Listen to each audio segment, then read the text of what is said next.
Welcome to Audio Novel. For more captivating stories, visit my Patreon page. Chapter 61, 61. WTF, Canada, the war was over, the official instrument of surrender would be signed soon enough. The entirety of America and Congress was simping for Hector at this point, be it from any side, they just loved him. His propaganda from all the photographs and the recorded videos had worked wonders. Not a single day went by when his name was not in the papers.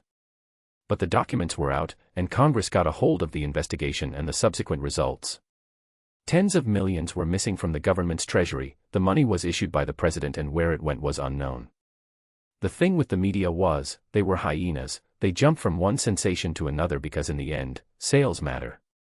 Hence, when the news was made public, dozens of papers posted them. However, most still kept a decent attitude and left some gap, saying that the reasons can only be revealed by the president after he returns. Now, since Hector was the president, he had absolute immunity, so no criminal proceedings could be held against him. He had an absolute majority in Congress, and they couldn't do anything either. Their only option was to make a congressional hearing and politely ask Hector to appear before it and reveal what happened. Still, if he wanted he could reject it, there was no law that compelled him to answer to anybody. Unknown to everyone, Hector knew about all this all along. Tokyo. It had been one day since the war had stopped. Quickly the delegation of the Japanese government was decided and sent to sign a surrender. However, when the Japanese Foreign Minister Mamoru Shigemitsu and General Yoshijiro Umezu arrived at the harbor, they were shocked to see a new huge ship. It seemed to be newly painted and their jaws hung open, it was even bigger than Yamato. "What ship is this?" the foreign minister inquired.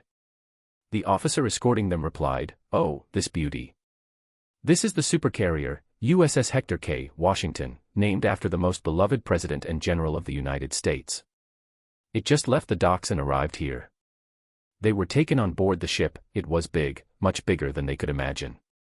Standing on top of the empty deck, it felt like a playground field that stretched for as far as they could see. In the middle of the deck was a table set with a chair on each side. Behind the table stood Hector in his red military uniform, folding his arms and looking proud as he smoked a cigar. Behind and beside him were other big generals from allied nations. Dozens of men had surrounded them. "He's short," Douglas muttered. "He's not the emperor, you think that guy would appear in public at this time?" "But yes, emperor is also very short, I'd say 5'4", Hector replied and walked forward. "Come, Foreign Minister Mamoru Shigemitsu and General Yoshijiro Umezu, let's get this over with and start rebuilding your nation." Since it was unconditional surrender, there was nothing to talk about except signing. The foreign minister took the seat first. He took out a pen from his own pocket. He read the details carefully at least twice with his monocule. However, just then he started to feel a certain vibration in the air. He instinctively looked up, and all he could think of was complete dread. There in the sky were hundreds upon hundreds of planes, all in disciplined formations. There were more than 100 helicopters, all flying at a lower altitude over them. It was the 20th century version of the Roman tradition of making defeated enemies pass under the yoke. This made him feel, this is what we were against. The Japanese propaganda had multiple times declared that the Americans are uncultured, indisciplined barbarians. But it was far from the truth. This only made him see the surrender as something acceptable because if they do not, there would have been no Japan left. Hence, he signed first. Then General Yoshijiro Umezu signed as the representative of the military. After this came the turn of the allies. Hector went first as his signature mattered the most. The position of his signature was on the right while the others were on the left. He signed above his designation, Grand General of all Allied Forces and the President of the United States of America. Then came General Douglas MacArthur's signature. There was no other U.S. representative, as Hector himself was. Next was the Republic of China's representative. Then the UK, India, Mexico, Soviet Union, Commonwealth of Australia. However, a fuck-up happened at the next stage. It was none other than America's friends across the border, Canada. Hector facepalmed. "Damn it, Colonel Cosgrave, Bud, you were supposed to sign above the line, not below it." Colonel Cosgrave frowned and turned his head to look better. Forgive me, my one eye is blind from a First World War injury." Everyone shook their heads and continued. The French representative next had to cross the previous name and edit the text to write his nation's name and then sign. the Netherlands and New Zealand had to do the same. Due to this, the document ended up looking weird near the end. But who cares, war was over, it was party time. Wolf Mooney suddenly voiced. Hector's heart melted. Ah, of course, you're a colonel too, the first among your species. Okay, come, you get to sign as well. Just a small tap. All generals and representatives of allied nations looked at Mooney with wide smiles. Heck, the guy from the Soviet Union also seemed like he would jump to pet Mooney. Asterisk paw. And there it was, history made. Mooney's paw marked the instrument of surrender of Japan. The Japanese representatives could not understand whether to take this as an honor or shame. A similar document was signed for the Japanese to keep. This was a simple paper with no leather cover with seal.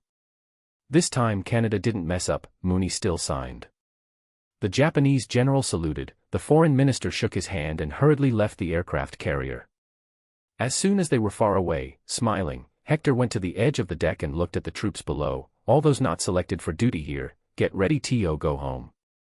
Yeah. Victory. It's over. Various emotions speared out of their hearts, they started hugging each other, dancing, and some took out their musical instruments. They had survived one of the bloodiest years in human history. At the same time, the Allied forces of 10 million soldiers in the Asian campaign finally cheered loudly. They were currently in the process of taking Korea, but then the Japanese soldiers showed a white flag. With this, the war was finally over. Back in the United States of America, radio constantly reminded everyone what historic thing took place today. A majority of soldiers had returned home who were in Europe. Now was the time for men from the Pacific. Celebrations erupted in an instant, streets got filled with people dancing or jumping around. It was VJ Day, and of course, some history repeats itself as an iconic photograph was clicked in New York Times Square, a sailor kissing a total stranger, a dental assistant. The only difference was that someone was holding a giant poster of Hector in the background. These posters were too common across the country by now. This was a celebration that would go on for a whole night and a whole day. At the same time, Hector got onto a ship bringing the soldiers back home. His duty was over, it was time to put this uniform down. That was until the world needed it again. Austria. The war on both fronts was over. Yet Schmidt was hidden somewhere, plotting something. Thankfully, they had Arnim Zola in their custody and he was being completely helpful. It's Valkyrie, he's waiting for its completion. Once made, he can fly directly over any city in the United States and drop bombs of the same or greater intensity than the nukes. Zola warned them. How long before he completes it? Steve asked him. Zola had no idea. I don't know, when I left it was half complete. It's been more than half a year, it could possibly be ready already or not. I've told you the location, it's under the Alps, a mountain is hollow from inside there. Steve got ready, I should take a look. Wait there, Colonel Rogers. I am coming with you, we have no idea who we will find there. Phillips picked up his pistol and coat. Let's go then, Peggy got ready too. Steve paused at it, this angered her. Stephen Grant Rogers, do you think because you're a superhuman that makes you better in techniques? Steve smiled, she always teased him like this. It was indeed true however, her technique was better than him. No, I was just admiring the beauty, let's go. Phillips grunted, arg, if you two lovebirds are done, let's move. Seriously, Rogers, I miss the old shy and virgin you. I'm still a virgin, sir, Steve unknowingly blurted. By the time he realized, his face was red. Ha ha ha, too bad, never leave things for later, son. The devil often strikes when you least expect it, Phillips advised and moved on. Chapter 62. The congressional hearing. Although Hector was supposed to head straight back to the US, seeing that Steve was still in Europe, he decided to check up on him and also see if the butterfly effect had changed anything. Turns out, yes, it had changed a lot, maybe not the final outcome but what preceded it was much different. As he arrived at the base, he was invited by Peggy and Steve for something special in the local church. We want you to be the one who presides over our marriage, Peggy said. Surprised, he asked Steve, you're getting married? At this, the two lovers held each other's hand. Yes, Mr. President, what Colonel said some days ago hit me. I can't put things for later, anything surprising can occur at any time. Since we love each other, we decided to get it done. So they want their virgin president to be the priest, Ha, he chuckled internally. Sure, I will read your vows. They cheered. Steve wore his complete military uniform and Peggy did the same. Because of Hector, even Peggy was given a real military commission and made a major. She deserved it. As a witness, there were General Phillips and Mooney. Phillips, as always, looked as if his fifth wife died in a row. He was also double-timing as the cameraman. Mooney acted as the ring-bearer and brought the small box tippy-toed. He received a lot of kisses from Carter for doing this. Steve, do you promise to be a good boy and always take care of this beautiful girl, cherish her, keep her happy and be by her side whenever she needs you? Hector didn't read the vows, he just said whatever he wanted. Steve happily agreed, yes, I promise. Peggy, do you promise to be a good girl and always take care of this foolish innocent boy, care for him, keep him happy and be by his side? He asked again. Always, she happily responded. God, I feel sad for her now, maybe I can do something later. Hector thought about what was to come for Steve. Then you may seal the deal with a kiss on lips. He closed the Bible. Kachak. General Phillips clicked the photo masterfully. As expected from a top spy. In the frame, however, there was Hector behind them, grinning, and Mooney, standing beside Hector, happily looked at the couple. Phillips, set the camera on a timer and come here, you need to be in the picture, he called them and two. And soon, a picture that would be remembered in years to come was clicked. History had changed already, might as well enjoy the changes, that was all Hector thought. He was happy for Steve and Peggy, for however long it may last. Okay, go and do what lovers do in your bunkers now. I gotta get a report for my commander. Phillips left quickly. Hector too decided to leave. Kids, don't overexhaust yourselves tonight, you've got an important mission tomorrow. Peggy grunted after he left. Ugh, old people, they always know how to embarrass the young ones. We will be heading in to deal with Schmidt, hopefully, it will be the end of it. He wants to drop bombs on America, so I hope you keep things prepared there and send some fighters to blow the plane in midair if we fail. Phillips informed him about the plan. The plot of Schmidt didn't change much. This was probably because Schmidt was never really totally connected with the Nazis, he was just using Hitler. I wish you luck, Phillips. I will await your return. SSR will probably have to be renamed and become even bigger. There are threats much bigger out there than Nazis, I will need you to deal with them, he praised the old man. Despite being at this age, he was not afraid of picking a weapon. Great quality as a leader. After this meeting, he had to get on a plane to enter the East Coast. The pressure on him was increasing every day with more and more people coming out against him. They demanded his impeachment or some other harsh step, all because they thought he committed a scam by swindling American money. Right at that moment, they were trying to rally the public behind in their opinion. Hector had let this matter reach this level because it made clear to him who was a friend and who was a foe. Who to get rid of later and who to keep. And it was finally time to end this whole nonsense. He had too many things to do, such as helping the hungry orphans in Japan. The kids who were saved from Nagasaki were also alone in a very exploitive world. There was also India, which had suffered from the biggest famine recently and was still recovering.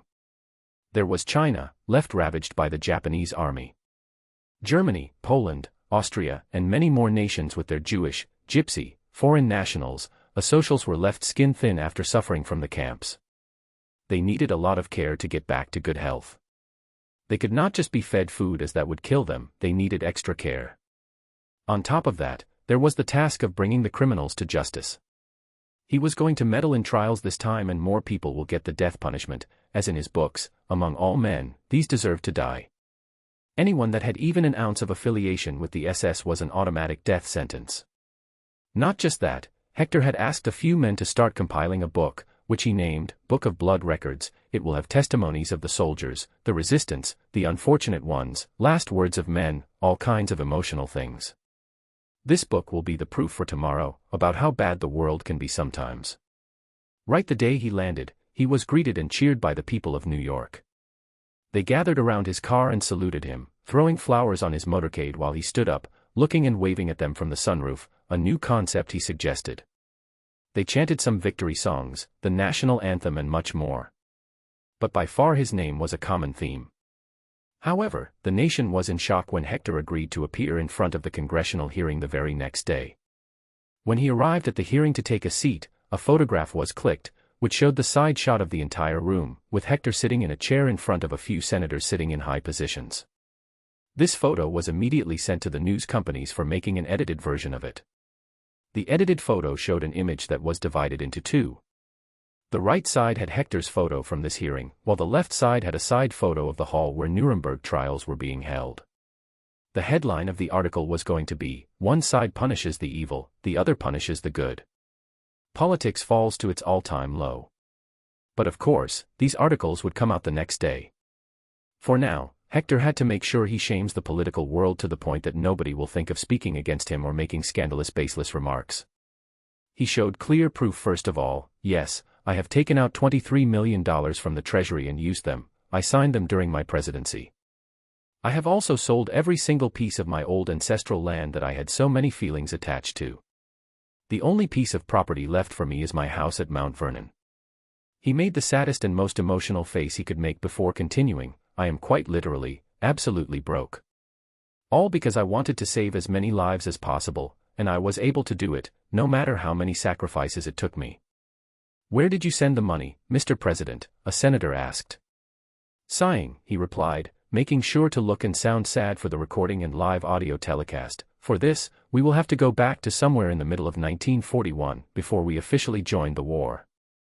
I personally went on a secret mission during that time. It had two parts. One was to save the scientist that brought us Captain America, and another mission which was to save countless people. All alone, I went deep inside Poland during that time, just to meet one man. A member of the Nazi Party, an industrialist.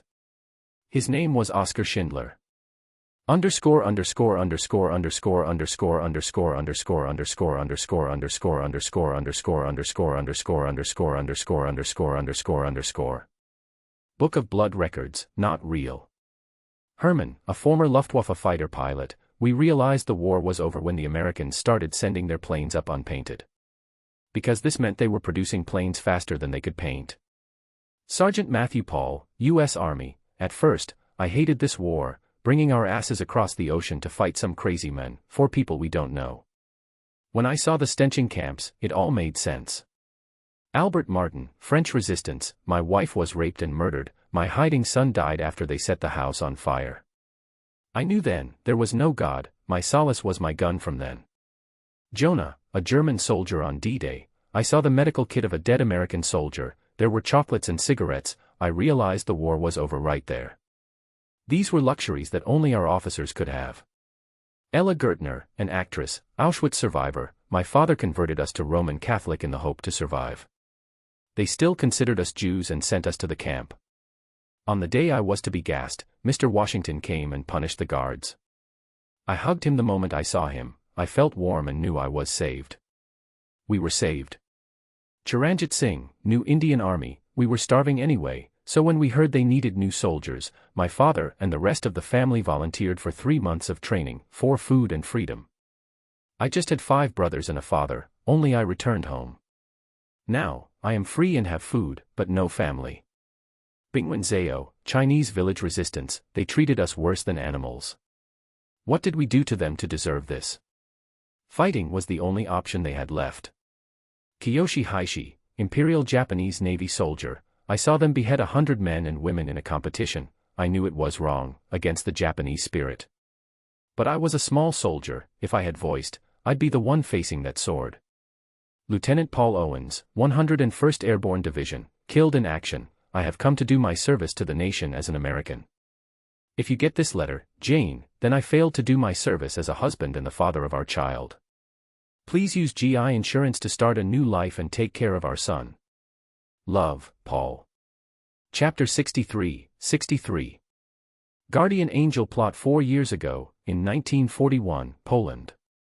Hector had gone deep into German territory after saving Erskine and had taken the uniform of a German officer. He infiltrated the city of Krakow. It was swarming with German soldiers, swastika flags were everywhere, Jewish men were made to sweep the streets, factories were constantly spewing fumes out of the chimneys. He was stopped multiple times, but thanks to his fluent German he was able to get away. Along with his various skills it became easier, but his height was his biggest disadvantage. It was like a spotlight constantly putting himself under attention. Still, he was able to do what he came for. With the help of a Jewish worker, he passed on a letter to Oskar Schindler, a German industrialist and a member of the Nazi Party. He was initially a cold-hearted man, but slowly his heart changed as he saw the treatment the Jews and various other social groups were getting just for the sake of existing. So, he started saving them from being sent to camps by employing them in his enamelware and ammunition factories in occupied Poland and the Protectorate of Bohemia and Moravia. He was a smart-looking tall man, exactly what Hitler wanted Aryans to be, so he used his status as a party member, a rich industrialist, to make good relations with high-ranking army officials. Getting the status of the essential industry was a major help for his factories, and since Jews didn't get any pay and it decreased the price of the product, he was able to employ them. However, he could not keep on adding more, his funds and influence were limited. At most, he could employ a few thousand. One day, in his office in the factory, he received a letter. It was written in English, a language not all knew. He did though. Meet me outside the city under the West Bridge at 3 a.m. Initially, he didn't want to go, but curiosity got the better of him. No German would have written a letter in English, that was his reasoning. When he finally arrived, he was taken aback at first due to the uniform of an SS general, but then he saw the face. What? How? Is this a joke? He muttered. Hector chuckled. Ha, you are seeing the real deal, boy. I am Hector King, Washington. Now, I want to talk to you about expanding your saving operations. They talked for an hour, detailing the plan to expand Oskar's industries from just Poland to the entire Nazi-occupied and influenced region, where there were concentration camps. His factories would be set up. Don't worry about the money, I will use the American National Fund and also my personal funds. And about getting you acquainted with a more powerful man, I have someone in mind. If everything goes well, you will soon have the most beloved German general helping you. Son, good luck, you are doing God's work. Once the war is over, you are invited to come and live in the U.S. After this meeting, when the U.S. entered the war and was fighting in Africa, Hector met a man secretly, a German 5-star equivalent general, the most decorated officer of Germany, Erwin Rommel, popularly known as the Desert Fox. But after his defeat and injury in Africa, he was recalled to Germany. He would later be accused of being the leader of the military's resistance against Hitler, also known as the July 20th plot. Hitler won't die, but Rommel will be forced to commit suicide.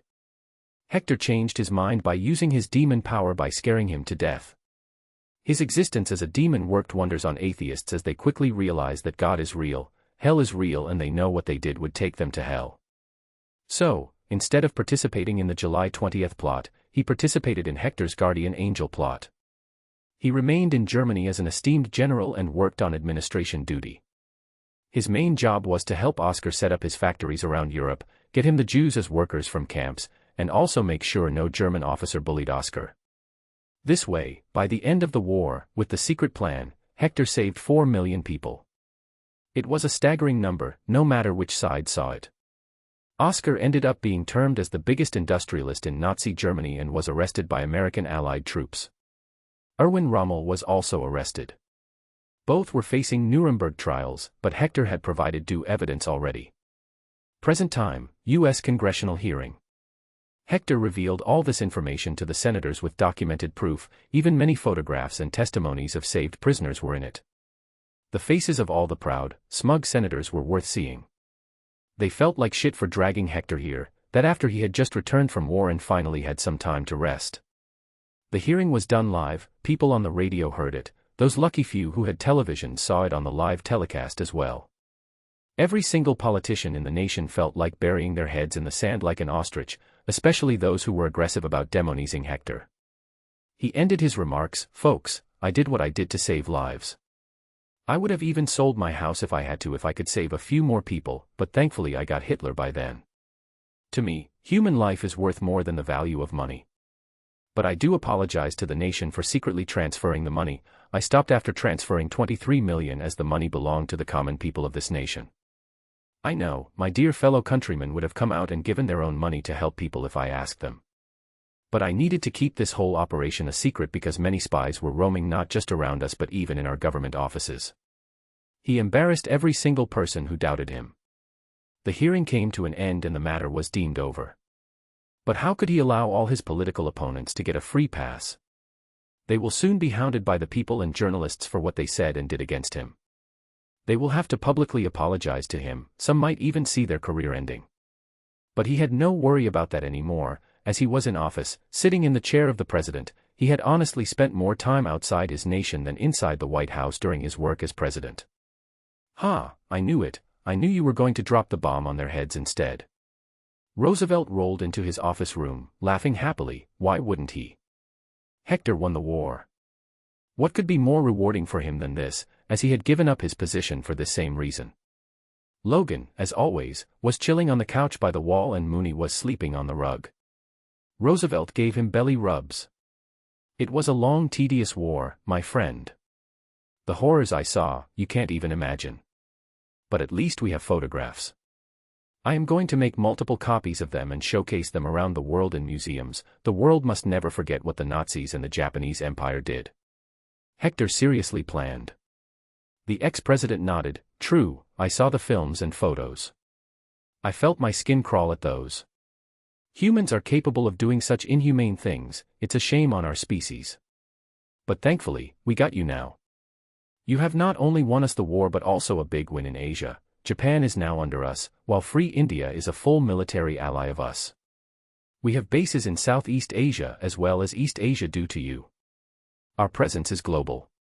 Hector nodded. It was all true. "Rusi, I got a job for you. The Brits are too busy redeveloping their nation. They have given me the task of dividing India into India and Pakistan. As you already know about my cough abilities to predict things, I have written down all the major conflicts that the region may face if the Brits divided it. I need you to go there and conduct a long survey of how the division should be done, then draw me a border. By the end of the year, I will finalize it." He ordered him. Roosevelt grunted. "You should do it yourself." "I will, I only need you to make a plan for me, a real solid plan after thinking hard.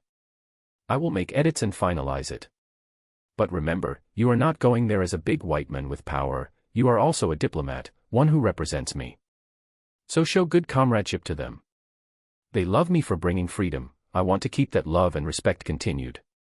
Logan will accompany you as the protection detail," he instructed and turned to Logan. "Are you good with touring India? There will be no upcoming war anyway," he asked, facing Logan. Logan nodded with a grunt. "Sure, I can see the land of ancients. But Moon Dash. Hold it right there. No, Mooney stays here, he's my son. No matter how much you like the fluffy boy, he won't come with you." Hector was fully protective of him. "Fine, but when the work is near completion, send him for a month's tour, I'm sure he wants to see Asia." Logan applied a different strategy. Mooney himself would have said no to staying away from his dad for a year, but a month of adventure. That was acceptable. "Woof," he agreed. Hector eyed Logan with angry eyes. "Boy, you're playing a dangerous game." "I like danger," Logan stared back. It was a war of silent words. "Cough, I will prepare for my departure," Roosevelt interrupted. "Good, I have a few more documents, give them to the Prime Minister, it's about the region's development plan in accordance with my future policies and, BAM." Hector was also interrupted, the Secretary of Defense barged in. The man's face seemed pale. "Mr. President, Mr. Roosevelt, it's bad news. Captain America, he's missing in action over the Arctic, he was trying to stop the Hydra plane with nuke-like bombs." "Sigh, what about Agent Carter and Phillips?" Hector asked further. The men looked sadder. Agent Carter was fine, but General Phillips was shot by Schmidt at the last moment while he tried to help Captain America jump into the plane. General's car fell down the cliff at the end of the Hidden Mountain runway. Steve's news was expected, he knew the man was alive, but this one broke his heart. Phillips was a good man, old, but good. The butterfly has moved once again. I ended the war much earlier, too many changes occurred. Prepare for a grand funeral, they deserve a proper rest. They saved America from total destruction, I won't let their names be shrouded in secrecy, he strictly ordered. This time, he won't be keeping Hydra's existence a secret either. The world should know what was the real threat behind the scenes of this war. Chapter 64, 64. Cost of War. A day ago in the skies over the Arctic Ocean. A strange plane flew over the frozen water, the destination being New York City. The aim was to drop bombs of unimaginable proportions, one that would take the lives of millions of people in a blink. But Captain America fought hard and got on board. He fought the Red Skull the best he could, only for the crazed mutated man to use the power no mortal was supposed to harness. What awaited him was the endless misery of guarding what he could never have. For Steve, things were not good either. Sitting in the pilot's seat, he noticed the plane lock towards the target and he'd have to force it to crash. But this was a price he honestly didn't want to pay, for he had made a promise. But, the words of an old man, the most respected mentor and his idol reverberated in his head, "Don't let me down, son. I won't." He muttered, reassuring himself of the vow he took when he joined the army. It was to protect the motherland and the people. All his life he chased after glory and a purpose. Now that he had it all, he can't forget those vows. He contacted the wireless radio station to speak to Peggy. "I did it, Peggy. Schmidt is gone." "Steve.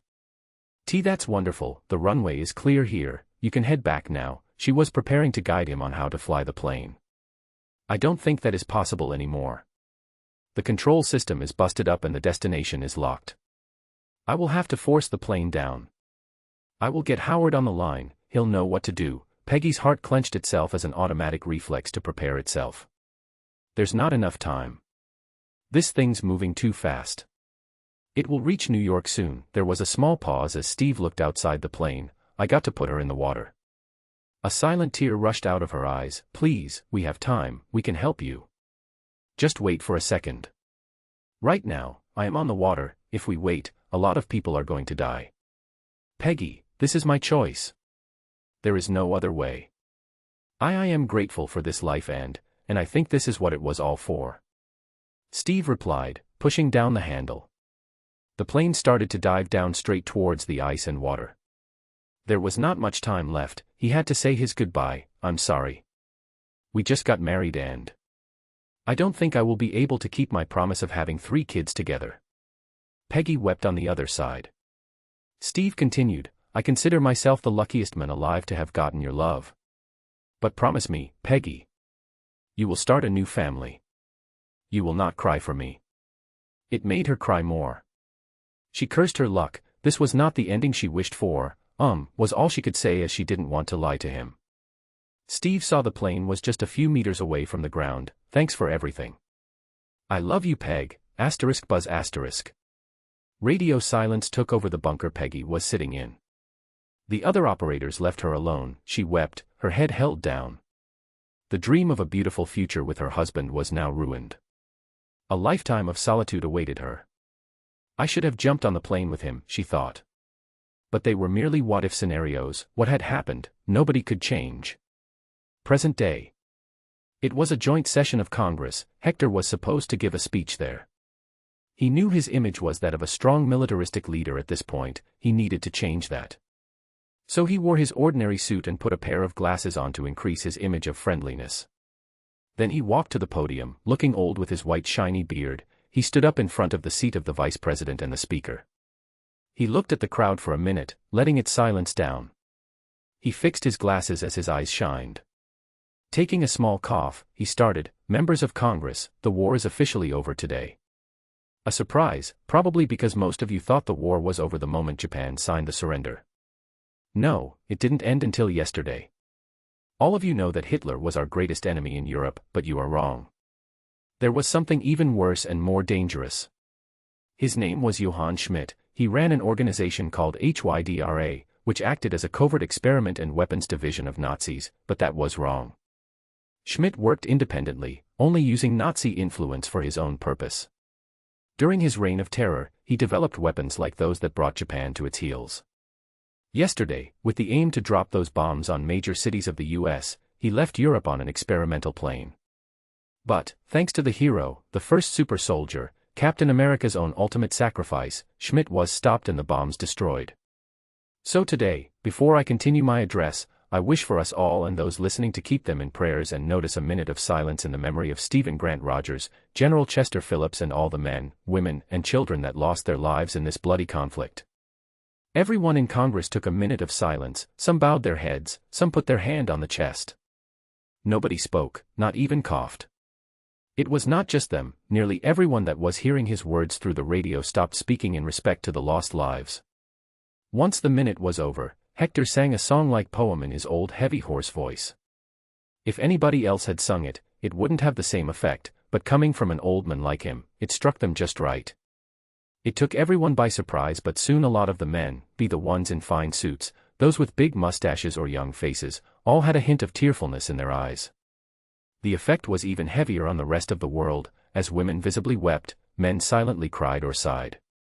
Hector thanked the original singer silently before starting. I will use this song, Mako, the voice of Uncle Iroh. If you exist in this world, I will change your life. A/N, play, Iroh sings Leaves from the Vine, Little Soldier Boy, in the background while reading this part. He fixed the mic to his height and started. Leaves from the vine. Falling so slow.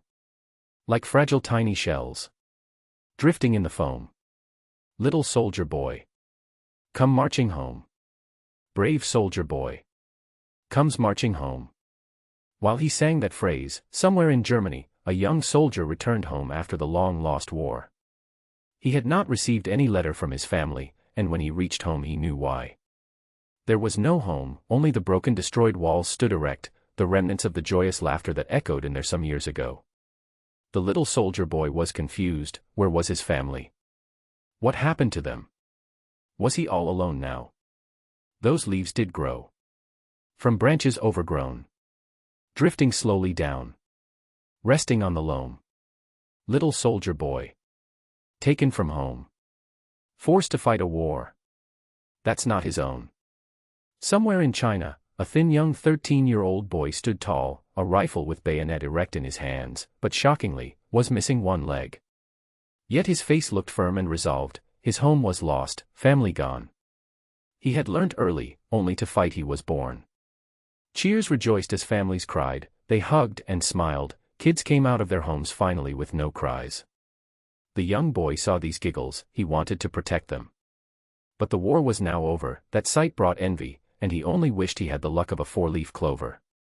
Ash in the snow. Falling so slow. Like fragile, broken hearts. With no place to go.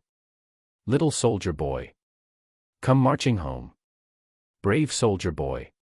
Come marching home.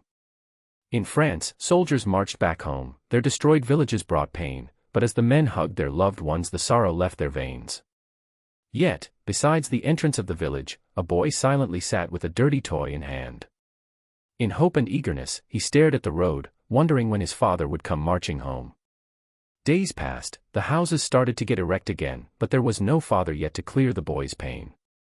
He thought he knew what he was fighting for. But the sight of blood made him question war. Poor soldier boy. Cold and alone. Bombs fall like rain. He's all alone. Leaves from the vine. Falling so slow. Like fragile tiny shells. Drifting in the foam. Little soldier boy says. Carry me home. Sleeping soldier boy. Is carried home. In a farmhouse in Texas, an old single mother stood at the door, the military car stopped by her porch. A man in uniform with badges on his shoulder stepped out, but the true dread came when the priest got off. Her legs wobbled, then the military man and the priest took their hats off. That was a signal she knew very well, having faced 3 times already. Her eyes teared up and her legs gave up as she fell down. In a single war that the devil had raged on, this was the death of her 4th son. This was the cost of war, no winners, only losers, and a lot of sinners. A/N, honestly, there are so many similarities between Grandpa Universe and Hector. Grandpa has an unwavering will to be kind and is utterly intelligent, while Hector is brasher and is more prone to being ruthless. He's more of a militarist. But in the end, both our old boys want to make a change. Chapter 65. Building America. By the end of his song, multiple images and stories had appeared in the minds of those who heard him. Even the strongest of hearts could not help but feel for the lost lives in this bloody battle. Hector allowed them to take a breath before speaking. War does not show who won and who lost, for war is a loss for the human race as a whole. We fight each other, we enslave each other, bring down all cruelty known to mankind to each other. But I saw it there, on those battlefields. Be it a white, a black, a yellow, a Jew, a Muslim, a Hindu, a Buddhist or even children, they fought side by side, for one thing, peace and humanity. Now, the war is over, the devils are dead, so it's my humble request to the world, let's not forget this humanity anymore. We don't need any more devils, we need angels. And I see an angel in each of you, because if you could fight together against an army of devils, then we can fight against our inner demons. Let's not let those 7 deadly sins enter our minds, let's be the role models for the generations to come, together, let's build a place we all can proudly call home. He silently nodded his head at the crowd and walked off the podium and then straight out of the building. Claps did shroud the Congress Hall for the next 3 minutes, but he didn't care. The very next day, at a burial ground in New York, dozens of people had gathered to pay respects to Captain, Colonel, America and General Phillips. The 2 coffins were lowered into the grave. But only one had a body, the other empty. Despite their best hopes and efforts, they could not find out where the plane had crashed. Hence, Steve's body was missing. What was not missing was a sad-looking Agent Carter. It was strange how rain starts dropping as soon as someone important dies. Hector walked beside her and covered her with an umbrella. He was a brave man. But Hector was honestly more sad for Phillips. The man was not supposed to die normally. But again, it was due to the same butterfly effect that he saved millions of lives by ending the war early. Yes, he was, Mr. President. Sir, can I continue working for the SSR? She inquired. Of course, it's going to need a new director. Phillips was supposed to be here, but fate does what's decided. Your first task is to gain a name. I have trapped hundreds of Nazi officers in Argentina, Brazil, and a few more South American nations. Go and arrest them. Once you return, we will take on the Council of Nine, a secret organization of rich businessmen who control the market. They caused the 1920 market crash. Hector revealed to her some details that would divert her mind from Steve's death. She nodded stiffly. I will get back to work tomorrow, sir. For today, let me relive the memories of my husband. Our union was short, but it was the most memorable time for me. Hector patted her shoulder and handed her the umbrella. When he walked away, a Secret Service personnel quickly brought another umbrella. Son, you will have to study hard now, you keep getting good marks and I will keep training you in controlling your powers, okay? He talked to Eric, aka Future Magneto. Eric was grateful to Hector for bringing him along and giving him a new life. The images of the war had not disappeared from his mind, but he was doing well now. Yes, Mr. Washington, he nodded and focused on the book. He was 14 years old currently, but his education was left behind and had to study harder. WOOOF. Mooney barked at Eric for some reason. The boy faced Hector, hoping for a translation. Haha, this fluffy boy is telling you to call me Dad, because I adopted you. No, Mooney, don't force people to do that. And besides, I'm too old to be a dad. Grandpa maybe. Damn, I'm ancient. He rubbed his chin, caressing his white beard and feeling bad about his virginity. Eric smiled at Mooney. Yes, he was legally adopted by Hector.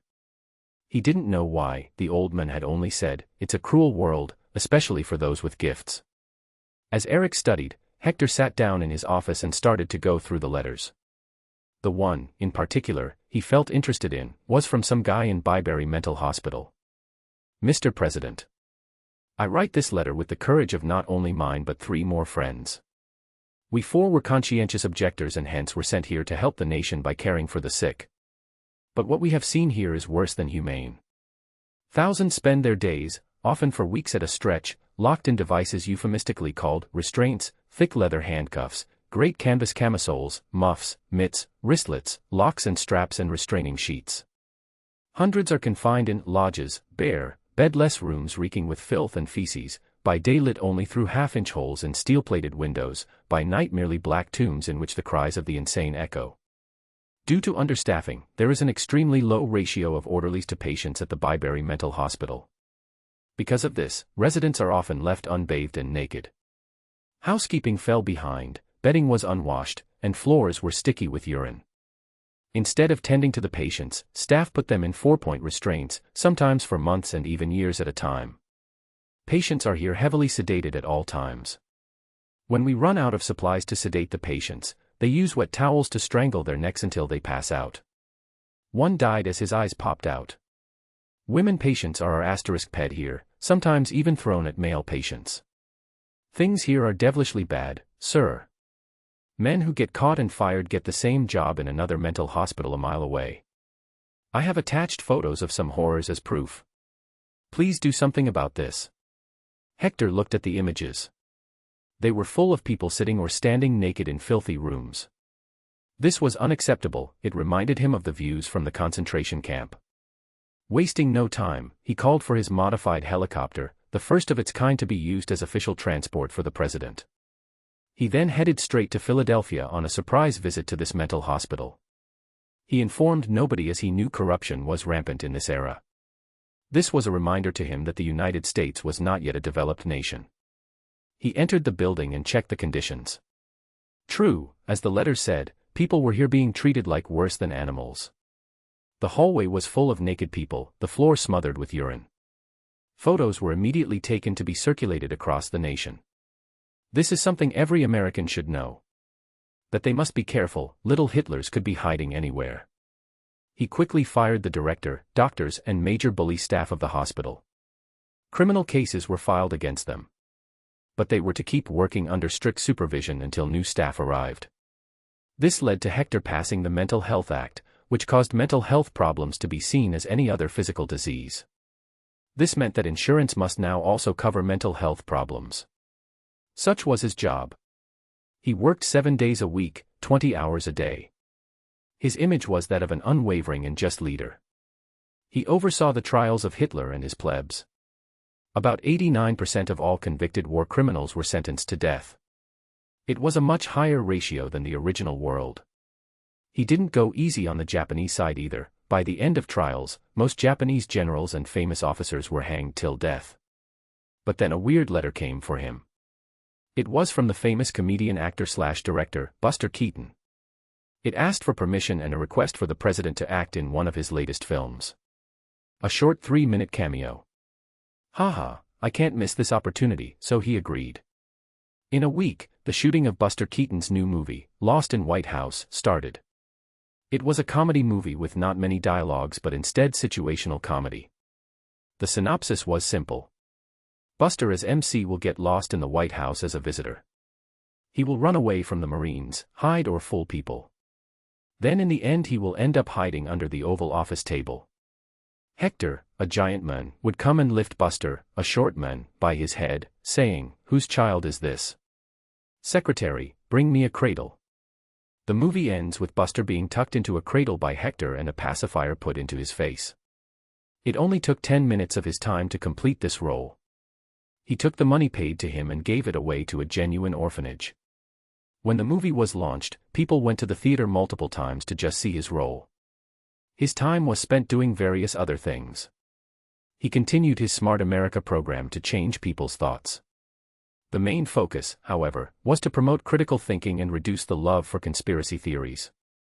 According to this campaign, the first major thing he did was prove tobacco companies were committing a crime by advertising their cigarettes as healthy items by making doctors endorse them.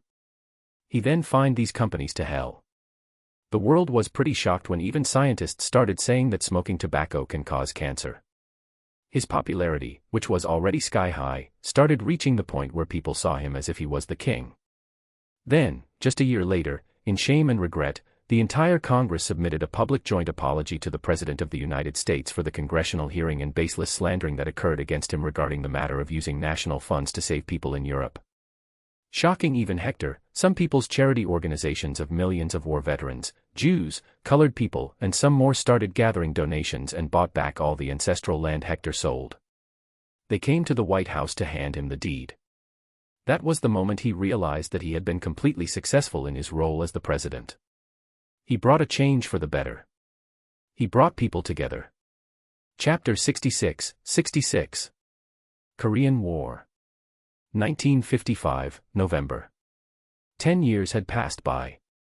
Hector became the only president in history to win the election with an absolute majority for the third time.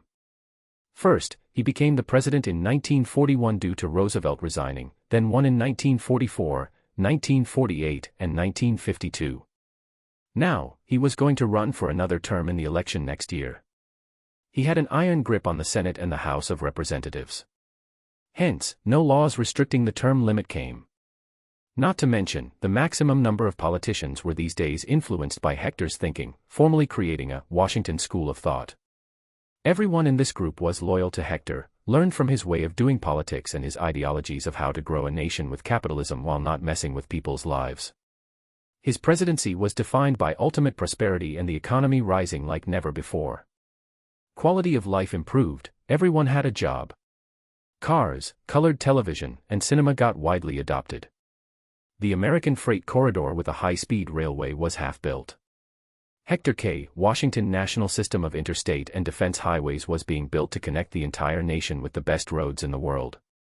Technology was improving. The fight against communists was going head-on. CIA was working to ensure no extremist governments take power in the Middle East. The first large-scale child vaccination program against polio was started in the U.S. Hector invested in Walt Disney Company, taking away their 10% stake as soon as he heard about plans for Disneyland. The U.S. started training Vietnamese troops due to the threat rising from China and the USSR. The Cold War was an ongoing conflict. Thankfully, the Soviets were yet to develop a nuclear weapon. They were in the middle of it, however. The CIA was efficient in hampering their efforts by killing or kidnapping major scientists. And all this led to a crisis in Korea. He sat in his Oval Office. Roosevelt was the special advisor to the president, Kennedy was the vice president. He was selected for this position because Hector wanted someone reliable and loyal when he'd be out of the nation. There was also Logan, still the chief security officer of the president, and Good Boy Mooney, the first good boy of America. I need to head out. If I don't put the situation under control, the entire Korean peninsula will fall to communism, then it will spread like a disease. We don't want this, right? Not after so many men died in the World War liberating it. Hector said, bringing out a few documents proving the Soviets and Chinese were supporting the Kim family. Roosevelt sighed, to be honest, if you were to announce today that the U.S. is going to war, millions of boys will jump to join the army. You have a cult following at this point. A cult that includes every American, Kennedy added. He laughed, haha, oh come on. My policies have benefited everyone, whether they're from South, North, East or West America. It's not a cult, they just know where prosperity is at. However, I won't be thrusting our boys into this war. He stood up, walking to the Grand General uniform that rested in a glass case. I will be fighting this war on my own, all alone. I will only need American troops from the Japanese, Indian and Pakistani bases to provide background support, such as holding the lines. I will sweep Korea from south to north, destroying all communist scum in my way. He sounded dangerous. No one in the room doubted that he could do it. Nobody in the country had any doubt. The man had survived 3,400 assassination attempts, sometimes the bullet even touched his head. Roosevelt sighed, if that's what you want, who am I to say no to the legendary president? I will gather the folks from Congress. Paused in front of it. Then it fell down. See. Now you try, don't worry, I will stand beside you to stop any bullet. Not that he can't just miraculously heal you by licking, Logan japed. This irked him, oh no, Logan. I never lick, that's Mooney's job. Woof, I'm finger-licking good. Wahaha, yes, on that point, let's go to KFC later. I've invested in that business for a free lifetime chicken supply. So we might as well utilize it, he suggested, making Mooney wag his tail happily. Squinting his eyes and making a big wide smile. Boom. Logan fired the gun. Eric was nervous about this, he did fail, but Hector was always there to stop the bullet with his palm. Keep on repeating, son. Practice makes a man perfect. They continued to train until evening. Eric was unable to stop the bullet, but he did start diverting it slightly. After a long day at work, they went out to eat KFC like a good family. The most shocking to Hector was Logan. He used to think that Logan would leave once the World War was over, but he stayed. He never asked him why, not as if he didn't like it. But what he didn't know was that Logan was grateful. His life was finally at peace, he truly knew what happiness was now. Whenever he saved someone with Hector and people came to thank him, hugged him in tears. He felt that he was a fortunate man, one who could stand up and fight for himself. But what about these folks? So, he stuck by Hector and gathered some good karma. 1956 came and brought elections with it. Against Hector stood Richard Nixon, a World War II vet but never saw a fight as he was not in war zones. Hector, as always, never really stopped interacting with Americans through speeches, personal meetings, and the all-time hit show, Smart America. His policies were publicized to show what great changes they brought. The soldiers who fought in WW2 were still alive, nearly all had jobs and lived happily with their families.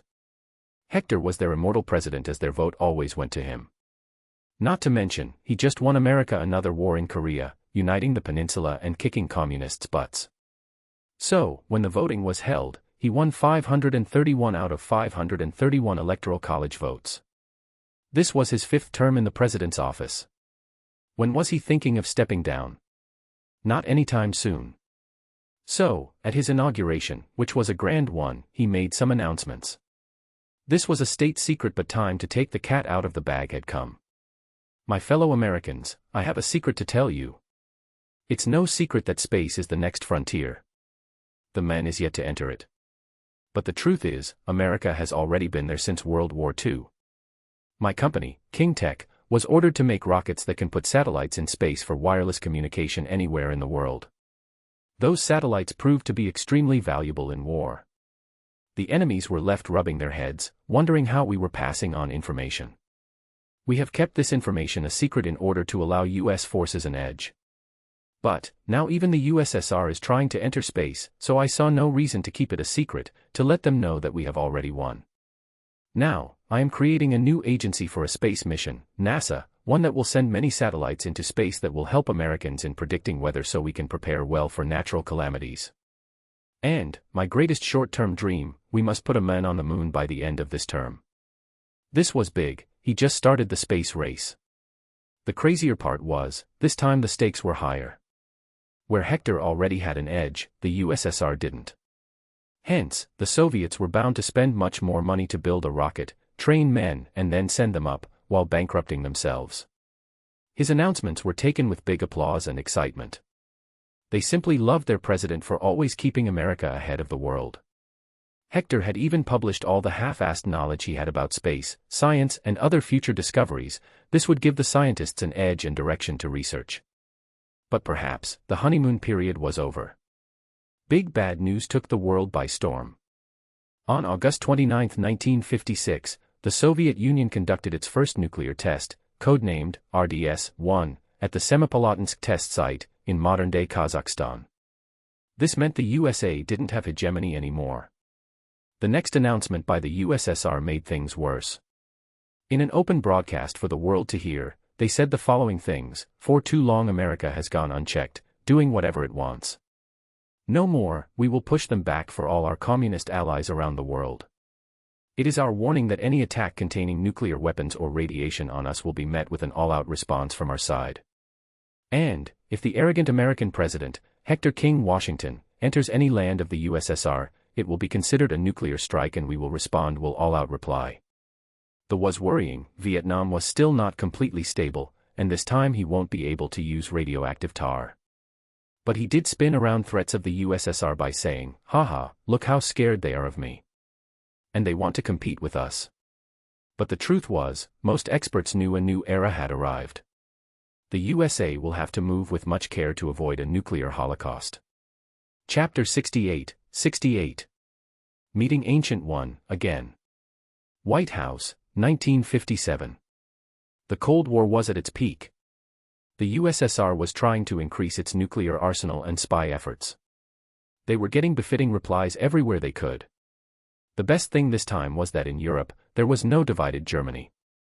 Germany was still under American occupation as it moved towards becoming a capitalistic economy. Meanwhile, some other Eastern European nations were also influenced by America more than USSR due to Hector's years-long propaganda efforts. But, most often trouble comes from home. Suddenly he noticed something dangerous: a few weapons manufacturers started selling weapons to a few communist nations. It was not a direct sale to USSR, but instead, nations that were influenced by it. There was also China and North Vietnam's communists. After a bit more digging, he found out that a nexus had been formed that involved multiple arms companies that were selling their items. They worked on the concept that together they were too big to be pushed over by the law agencies. And whose brainchild was it? Howard Stark. Hector quickly called the men to his office to speak. I know what you are doing. Going behind my back, selling arms to America's adversaries. I warned you not to fall too deep into this arms business, you don't listen. Do you not remember what I did with Ford and GM, Opel, for selling vehicles to Nazis? I fined them and forced them to not let the Detroit auto industry be destroyed, he said in a threatening tone. But Howard seemed too easygoing. He had forgotten that he was not talking to a simple politician here. What I am doing is strictly business. We live in a free market, you cannot make a company stop doing business. And besides, all the money we make, we send a lot towards the government in lobbying. And I thank you for the charity. Every penny that any lobbyist gives us is sent to orphanages, old age homes, veterans' hospitals, and helping the poor. I got receipts for each penny. So son, don't think you can fool or strong-arm me. Many have tried and failed. I'm giving you the last warning, stop building the military-industrial complex. You can sell weapons only to those nations that we consider neutral or allies. Hector simply laid down the terms. He cares not if this was Tony's father. What the man was doing was absolutely wrong. Howard angrily stood up, pointing at Hector, says the men who made riches by selling attack helicopters. We are a multi-billion-dollar industry and you can't stop us. Doing business is our job, bringing profits is our aim, that's how America became rich. All the political repercussions are yours to handle. That's how it has always been. Hector stayed as calm as possible. I sold those helicopters only during wartime. Whenever there is no war, they are simply passenger aircraft. Son, get on the right path while you have time. Don't make a decision that you might regret in years to come. To hell with your morals. Morals don't run a nation. Morals don't make you rich. I've said it before, I'll say it again. You're too old, your thinking is too old, just resign and let someone who understands business take over. Goodbye, he left, fuming to himself. Hector sighed, reclining back on his chair. He pressed the bottom, letting the door to the small secret chamber open. Did you record all that? He asked. Agent Carter nodded while saluting. Everything, sir. Can't believe Howard has fallen this low. Money does that to people. He's too arrogant right now, basking in the glory of his achievements. His mind is clouded by success. But I will use this recording if he gets too out of hand. Meanwhile, I'm signing COTSA, Countering America's Adversaries Through Sanctions Act. All companies that sell weapons or crucial tech to our enemy countries will face sanctions. Any country that buys weapons from our enemies will face sanctions. He lifted his pen to sign a few papers. Agent Carter sighed, taking a seat. She was a regular at this office, being the director of S.H.I.E.L.D. She learned too many things from him, often feeling as if Hector could see the future. Hector felt bad for this woman, perhaps, it's time to give her the gift. Agent Carter, do you miss Steve? He questioned. She was taken aback. Hector had never talked about Steve with her before. I'd be lying if I wasn't. I do miss him. Then, would you like to join him? I mean, not in death. Agent, what I am about to tell you must be kept strictly confidential. Steve is still alive, he's just stuck in ice in a hibernation state. He dropped the bomb. Honestly, the only reason he didn't take Steve out of the ice was that he didn't want him to be a wrinkly old man when the age of Avengers arrives. The modern world needed America's ass. What are you saying, sir? This, if you are joking then it's not appropriate. She stuttered. I am not joking. I don't know exactly where he's stuck, but he is stuck in there. So, you need to tell me, do you want to join him or not? If you do, then you will have to take retirement and go on hibernation because this isn't the right time to bring him out. USSR is already scared crazy with me. If even Steve comes, they will be distributing nukes to nations like it's candy. He reasoned, sounding absolutely firm and confident. She soon enough realized he was not lying by the look on his face. And it didn't even take her a minute to make a decision. I want to be with him, sir. Good, then be prepared for tomorrow. You will be getting a super soldier shot in a week. Start preparing for your retirement. You can smile now. He shook her hand. She just instinctively left the office, no questions asked, but even when out of the building, her mind was wondering if what just happened was even real. Hector had gone wondering about something at this point. Did the endgame happen in the future where he didn't exist? Will the older Steve return in time to be with Peggy? The movie never gave away which year he went to. Before these questions were not answered, putting Peggy into hibernation was foolish. Another thing necessary was to find Bucky, since the man was used by the Soviets in killing many high-level targets around the world. From Kennedy to Howard. Mooney, you always complain that you are not strong enough to be around me, right? Let's go and make you stronger then. He called the fluffy boy. Confusion over Mooney's head, he joined Hector on a flight straight to Nepal. It was a secret visit, so nobody was informed. Their destination was Kamartaj. Logan didn't tag along since he was responsible for training Eric. Keeping a big hood over his head and making an illusion to show Mooney as a simple husky, he walked to the building he felt to be most magical. Once there, he knocked, bam bam boom. Oh, it broke down. Yes, the door to Kamartaj broke down, revealing a shocked and scared monk who was about to open the door. Hector greeted him, Namaste, I am here to meet the Ancient One. Woo-woo. Mooney also stood on his hind legs and clapped his paws to Namaste. Please enter, the Ancient One awaits you, the monk invited them in. Hector had to lower himself a lot due to the short height of the door. Once he was in, the monk tried to nail the door back in its place comically. He headed straight in with Mooney. The place seemed like any other normal wooden house. But he knew there was something special there, so after walking a bit, he found himself in a courtyard that overlooked a giant cliff. It was as if the building existed in two places at the same time. One in the busy city of Kathmandu and the other in the middle of the mountains. Good morning, Mr. President, it's been a while, the Ancient One's voice came from behind. She walked to Mooney and gave him a biscuit. Who do we have here? The world's most famous good boy. Here, eat these. Mooney giggled shyly and waved one paw as if saying, oh you, stop it. Hector shook her hand, correct. It's good to see you again, Yao. I finally came here to ask something from you. Ancient One seemed flushed for some reason. Sure, how can I help? Strange, I didn't remember her to be this easy to please. He noticed the change. She was getting excited internally, wondering if Hector was here to learn the art of sorcery. If he was, then that would make her order the strongest in the world. No dark entity will be able to stand in their way. Hector glanced at Mooney, munching on the biscuits happily. I want you to teach sorcery to my boy here. __. Chapter 69, 69. 69 billion. Woof. Mooney was excited, showing it with his random barks and jumps. Ancient One looked at the good boy that was taller than her, sure he was cute and sweet, but teach him sorcery. It just sounded too wrong to her. So she tried to ignore what he said, guessing he meant something else. What? Do you want to learn it? I mean, we have very good portal abilities. She asked, sounding panicked. Hector shrugged, waving his hand and patting Mooney's big head. No, my magic is already very strong. And I have my own teleportation ability, I just reserve it for emergencies, or else you lose the charm and element of surprise. She once again looked at Mooney, this time her eyes met his. You want me to teach your dog sorcery? Can he learn it? He sure can sniff the magic out, so I don't see any reason he can't, Hector argued. He was dead serious about this. Master, are you seriously considering doing this? This is madness, we don't even have a sling ring that will fit his, cute paws. The monk, possibly her assistant, was angry and also fawning.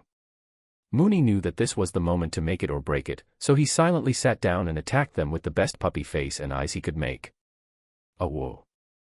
Greater than over equal to less than over equal to. Ancient One was bald, but her smile sure was radiant and had a charm. She grinned and rushed to hug the fluff. Fine, I will train you to be the best sorcerer ever. Do you want to be our first animal master, or even sorcerer supreme? Yes, you will become that one day. Just then, Ancient One's assistant felt a disturbance in the air. Why do I feel my position threatened? Hector laughed and lit a cigar. Wahaha. This is good, Mooney, be good with your teacher. I will check your progress every week.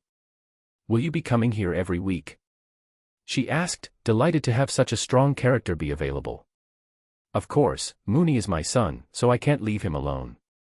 And there might be another madman who may come to find Mooney. Don't be too harsh on him.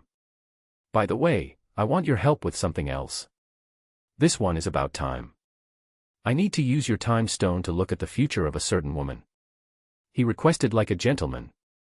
I do not own the Eye of Agamotto, the universe does. For me, it is useless now, but for you, maybe it can be of use. Come with me. Master Bruce, please start earnestly training Mooney. I will be taking the classes personally later, she ordered her student who had a white beard and hair. Honestly, Ancient One looked younger than all and was older than most, she was the ultimate trap. He followed her into the wooden building, even more ancient than the Ancient Ones. She took him deeper into the sanctum. They arrived at a door that had the map of the world. Do you know how to use that object? She made small talk. Not really, but it won't be a problem. It only affects mortals. He replied, still looking around the room. Cough, then, here it is. She took the Eye of Agamotto out of a metal box, only accessible with spells. Without further ado, he picked it in his hand and took the time stone out. There was no need for him to worry about touching it. It was like a simple pebble for him. Closing his eyes, he tried to sense the magic in it. The stone didn't need sorcery to look in time, just a simple understanding of the laws of nature was enough. This he had plenty. His goal was to check the future of current Agent Carter if he didn't put her in hibernation. The result was, no future Steve came back and she died of old age in 2014. He also found the exact location where Steve was stuck. Not just that, he tried to check what kind of universe he was in, was it strictly movies, or with shows, or even bigger, the comic universe. He was not able to come to any conclusion, however, as he had no idea what to look at. Maybe Galactus, but for that, he'd need to know where to look. He had no idea about this. Sigh, thank you, Yao. This will help me with a few things. It's time I head back now. Take care of Mooney, don't let him eat too many treats, sometimes he gets greedy and forgets how quickly he gains weight. He handed her a list of do's and don'ts. I will treat him with dignity and respect. He is certainly not a simple dog. She gave an official bow. I just might. Take care. With the future scene, he kissed Mooney's head and headed back to the United States. A country to run, a legacy to build. He wondered how people would treat him in the age of superheroes when they see him still alive and kicking. Sir, do you need anything else? The pilot asked him before heading to the cabin. There were only 3 pilots as staff, one also part-timed as cabin crew. The plane was a small one that the Air Force used for presidential transport. It was a Lockheed VC-121, not a very big or luxurious plane. He didn't like traveling in it as it didn't represent his image enough. Still, he had ordered the U.S. Air Force to purchase a long-range 707, the Boeing C-137 Stratoliner, to become the new presidential transport aircraft. It was big and upgradable. It will be the first Air Force One. No one really raised brows at the purchase since Hector traveled a lot. Soon enough, the plane was in the air, flying over Europe. The ideal route would have been to go over the USSR and then the Arctic, but since his presence was so threatening, he avoided entering USSR airspace, lest they launch the nukes. He got up to pour himself a drink. It was a secret trip, so he had not brought any staff with him. Gah. I'm gonna miss Mooney now. I already do. Maybe I can give you company until then. A feminine voice resounded in the noisy cabin. Hector looked back towards the lavatory. Who the heck are you? The woman seemed old but one who aged well. She was white, possibly American. Had a look of pride and power written on her face. She walked towards him, knocking her heels on the steel floor. I am Alexandra Reed. You are a man very hard to meet, Mr. President. He shrugged. Well, since you've already snuck up on the plane, take a seat. You want a drink? No, these wines don't taste good enough for my buds. I like the ones I saved during my days in Constantinople, they are still aging. I will send a bottle to you as a meeting gift. She said, sounding graceful. Hector shrugged and started poking his ear to scratch it. Your loss, I got this one from Hitler's bunker. The bastard had good taste. Anyway, now I know your name, so tell me why I should entertain you instead of killing you. Hearing a man speaking about killing her while appearing so carefree was the first for the woman. She was used to being the one in the seat of power. There was a woman a long time ago who lost her beloved daughter and traveled east to find answers. She learned from great masters and found that there exists a secret world with immortality, dragons, and mystical powers.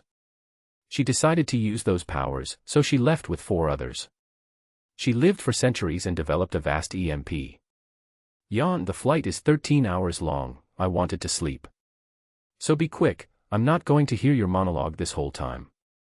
Tell me one thing, why are you here? What do you want? He questioned her. Cooperation. You are the strongest and most influential man in the world. We will give you 30% of the cut. We are talking about billions of dollars in your pocket every year. Our business involves the sale of anything, from drugs to arms to clothes to furniture. You will be helping us enter markets taxless, saving much of the cost. She was again interrupted. How much is your total operation worth right now? He asked her. It's worth 69 billion, with my 4 other friends, we operated around the world. She revealed. Hector nodded, humming to himself and rubbing his long bread. What a fine holy number, 69. Anyway, care to tell me what made you think I would agree? You are spending money from your own pocket on various projects. With more money, you can do more. What you will be getting is going to be clean money. What made you think I won't kill you right away for trying to bribe me? He questioned again. She shifted in her seat uncomfortably, not liking the piercing gray eyes of Hector, because we are in the sky and I have planted a bomb in the lavatory. Bwahahaha. My stomach, he burst into uncontrolled loud laughter. For a whole minute he kept laughing. This was the weakest ever threat he had faced. He quickly pressed the button to call the cabin crew. Immediately an Air Force lieutenant came. Sir. Wait. He was shocked to find another person. Hector waved. Son, code 69, you know the drill. The lieutenant ran back into the cabin and locked it. Then the plane took a nosedive for a few seconds before once again stabilizing. Hector kept his gaze on a light on the pilot cabin's door. It turned green from red. With that, he grinned devilishly. Bam.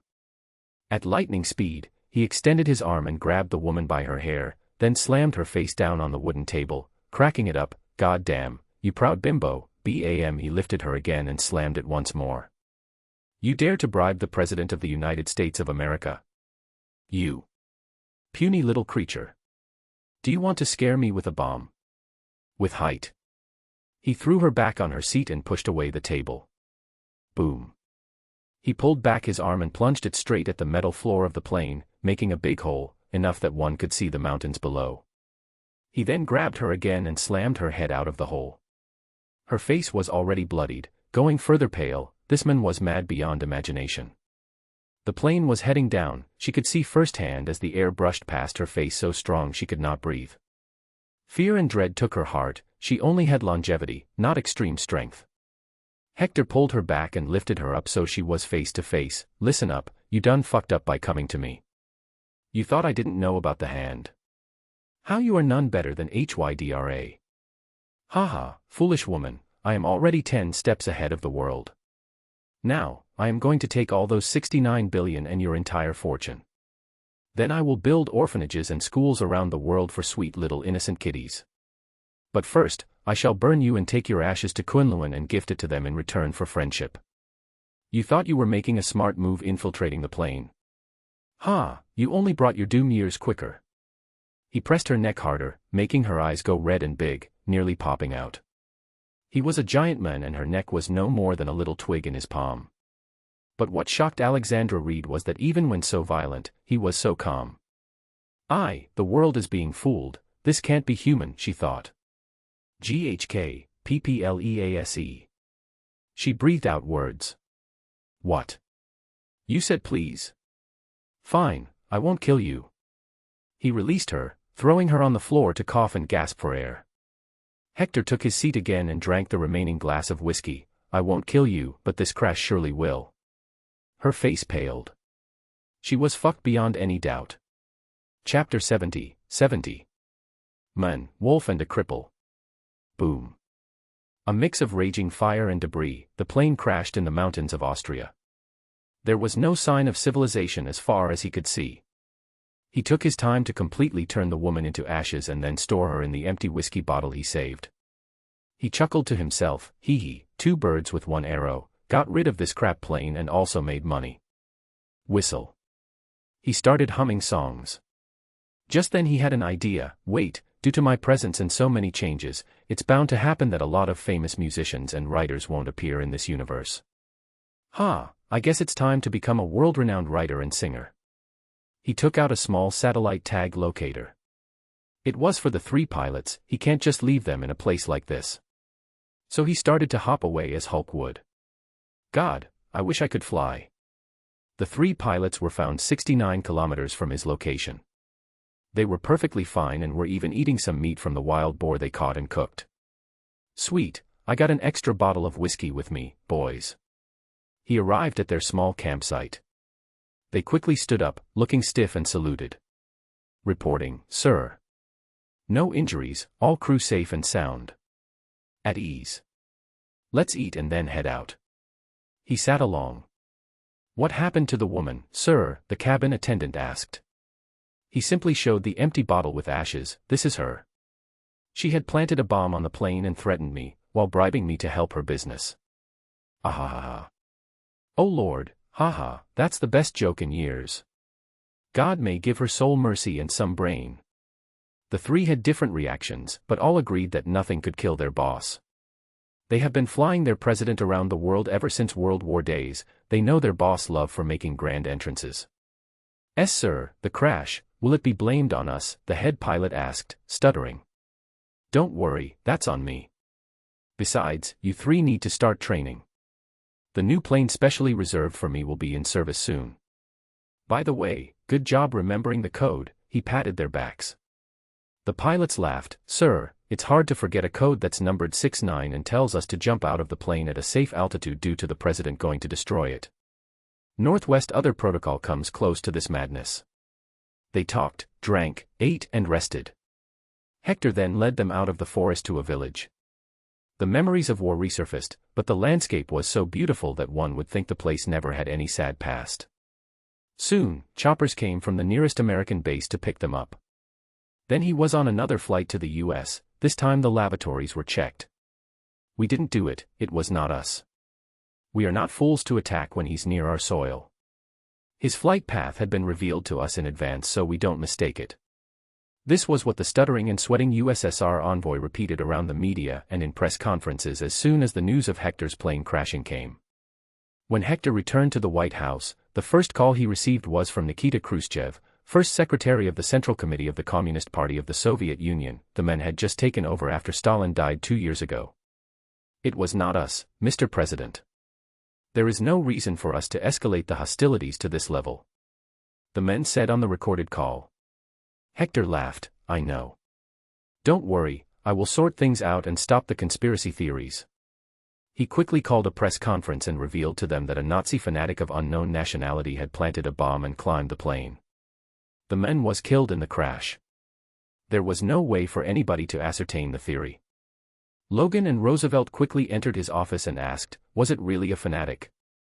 Nah, it was a 1,000-year-old billionaire woman, trying to bribe me, he replied monotonously.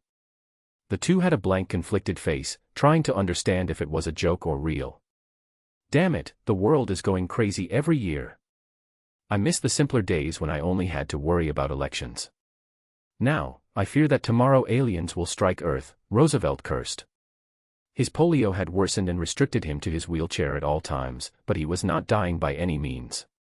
My friend, it was not the days, it was you. Back then you were an ignorant cripple, now you are an enlightened cripple. He joked. Roosevelt laughed. The men joked about his condition on his own, and saw Hector as his best brother, saying such jokes were acceptable. Haha, nice one. And there are indeed aliens. There are vastly superior empires in the universe, also intergalactic crime syndicates, warlords and race wars. Anyone can literally destroy Earth in the blink of an eye. He added. Degree. Logan and Roosevelt had similar expressions. Logan couldn't help but ask, "You serious?" "Swear on Mooney," he replied. This was as good as a fact. Mooney was Hector's life, he would never lie on his name. And this scared Roosevelt. Great.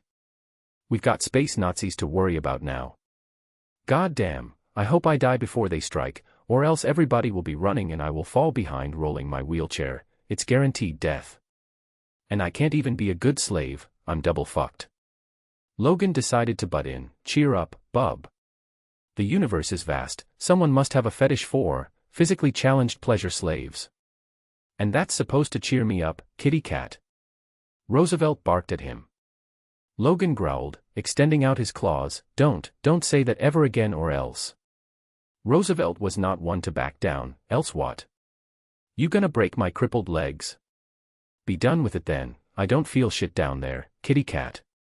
Bwahahaha, calm down, you two. Seriously, you two should open a comedy club, you can make millions just cursing and humiliating each other. Hector slammed his table, bringing their attention. Roosevelt decided to leave. Anyway, take this.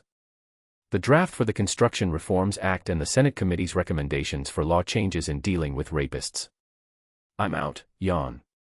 Logan stayed to report, Eric has started to stop every odd bullet. He's a quick learner.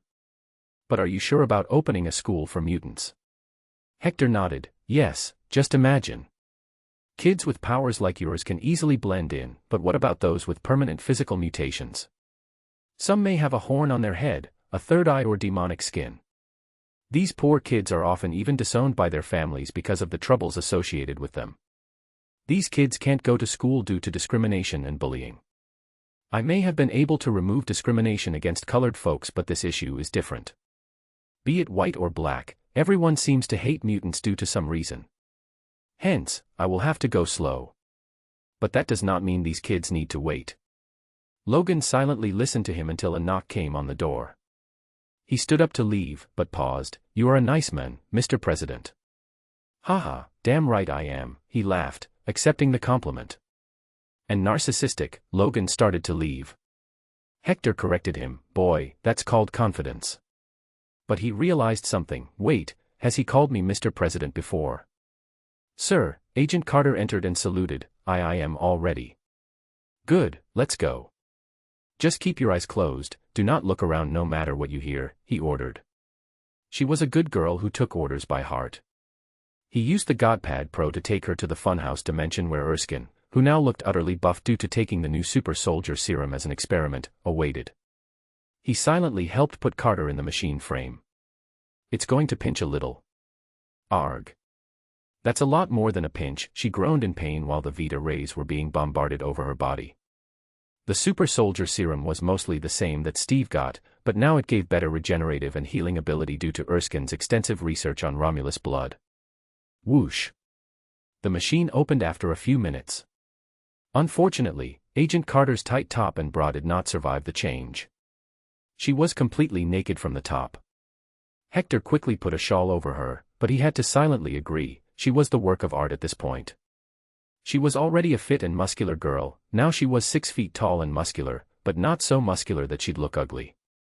Her beauty was still there, just brighter now. He helped her get up and quickly returned to the Oval Office. Agent Carter wore a loose uniform and sat down.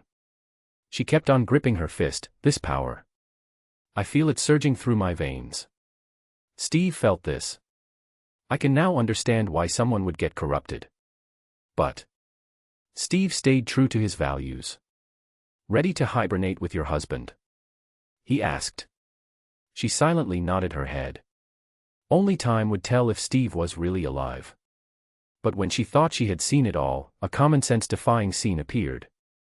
A red shining circle emerged in the air, on its other side was a bald tall woman in monk's clothing. The circle seemed like some magic teleportation thing. Hector greeted, right on time, yow. I won't bother you after this one. Carter, let's go. Don't ask any questions, just follow me.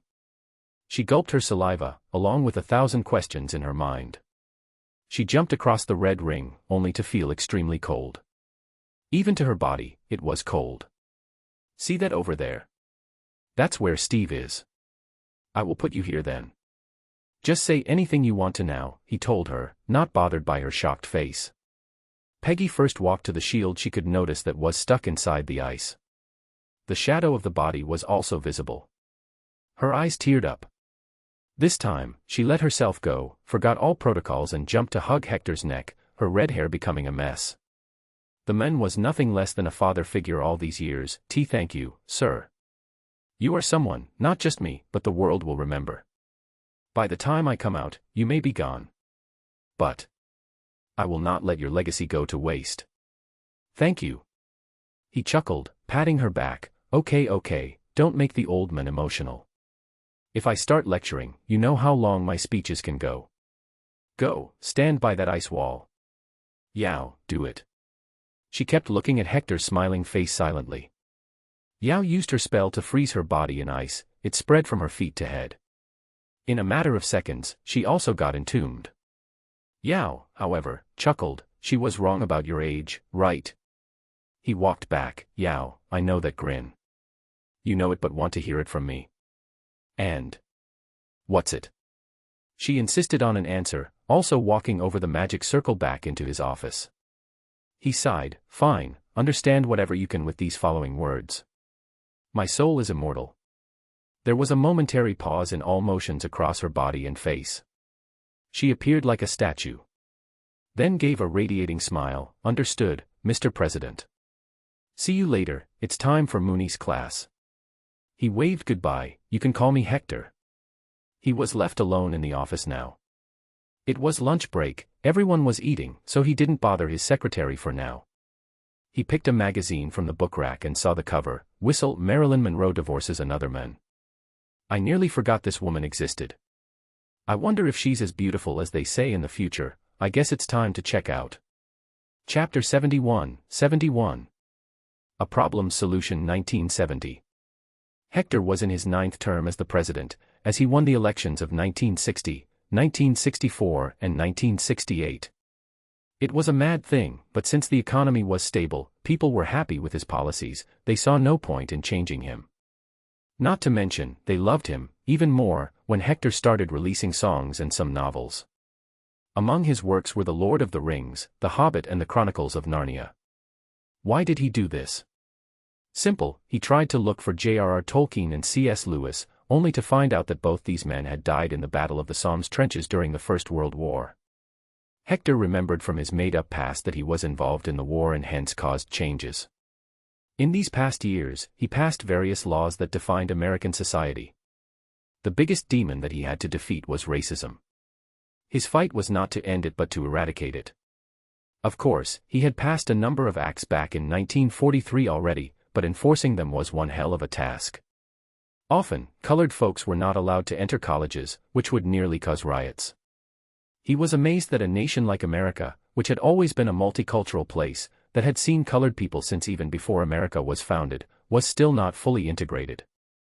Hector did a few things for it. First of all, his police reforms were a banger, with longer periods of training, education about laws and de-escalation studies, with buying guns requiring various identity proofs, address proofs, and mental sanity certificates. Guns were not found in every random home. Only those who were really enthusiastic about it bought it. Thugs could not easily get them either.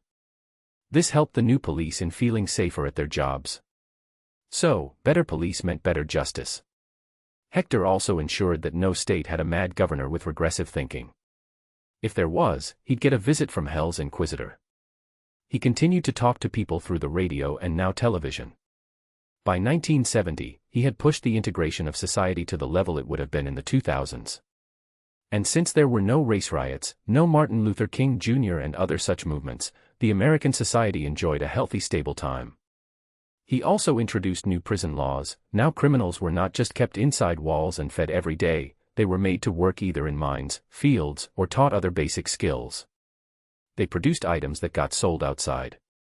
Not just that, a silent notification had been given to all prison guards that whichever inmate kills a pedophile shall be awarded a lavish dinner once.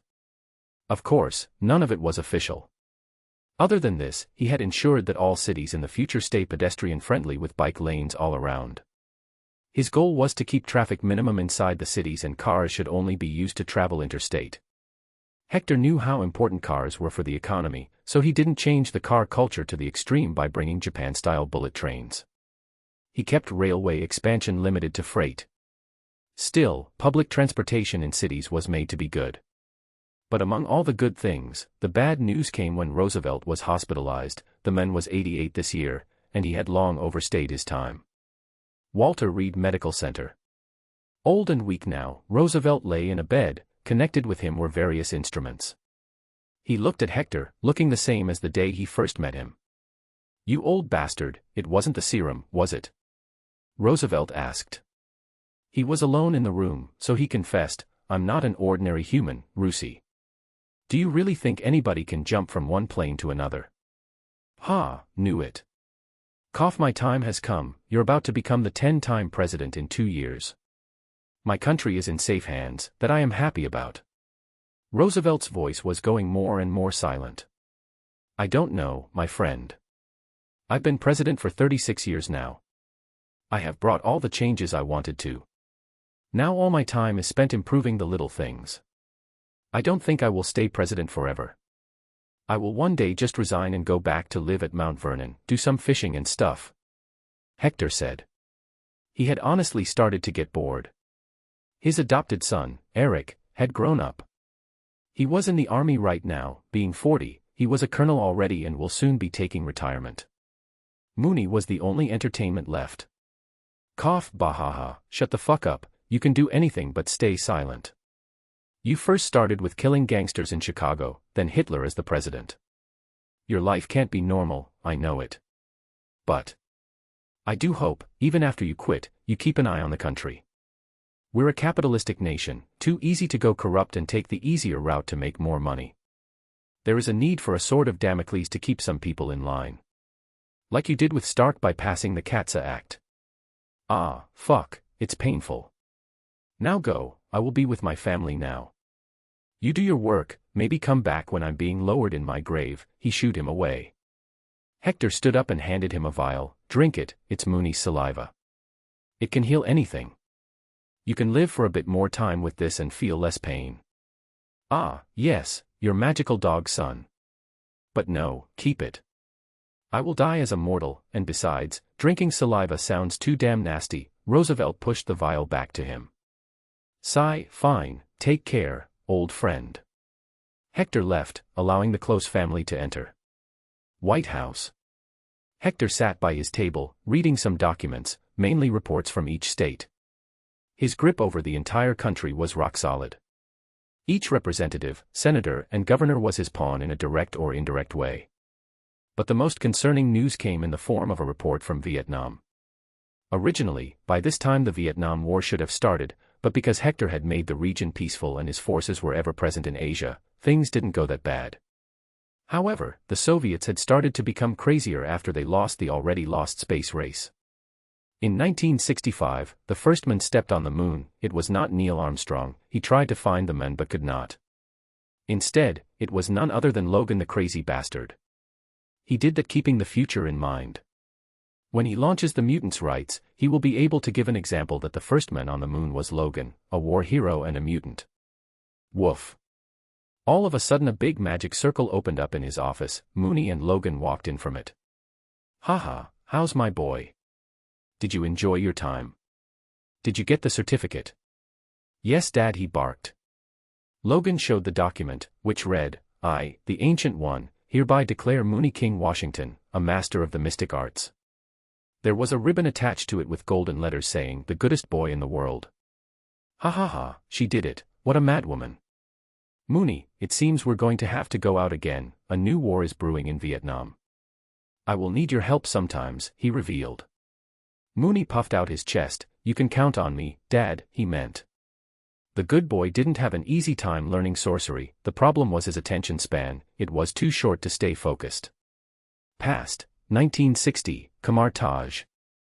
Mooney was standing in the open courtyard, facing the Ancient One. She put a sling ring on his paw. It was custom-made. "You have already started to form the rings, but you need a push to truly master it. I have trust in you, you can do it, Mooney." She created a portal to the top of Mount Everest. "You have 11 minutes. With that, she disappeared. However, 11 minutes passed and she didn't see a single sign of sparks. This got her worried for Mooney, so she made a small portal to peek. "Aw, so cute," she blurted. Her assistant also looked and nearly cursed. "What the, he's playing in the snow." "Of course, it was my mistake. He's a husky, he loves snow." "Fine, this time I will send him to a desert." So she brought him back and then left him in the middle of the Sahara Desert. 30 minutes later, she again saw no signs and peeked. The assistant again exclaimed, "What the, he's playing in the sand now and, is that a rattlesnake in his mouth?"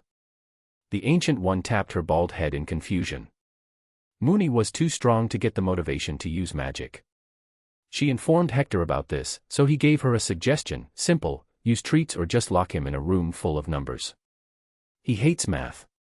It worked like a charm. A frightened Mooney used the sling ring to make a portal in a single minute, but he, instead of teleporting to Kamar Tak, teleported to the White House, beside his dad, since that was his safe space. The training and journey to become a master were full of such shenanigans for Mooney. Past memory ends. As soon as Logan heard the word war, he licked his lips. "I will get my suit." "Haha, sure you should, more than 1,000,000 soldiers will join too. But I don't want to mess things up." The Viet Cong are simple South Vietnamese who look like any other person, but they are supporters of the Communist National Liberation Front. It's easy to destroy the army of Ho Chi Minh, but fighting these hidden Viet Congs will be hard.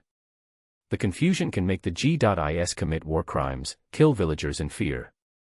I need a way to tell a Viet Cong and communist from an ordinary villager. Hector revealed his dilemma. Not to mention, he can't use overwhelming force as he did in Korea, as here USSR was also involved, not just China, which still had no nukes. They silently tried to think about what to do. How do you fight a war where the line between the enemies and common people was so thin? However, oftentimes answers present themselves. Whoosh! Hector felt something. He was highly alert and stood up. "What happened?" Logan asked. "Something, no. Someone just tried to read my mind," he muttered. "Mutants." Logan growled, angered obviously, as he saw Hector being the last person on whom a mutant should abuse their powers. Hearing the word, a possibility appeared in Hector's head. I think I know who this was." He picked up the phone and spoke to his chief of staff. "Prepare the Marine One chopper, I'm heading out." Chapter 72. Vietnam W1407 Graymalkin Lane, Salem Center, Westchester County, New York. Marine One flew a distance of more than 300 kilometers to arrive at the location. It was a huge Gothic-styled mansion with lots of area around it with jungle beyond the boundaries. It was beautiful and isolated. As his helicopter landed in front of the entrance, he got down while stretching his back. Logan smelled the air. "I smell a familiar scent." "Woof, me too." Hector didn't waste any time. Instead of waiting for the occupants to come out, he kicked the door open, sending it flying away. "Come out, Charles Francis Xavier." The mansion was not a school yet, nor was there a Cuban Missile Crisis, as Hector killed Fidel Castro with his own hands. The man was nothing but an opportunistic dictator who was a capitalist under the mask of socialism. From the days of WW2, Hector had made sure to have an iron grip over the Caribbean and South America. As for the Soviet Union trying to build a missile base in South America, well, no American country dared to collude with them at this point. Hence, the events X-Men First Class didn't happen. And about Sebastian Shaw, he died a long time ago. In 1944, Sebastian Shaw, under the alias Dr. Klaus Schmidt, was a scientist working for the Nazis. He was present at the Auschwitz concentration camp. Hector had killed him right there with other Nazis after having seen through his disguise. It was a quick, shocking death for him as he realized his neck was just a twig. Hellfire Club still existed, however, it was under Emma Frost. It was a normal social group of the wealthy. Hector was a member too, having the highest position of Grand Emperor. He basically held the club by the throat, and if it went out of line, it was death. "Father." Stopping his chain of thoughts, he heard a familiar voice. Shocked, he walked forward. "Eric. What are you doing here?" "I'm here on work. Charles here is my friend. He works for the CIA and I am the handler," Eric revealed. Hector nodded. It was understandable. But he walked to Charles, who extended his hand to shake it, but instead received a light slap to his face. Boy, do you have any idea what you tried?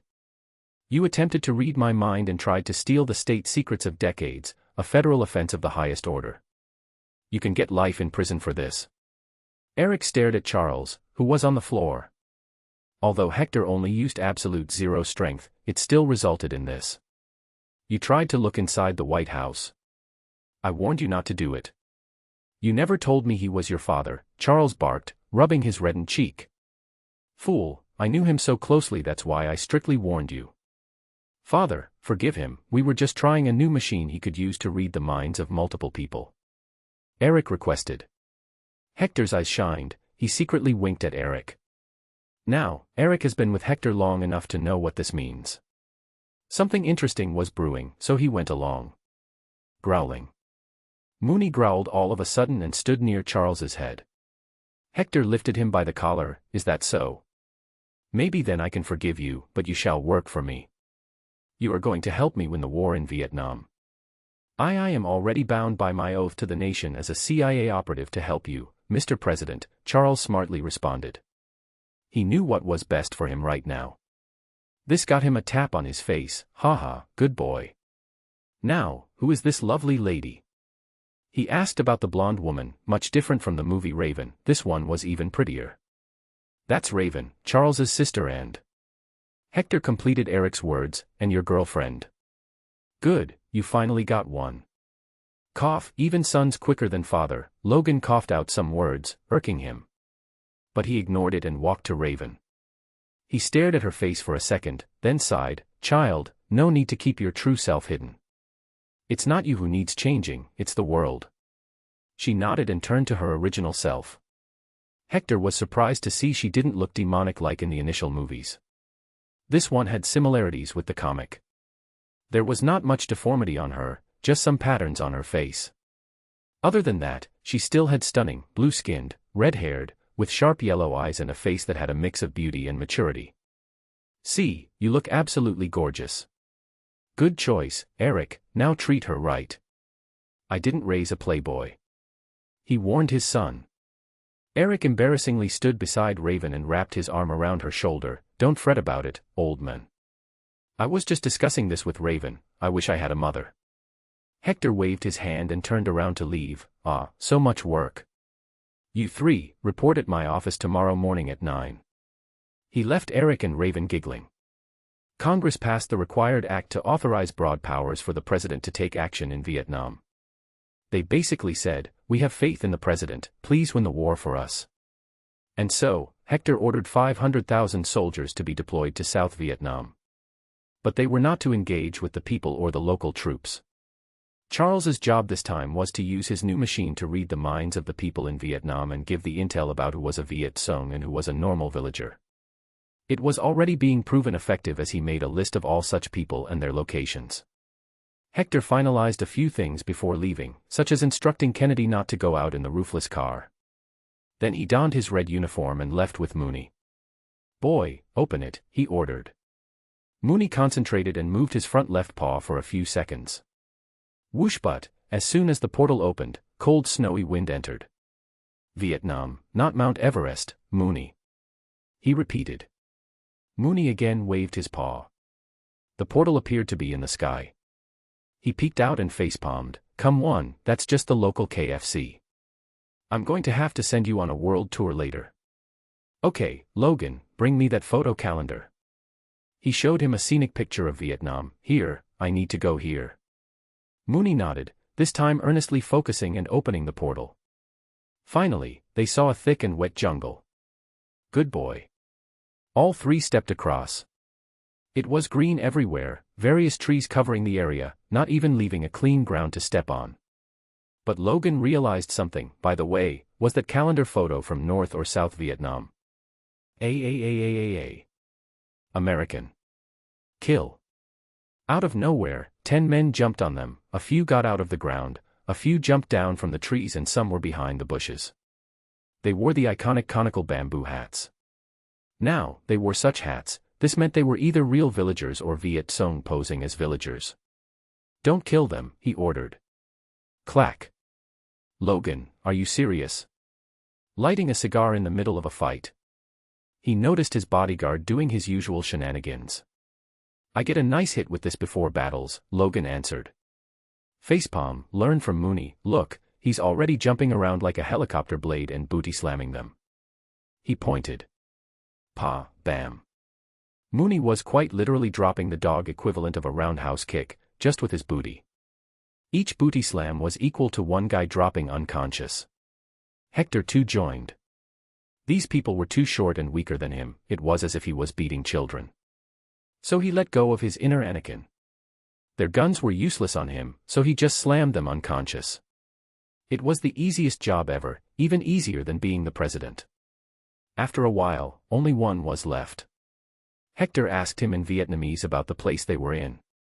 Turns out, they were near the point from where serious North Vietnam territory starts. This meant they were inside enemy territory. We need to head south, he decided, leaving the men on the ground. Stop, and just then another shortman appeared, but this one was extremely different. He was wearing a bright red and yellow shirt with a yellow star on his chest. On his face were a mask and a red cap with another yellow star on the head. He was wearing black pants, red boots, and gloves too. He looked too out of place, as even Hector's red coat was not so bright. But this guy looked like a clown out of the circus. Logan smoked his cigar as he asked the obvious question, who the fuck are you? Yes, son. Are you right in the head? Hector inquired in concern for this man's mental health. Vietnamese or not, he recognized PTSD and felt bad for such folks. To this, the men did a backflip, then a handstand and finally jumped back straight up in a weird pose with his right leg held high, like how those kung fu masters pose. The bane of Americans, the savior of Vietnamese communist spirit, the destroyer of capitalists' pigs, the most handsome men in the whole nation, the god of death, I am, Captain Vietnam. Underscore. Buffed. Cough, Logan choked on the smoke. Bwahahaha. Bow wow, Chapter 73, 100, I am Captain Vietnam, the men repeated, probably feeling insecure due to two men and a dog laughing at him. Hector talked to him, son, why are you dressed like that? Did you get some sort of a super soldier serum? Serum? What's that? I eat rice and drink milk every day, my strength is God-given. Only I can beat America, the boy repeated. A/N, no hard feelings for my Vietnamese ape friends. Just then, one of the men that Mooney booty slammed not long ago woke up, his brows furrowed when he saw the men. Oi, what are you doing here, lunatic? You were to clean the barracks. Oh, so he's not some super soldier, but instead a cosplayer? Hector realized. What's a cosplayer? I've heard you say that to the Japanese many times, Logan inquired. It's when someone dresses up like someone else, oftentimes a famous fictional character or celebrity. Forget it. What's your name, boy? He asked Captain Vietnam. But the men on the ground replied, he's holy fuck. He's the son of our commander, he wants to raise him as his legacy, but holy fuck is not right in the head. Please go, I will take him back to the camp. Why is he being so nice? He just got defeated by a dog, Hector wondered. But who was he to ask? He just put a tracker device on them and let them go. After that, they walked all the way to the American base, but in their way, they saw too many North Vietnamese soldiers. There were so many tunnels that there was no telling when they would come out from somewhere. Hence, when he returned, he found Charles quickly. I need you to map the entire country and mark the locations of enemies and neutrals on the map. Raven, child, you can help as well. You are going to travel with me secretly to the biggest base in North Vietnam. We are going to end Ho Chi Minh. The man is an old goat, but he's the link keeping the Workers' Party of Vietnam peaceful. With his death, there will be many who will eye the position to become the leader. Meanwhile, Charles will map all their major bases, and once we have their location, we shall launch a major airstrike at the same time, crippling them in one go. I will not use my own fist this time as there are no enemy tanks. Yes, there are Soviets planes that I will keep on shooting down secretly. Understood. He ordered them. What about me? Eric asked. You're a colonel-ranked officer, you don't go into conflict. And don't forget, people don't know about your powers, lead the troops here as you'd normally do. Hector advised him. But he noticed the boy's eyes on his girlfriend. "Oh, come on, son. I won't let anything happen to your girl. Don't worry." "Woof," Mooney barked. You will play around with Logan. Your job is to map out the caves, how far they are spread, where they lead to, their entrances and the traps they have laid in the jungle. Be careful," he instructed them.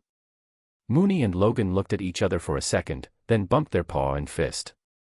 The two had a bond of friendship that had put Steve and Bucky to shame. Quick, get to work." He clapped and pushed them around.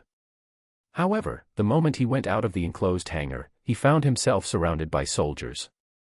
No, they didn't have guns. Instead, they had big smiles on their faces. Out of nowhere a dozen confetti were blown and the hundreds of men put on conical party hats on their heads. "Happy birthday, Mr. President." Howling and clapping, Mooney, Logan, Eric, Raven and Charles also came out, singing the birthday song. Logan handed him a small birthday hat. "You've turned 100, old man, officially." Soon, a few men rolled a trolley towards him. It had a giant blue cake on it. It was in the shape of a star and had 100 small white star-shaped candies on it. But then another giant trolley moved in. This one was a container. "Sir, this just flew in this morning. This box contains 15 million postcards, all from the citizens of the United States and some even from abroad, wishing you a happy birthday." Am I the oldest head of state of any country ever? He wondered and proceeded to cut the cake. Haha, thank you, my sons. And since you are recording it, I would like to thank every person in the world who wished me a happy birthday. May you all be blessed with a healthy and prosperous life. Next, the first bite went to Mooney, his boy. Then to Eric, his officially adopted son. Embarrassed, Logan also got one. The guy was officially on paper, 65 years old, and still his bodyguard. It was a fun celebration at the base. A lot of beer was drunk and the meat was cooked. One cake was not enough, so Hector had to organize a few hundred more. In short, all men and women ate and drank to their heart's content. Back in the United States, a small ceremony was held to honor his years of service to the nation. In it, a few hundred men from the 3 military services and police marched in front of the White House while his historic speeches were being played on loudspeakers. Such honor was never given to any politician in American history. But the war must go on. Hector headed out with Raven, who disguised herself as a Vietnamese soldier. Mooney and Logan were with them, but they were kilometers ahead, clearing out a route for them to head north unseen. Their destination was the capital of North Vietnam, Hanoi. Along their way, they had to kill many northern soldiers. But they made sure to not harm the villagers. In fact, Hector showed an amazing act of goodwill. He would use satellite communication to talk with Charles so he can mind sweep the village. If there were any Viet Cong, Hector would kill them. When the people are in terror, he brings stacks of rations, containing frozen canned meat, rice, wheat and spices in his funhouse dimension. He would then explain to the people in simple Vietnamese why he is doing all this and that all that food is for them. He would assure them that once the war is over, none of them will have to starve. Even if they didn't believe him now, they would remember him, and when in the future they and their children will see his photo on televisions or newspapers, they will immediately remember this incident, instantly feeling a sense of closeness and goodwill towards him. It was a game of the mind, he was just good at playing it. You learned this after working in hell for too long. How did you do that, sir? How did you bring out all that food? Raven was shocked beyond words. He laughed and patted her head. Child, there are a few things meant to be left unspoken. But in short, it's not the super soldier serum that makes me special, and no, I'm not a gifted one. Maybe, one day I will tell you. After all, you'll be Eric's wife someday. Raven's face blushed. But honestly, she was in the disguise of a Vietnamese soldier. It didn't look cute at all. Instead, Hector felt goosebumps. He coughed. Let's continue. We've checked, no soldiers are hiding beyond this point. You go straight, you can easily enter the capital. Logan reported to him. Good job, he said, giving Logan a treat, which was a cigar, and Mooney got giant thick beef jerky.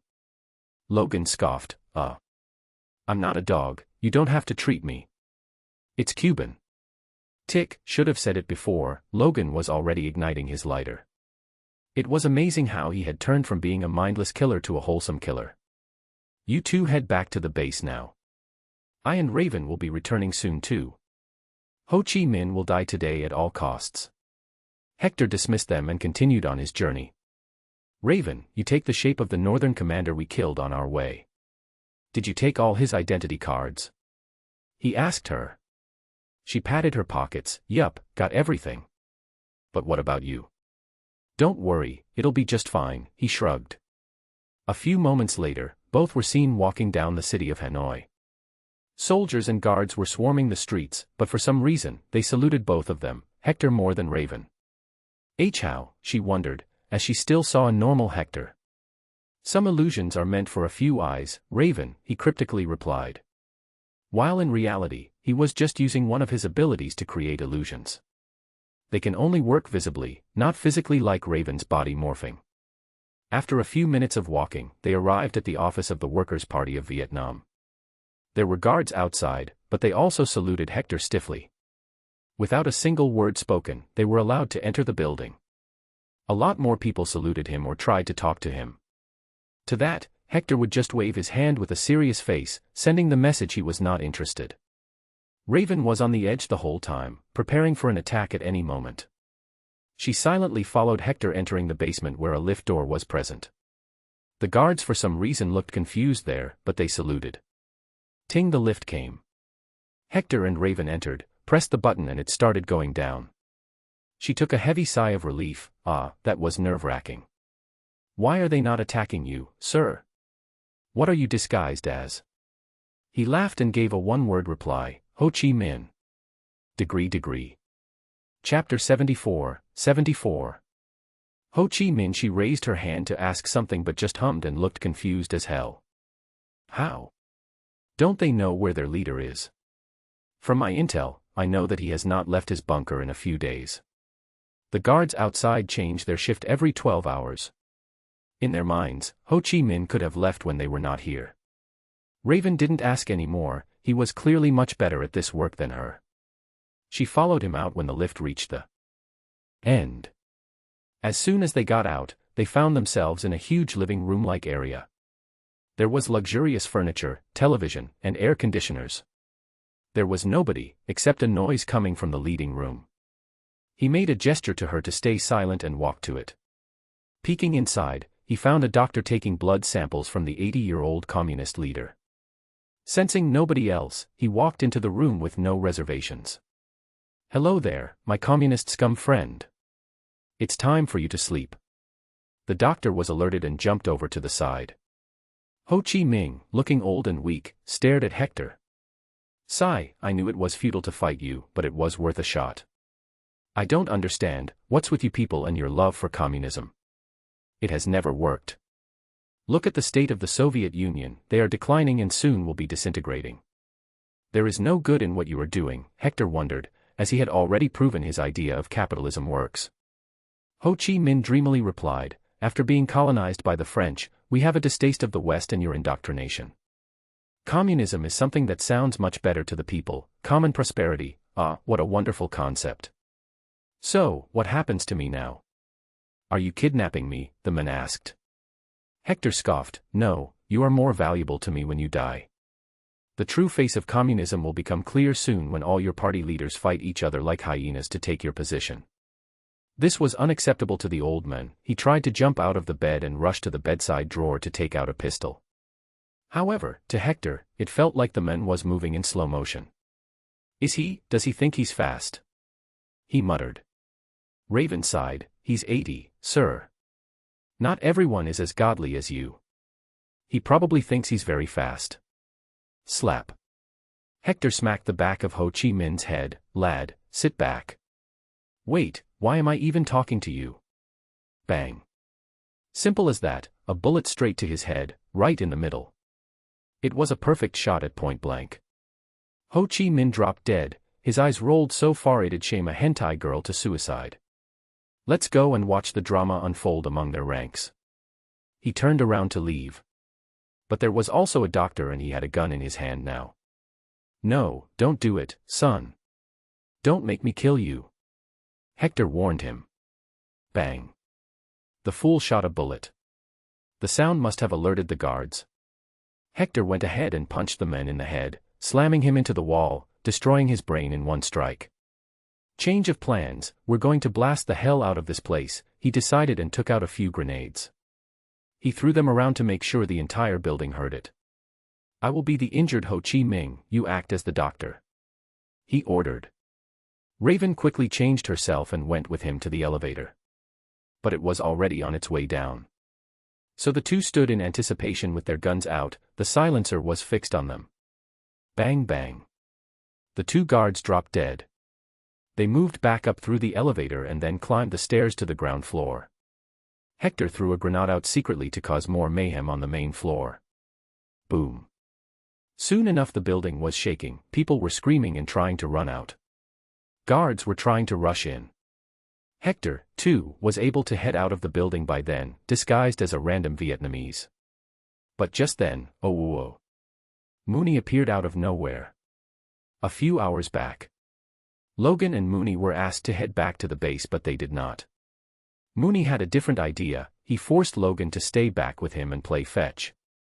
Logan, too, enjoyed it and before they knew it, they heard loud bombs inside the city. What do you say, wanna go and save your pops? Woof, Mooney nodded his head. Let's go then, Logan put the Wolverine suit mask back on and ran out. The Wolfman and Wolfdog started butchering any soldier they found, anybody who had a gun was an enemy. One by one street at a time, they made their way to the building. On their way, they came across various barracks too, so they threw grenades in them and destroyed them. Some anti-aircraft guns were also present. They just brought as much damage to the city as possible.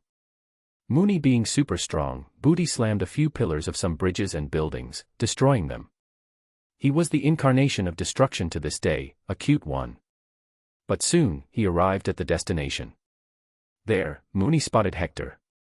Inside the Hanoi headquarters, as soon as Hector left the building, people rushed into the bunker to find their dead leader. The first one to find out about this first was a general of the North Vietnamese army. He quickly told his soldiers to surround the building. Announce that great leader Min is fine, he was injured and is being treated, he told his adjutant. The general had a big grin on his face, it was clear to him that he had won the lottery of his lifetime. If he played his cards right, he could become the next great leader, all he needed to do was to convince a few more generals. But sad for him, Hector had no plans on letting anybody have it so easy. Great leader is dead. They killed him. Great leader is dead. Hector ran out of the building, shouting, while disguised as a random Vietnamese. Only a spark was needed, people started to shout the same after him, soon enough, the words would reach every part of the city and the nation. All the hungry hyenas would soon gather to divide the meat. You dummy, why didn't you go? Ah, you were worried about me.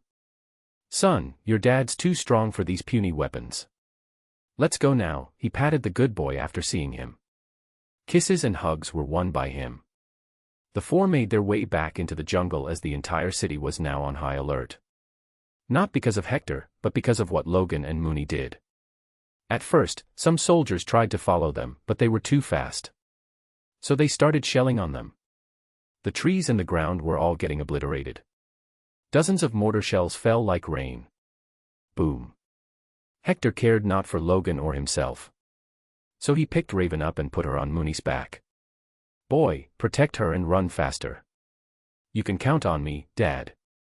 Pretty lady, hold tight, Mooney barked and zoomed fast into the jungle. He was one fast boy. However, Hector and Logan stopped as a live mortar fell in front of them, though it didn't explode. Just out of curiosity, Hector tried to investigate it to see if this was supplied by the Soviets or Chinese. But what he found angered him to no bounds, he has crossed a line now. That's capitalism for you, Logan lit up another smoke. Right in front of them, on the tail of the mortar shell, the brand logo read, Stark Industries, Chapter 75, 75. End of Vietnam War, Stark Industries. It was outrageous. According to the CATSA Act, no American company was allowed to sell weapons or technology to America's adversaries, including the USSR, China, Vietnam, and all other communist nations. I guess he's going to have to answer some questions or face the hammer of justice. This is not the America of old where the rich and powerful never get punished. Hector muttered as he picked up the mortar shell.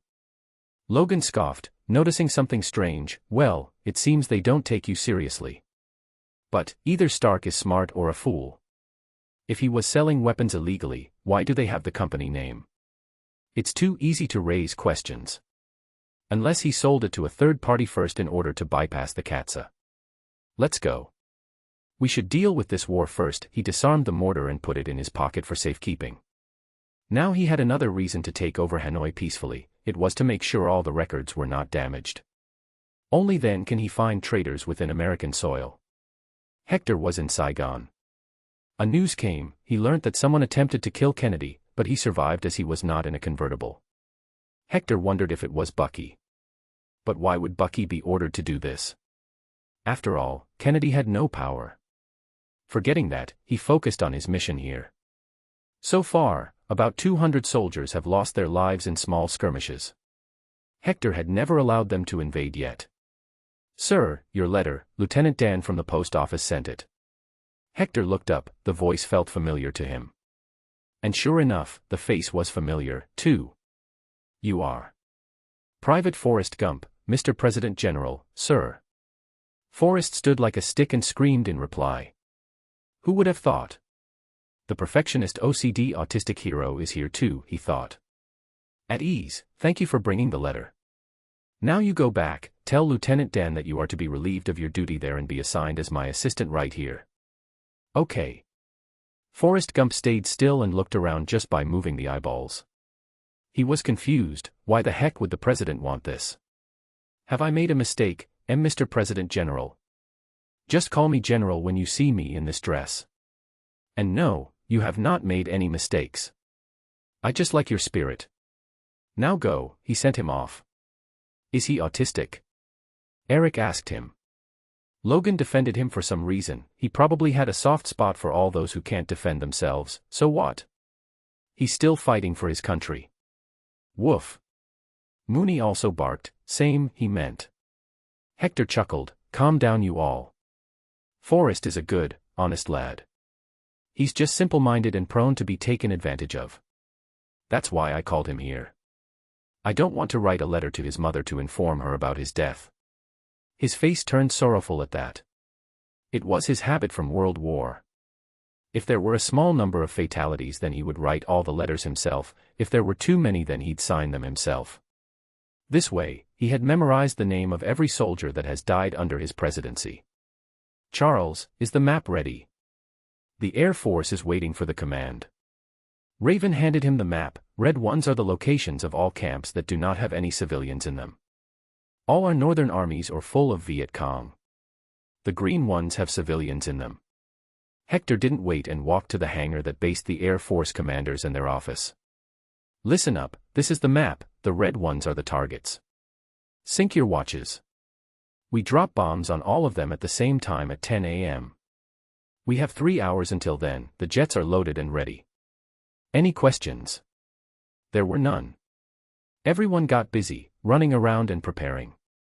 Meanwhile, Hector went to the army's hangar. Although there were no Allied forces anymore, Hector's rank was recognized by the UN and NATO as the highest possible and unachievable anymore. Basically, he was living history. Everyone, it's time. We are going to sweep clean the entire Vietnam. My boy, Mooney, and Logan were able to locate and map out every tunnel the rats had dug. We know exactly where their entrances are. It's time to overwhelm them. The force of 400,000 shall move out with all the choppers we have as a backup. The tanks will provide us support whenever we are near the camps. Here is the map, the green ones are the target. But listen to me clearly and loudly, do not kill civilians. Any soldier found committing war crimes will face the same fate that Nazis did. We are liberators, not subjugators. Each unit shall have a communicator.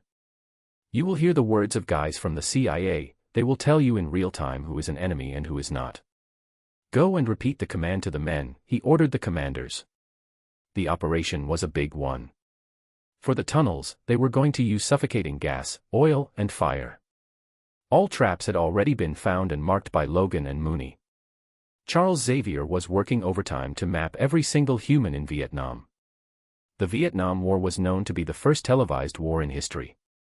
And because this was the case, the journalists were able to bring in stories of atrocities, videos, and photos of war crimes.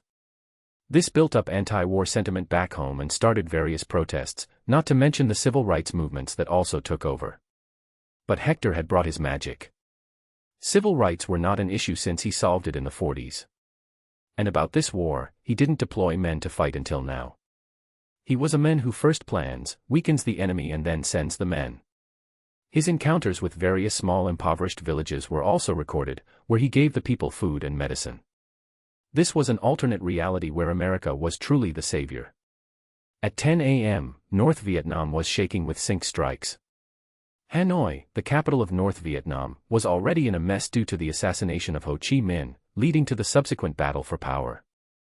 Various factions were fighting each other. It was as if their motive was not to win South anymore. Adding the various assassination attempts by the CIA on various leaders, which were planned to fail, making sure each leader keeps thinking about his rivals. They never thought it was the CIA fooling them. All this resulted in one thing. The military generals responsible for fighting were left to fend for themselves. The entire Northern Army got divided into various factions. They stopped sharing resources and intel, leaving some with extra firepower and others with nothing but sticks. Everything that could go wrong for them did go wrong. And then came the airstrikes, ushering Hanoi into madness as they tried to make a sense of the situation. But sad for them, it was already too late. The campaign lasted until the next day. By then, Hanoi was surrounded and 99% of Vietnam was captured. Heavy deployment was sent to guard the border with China to make sure no land invasion occurs. The result of the internal strife in Hanoi was the rise of Le Duan, secretary of the Central Military Commission of the Communist Party. He became the General Secretary of the Communist Party of Vietnam. Now it was his responsibility to deal with the Americans, but sadly for him, there was not much left to deal with.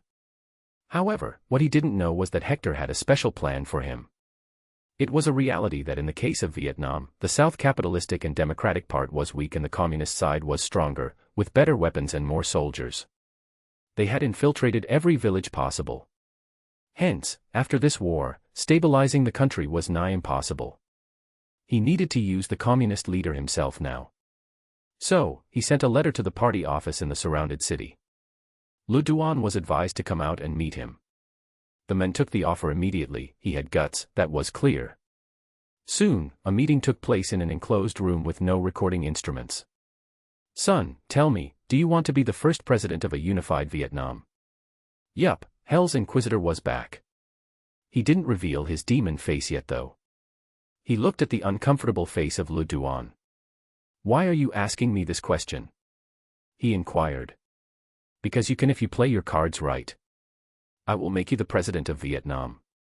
You can make a lot of money, of course, you won't be communist anymore but instead a capitalist. I will pump your economy, you shall convert the communist nation into a capitalist. Just imagine, you will be more famous in history, Le Duan, the father of Vietnam. Your picture will be on banknotes. Generations to come will take your name in reverence for creating a nation so rich and modern." Hector simply told him all the things any man with power dreams of. Hitler's wet dreams, basically. Le Duan was conflicted. "Why would you do that? What makes you believe I will follow you?" At this point, Hector did use his power as a crossroads soul buyer demon. His face turned demonic. Le Duan screamed and jumped back. He started slamming at the door. "Let me out, demon." But Mooney and Logan guarded the door outside. No one came to help him. Hector sighed. There was only one way to calm him down. Slap. A nice smack in the face and Le Duan sat down like a scared schoolboy who got his pants pulled down. "I am 100 years old, America is the strongest and the richest nation in the world.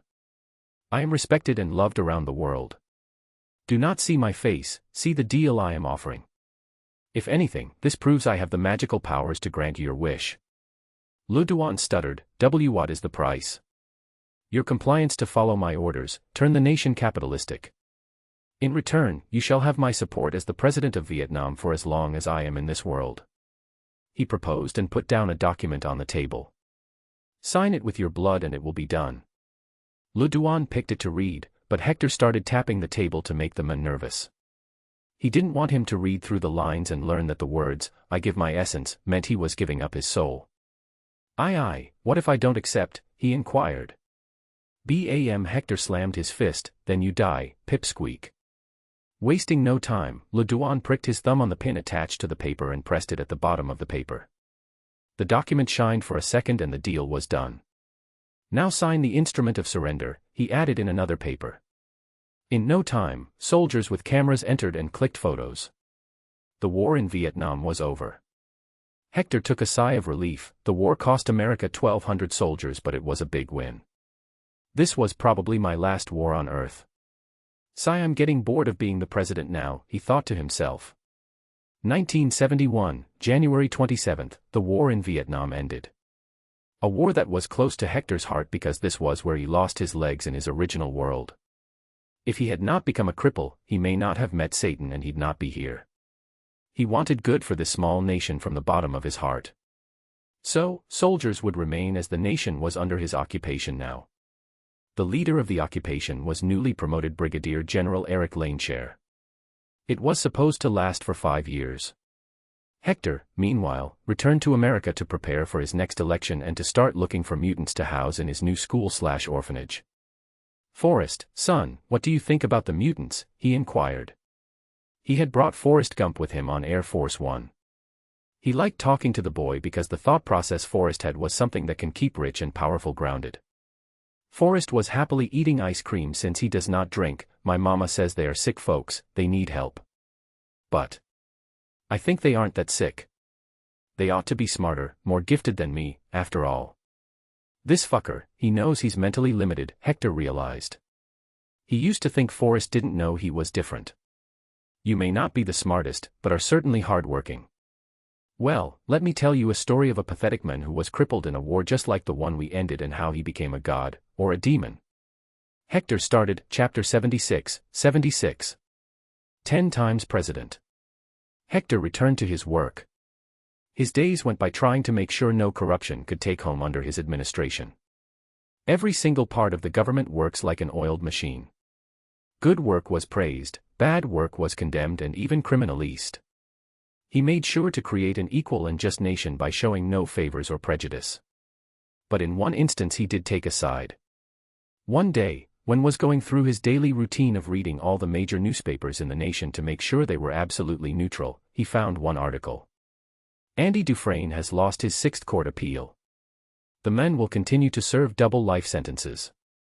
He just remembered the name from a very iconic movie. Isn't this the men from Shawshank Redemption? Remembering this, he got up and headed straight to Shawshank State Penitentiary in Maine. It was just his helicopter and him, since the distance was not too much. He came with Mooney, acting as his sniffer dog.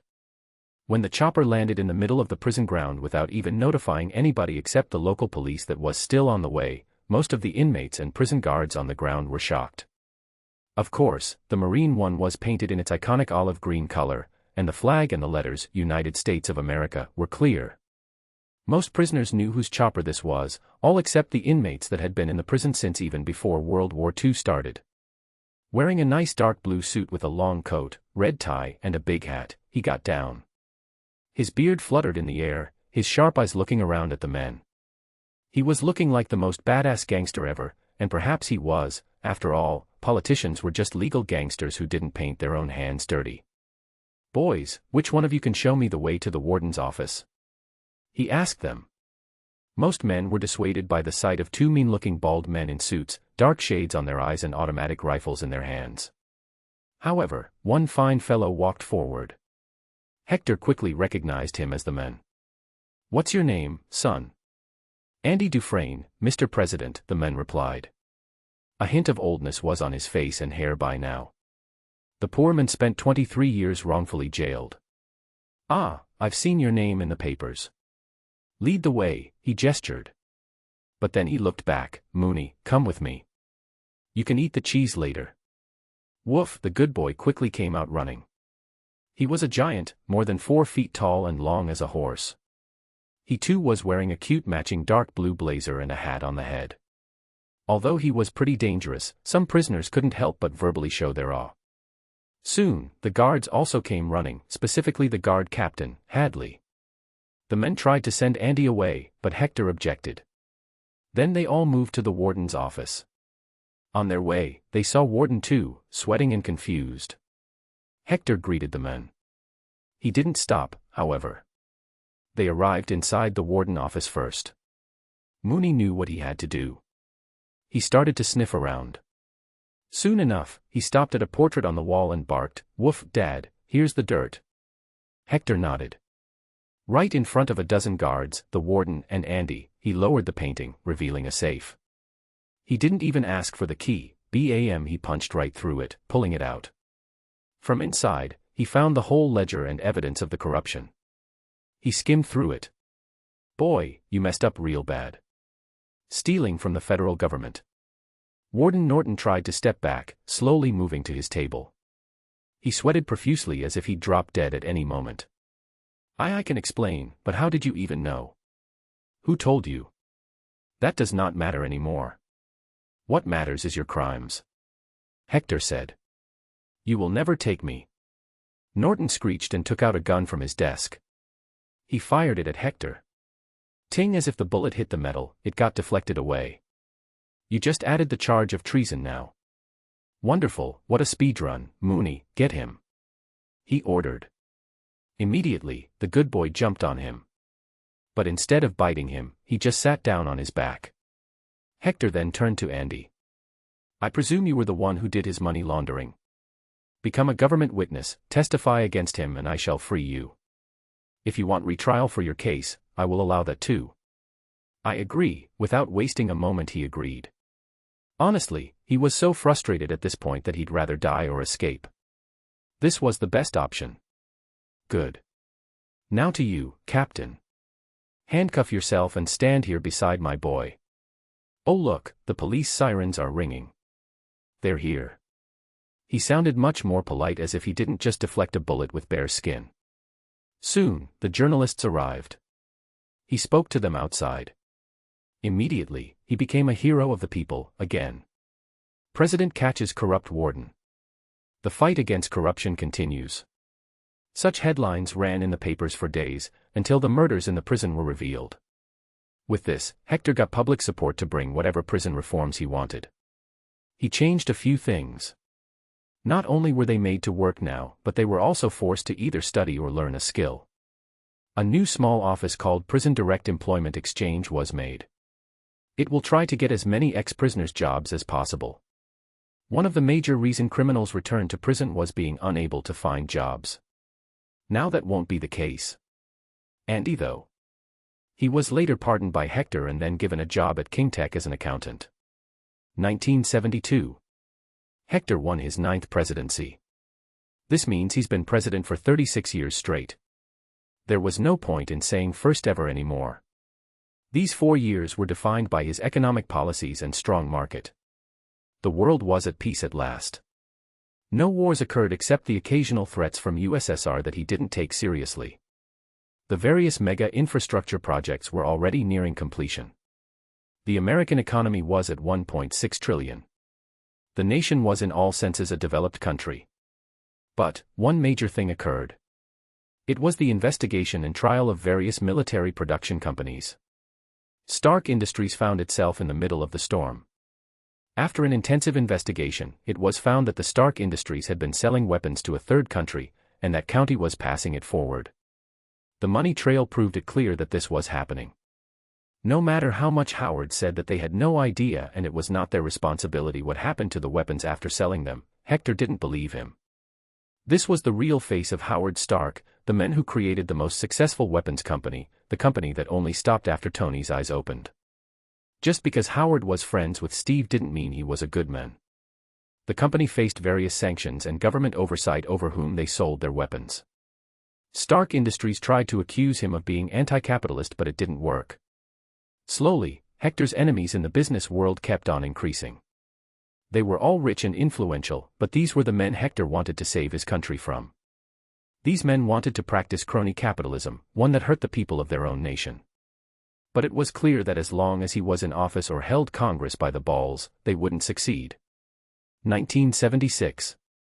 10th re-election. Hector had decided that he won't try in the next elections after this. If people wished, they'd keep him in the office. If they didn't, then he'd let someone else take over. For the last time, he headed out to promote his campaign. It was just him, Mooney, and his driver, Logan. The car he was using was the Lincoln K-Series limousine. It belonged to Roosevelt back in the 30s, but now he used it to promote his campaign by removing the roof. Roosevelt was still alive, by a thread, and sitting in the car too. He was 94 years old, and Hector helped him to stay alive some more, saying, "At least finish a century before dying, man." But the man was weak now and rarely went out. Today was an exception. After all, how many presidents ran 10 times? "Mooney, you're the star charmer. I'm too old for the ladies to get wet for. Just wave your paw and howl." Hector helped Mooney put his paw on the bar handle. Roosevelt chuckled. "Look there, they seem like college girls and they're sending flying kisses."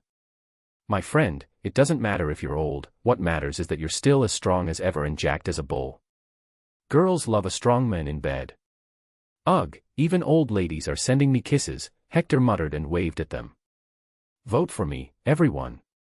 It'll be my 10th term. It'd be a shame if I lost at 9. Let's make it even," he voiced on the loudspeaker. For his security, there were just a few men from the police department. The place he was campaigning was a college town, Annandale-on-Hudson, in New York. Oh whoa. All of a sudden Mooney howled louder. Dad, look, something happened there." Hector turned to the side at the incoming traffic on the other lane. That side of the road was not stopped by the police, but it now was. There were also a few people standing, circling around something. He jumped out of his campaign vehicle and ran quickly to see. Mooney followed behind. "Step aside." His command was met with gasps and cheers. But he didn't stop. He quickly reached the center, and what he saw left him cold. A little girl, about 8 to 9, was on the ground, losing her life, all bloodied from the collision with the car. Another troubling thing was the second red-headed girl, who was holding the injured one in the arms. But the second girl's eyes had rolled back and her body was twitching as if she was having a seizure. Her eyes were tearful and her face going red. "Moony, wounds," he rushed. Mooney got into action to heal the little injured girl, while Hector quickly held the red-headed girl. Her small body continued to twitch in his arms. He had no idea what was happening to her. "Hey, little one, wake up." But she didn't return to normal. Yet, as Mooney healed the other girl, this one also stopped twitching and crying. The moment all wounds were healed, the girl in Hector's arms also returned to normal. "You see me? Are you okay?" He noticed her green eyes returning to normal. But she instantly burst into tears. He silently put her in his arms and stood up. He also picked the other girl in his arms as she remained unconscious. He rushed back to his car, Logan, to the hospital. A/N, guess the new character. Chapter 77. Fighting Sage at the hospital. The girl who met with the accident was found to have just been in trauma because she was already healed by Mooney's saliva. Yes, she had lost some blood and it was given to her. But the bigger problem was for the other girl. Doctors quickly did an MRI after they heard what Hector saw, but they found nothing wrong with her. Hector talked to her. She seemed to have been hit by mental trauma and was constantly acting scared. "What happened, little one? What's your name?" he asked her. She looked up at his face, for some reason acting surprised. I am Jean Grey." In a second, Hector realized everything that happened as he remembered things. Poor girl, the stress awakened her mutant telepathic powers which empathically linked her to her dying friend. Hector had died once and knew how traumatic it could be for someone living to experience that. She kept staring at him. He knew why. "You are wondering why you can't hear my thoughts, like all others." She nodded her head. He sat down beside her. The patient's bed made a creaking noise as if it would fall apart any moment. "Well, little Jean. You are special, you are gifted. Have you ever heard the word mutant?" he asked. Jean looked around herself and whispered, "Mom says they are people like us. Dad said they are different." "Logan, can you come here and show it to her?" he called. Logan quickly drew his claws and showed it. "I'm a mutant, this old man calls us gifted." What's going on in Logan's head? Can you tell me? Hector asked her. Jean had no control over her powers right now. She could not read Mooney or Hector's heads because they were higher beings, but Logan was a mortal. She repeated what she heard, I want to smoke, I want to pat Mooney. I want to smoke, I want to pat Mooney, he's thinking that constantly. Puffed, ahahaha. Logan, you are one abnormal guy. Now go and make sure nobody enters without informing. I need to discuss something with this pretty little maiden. And Mooney, come here, let her play with your fluff. He ordered. Mooney happily put his head on Jean's lap cutely. She giggled. Anytime she was focusing on Hector or Mooney, she didn't feel the words of people around rushing into her head. Jean, you two are a mutant, as I say, a gifted one. Your powers are related to the mind and have no limit. You can become the strongest person in the world if you get training. You must get training for the noise in your head to go too. Right now, the power controls you, you need to control it instead. He revealed to her. The girl was just 9 years old, there was no way she could completely understand his words, but at least she'd know what was wrong with her now. She would have answers. I can't really just take her away from her parents. Let's see how they react to this information, he thought. But one thing was clear, the girl needed help, and without it, she'd be a danger to herself and those around her. The trauma she had faced was not something to be taken lightly. My baby. Here they come, he moved away, letting the parents come over. The parents of the two girls came crying. But surprisingly, the one who was hit by a car was in better shape than the other. When they found out it was the president who saved the girls, they nearly forgot what they even came here for. He made sure that only Jean and her parents were left later on so he could talk. The doctor had told them all about what happened and her seizures. Mr. and Mrs. Gray, take a seat. I have something to talk about regarding your daughter. He interrupted them once the doctor left. Logan again stood guard outside. He, meanwhile, told Mooney to take Jean to the side and play with her. Listen to me carefully, your daughter has the X gene. This means she has mutant powers. She just awoke them. Her powers seem to be vast empathic and telepathic abilities. She emphatically connected with her friend who was dying on the road. If I had not come in time, Jean would have been mentally broken. Her powers cannot be measured yet, but she's not in control of them. She can read people's minds without even wanting to. So, if you are going to keep her with you, you will face too many problems. Do you have more kids? He asked them. Elaine Gray, Jean's mother, nodded, fear and panic clear in her eyes. Yes, Mr. President, I have 4 other kids, Jean is the youngest. Do you love her? The better question is, will you still love her now that she's gifted? To tell you the truth, X gene is inside the body of nearly every human, but only a few of them can activate it in their lifetime. So, she's not strange, she's normal. Hector said. He didn't want her parents to hate her after all. The two glanced at their daughter, playing with Mooney, giggling. Can't she live with us? Elaine Gray asked. She can, but that will be a danger to you and herself. You need to understand that she is not in control of her powers. For example, if you were to send her to the school, she will involuntarily hear the voice of everyone around her, it will make her go crazy. If you try to teach her, she will know all your thoughts. Not to mention, her abilities are telepathic, meaning she can even destroy things just with a thought. And let me tell you, with her ability to read minds, it will make her angry a lot of the time. He honestly revealed to them all the problems that can arise. The last thing he wanted was for Jean to end up mistakenly killing her parents. But he appreciated that he could have this conversation. The general public trusted Hector as if he were their grandpa. What should we do now, sir? John Gray, her father, asked. I will train her. There is a special school run by me for kids that are gifted like her. She will learn to control her powers and also get regular education. All under the umbrella of my protection. Besides, you will be able to visit her as the school is near Washington, D.C., he suggested. The two parents looked at each other's faces. Is the government fine with this? Of course, because I am fine.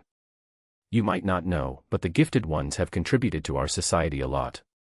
They helped us in winning the World War, even the recent Vietnam War's hero, the one whom I gave a medal, Charles Xavier, he has similar mind-reading powers as Jean.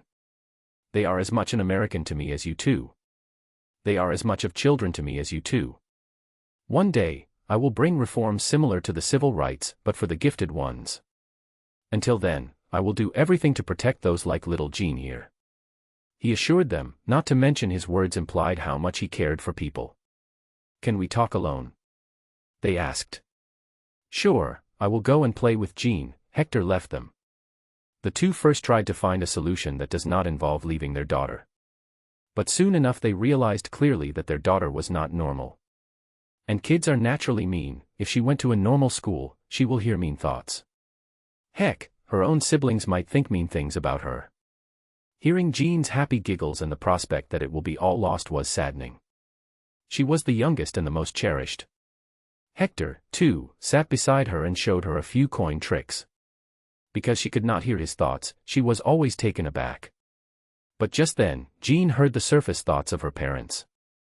Her face turned sad and she ran to her father. Dad, Mom, are you going to leave me? Be honest, Hector voiced, since it was pointless to lie. Honey, we're not leaving you. You heard our thoughts, right?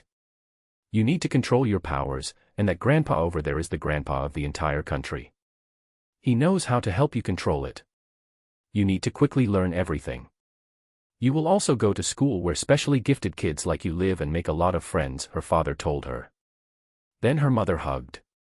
We will come to meet you every Sunday as the school will be close by, she said. Hector made the deal juicier. Oh, Mooney is also a teacher. The boy is jobless since his last gig in Vietnam. Excitedly wagging his tail, he faced his old man and asked in barks, Dad, really? Can I be a teacher? You can be the best teacher ever. Hector ruffled his furry head. Jean looked at this interaction. She already fell in love with the kind giant dog. She giggled, yes, he's the best teacher. At that, both Hector and Mooney stared at her. Jean, can you understand Mooney? Yes, all his barks are followed by silent words, she replied. Oh, yes.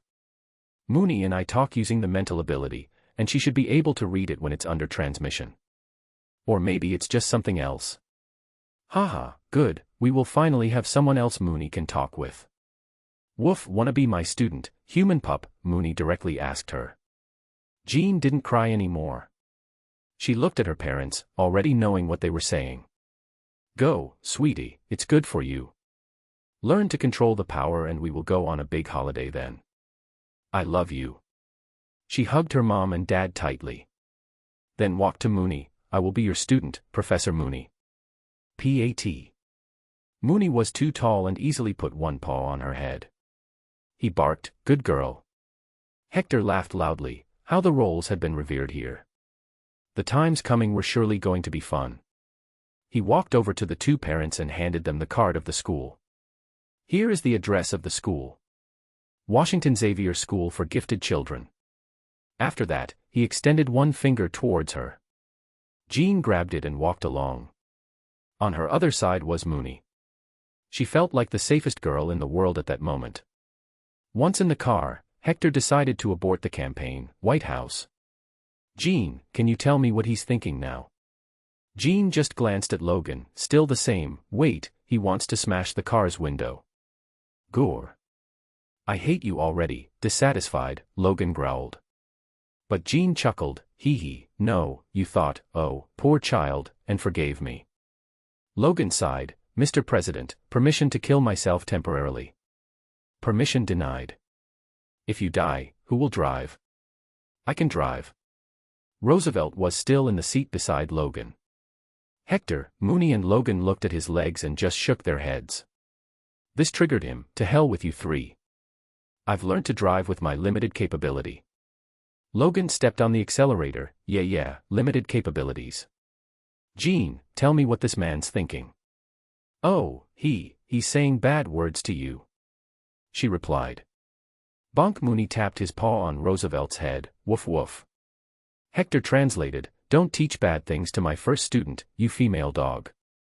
Did he just call me a bitch, but in a civilized way? Roosevelt wondered loudly. But none helped. The same day, Hector allowed Jean to stay with Mooney the whole time.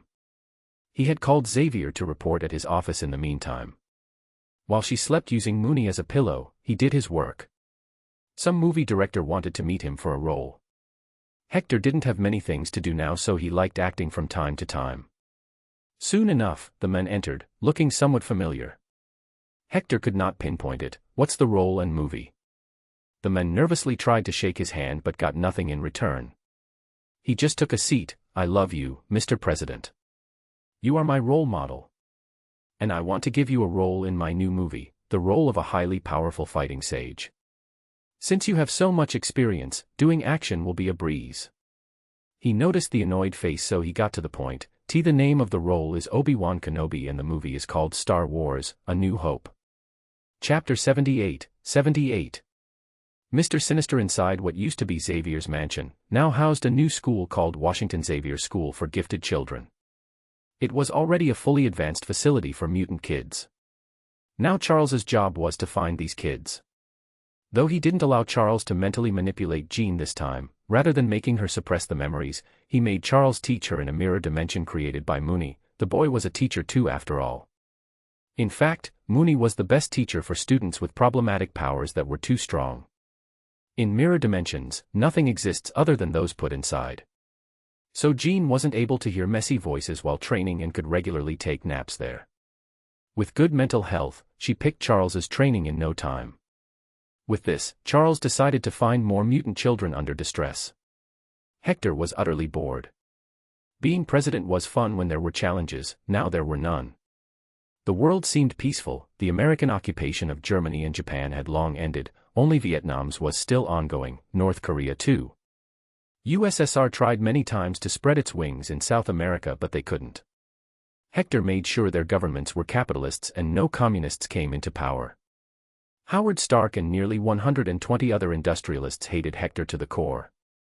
But despite that, entrepreneurship was much on the rise with the right economic policies. Taxation was decided based on percentage.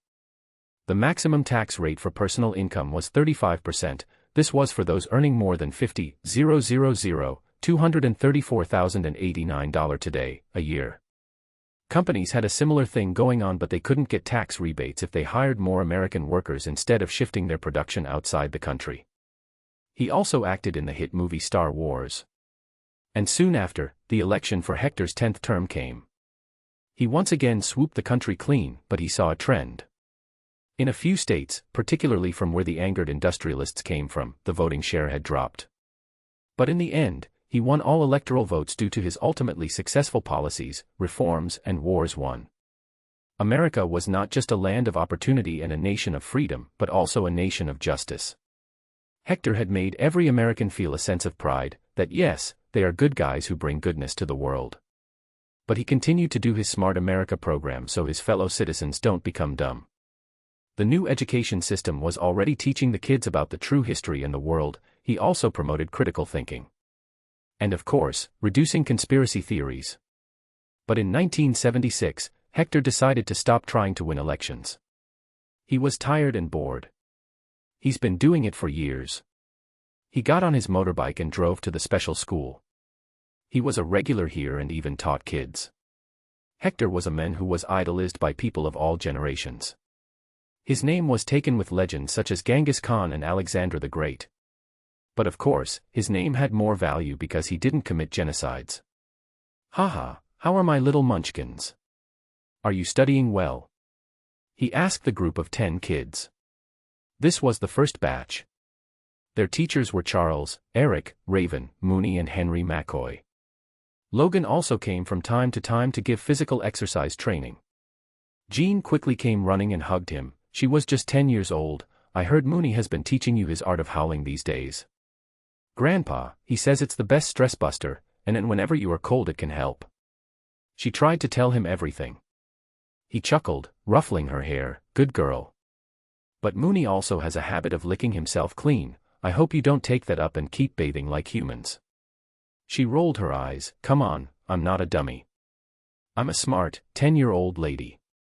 I can also recite multiplication tables from 1 to 100. He was proud of her.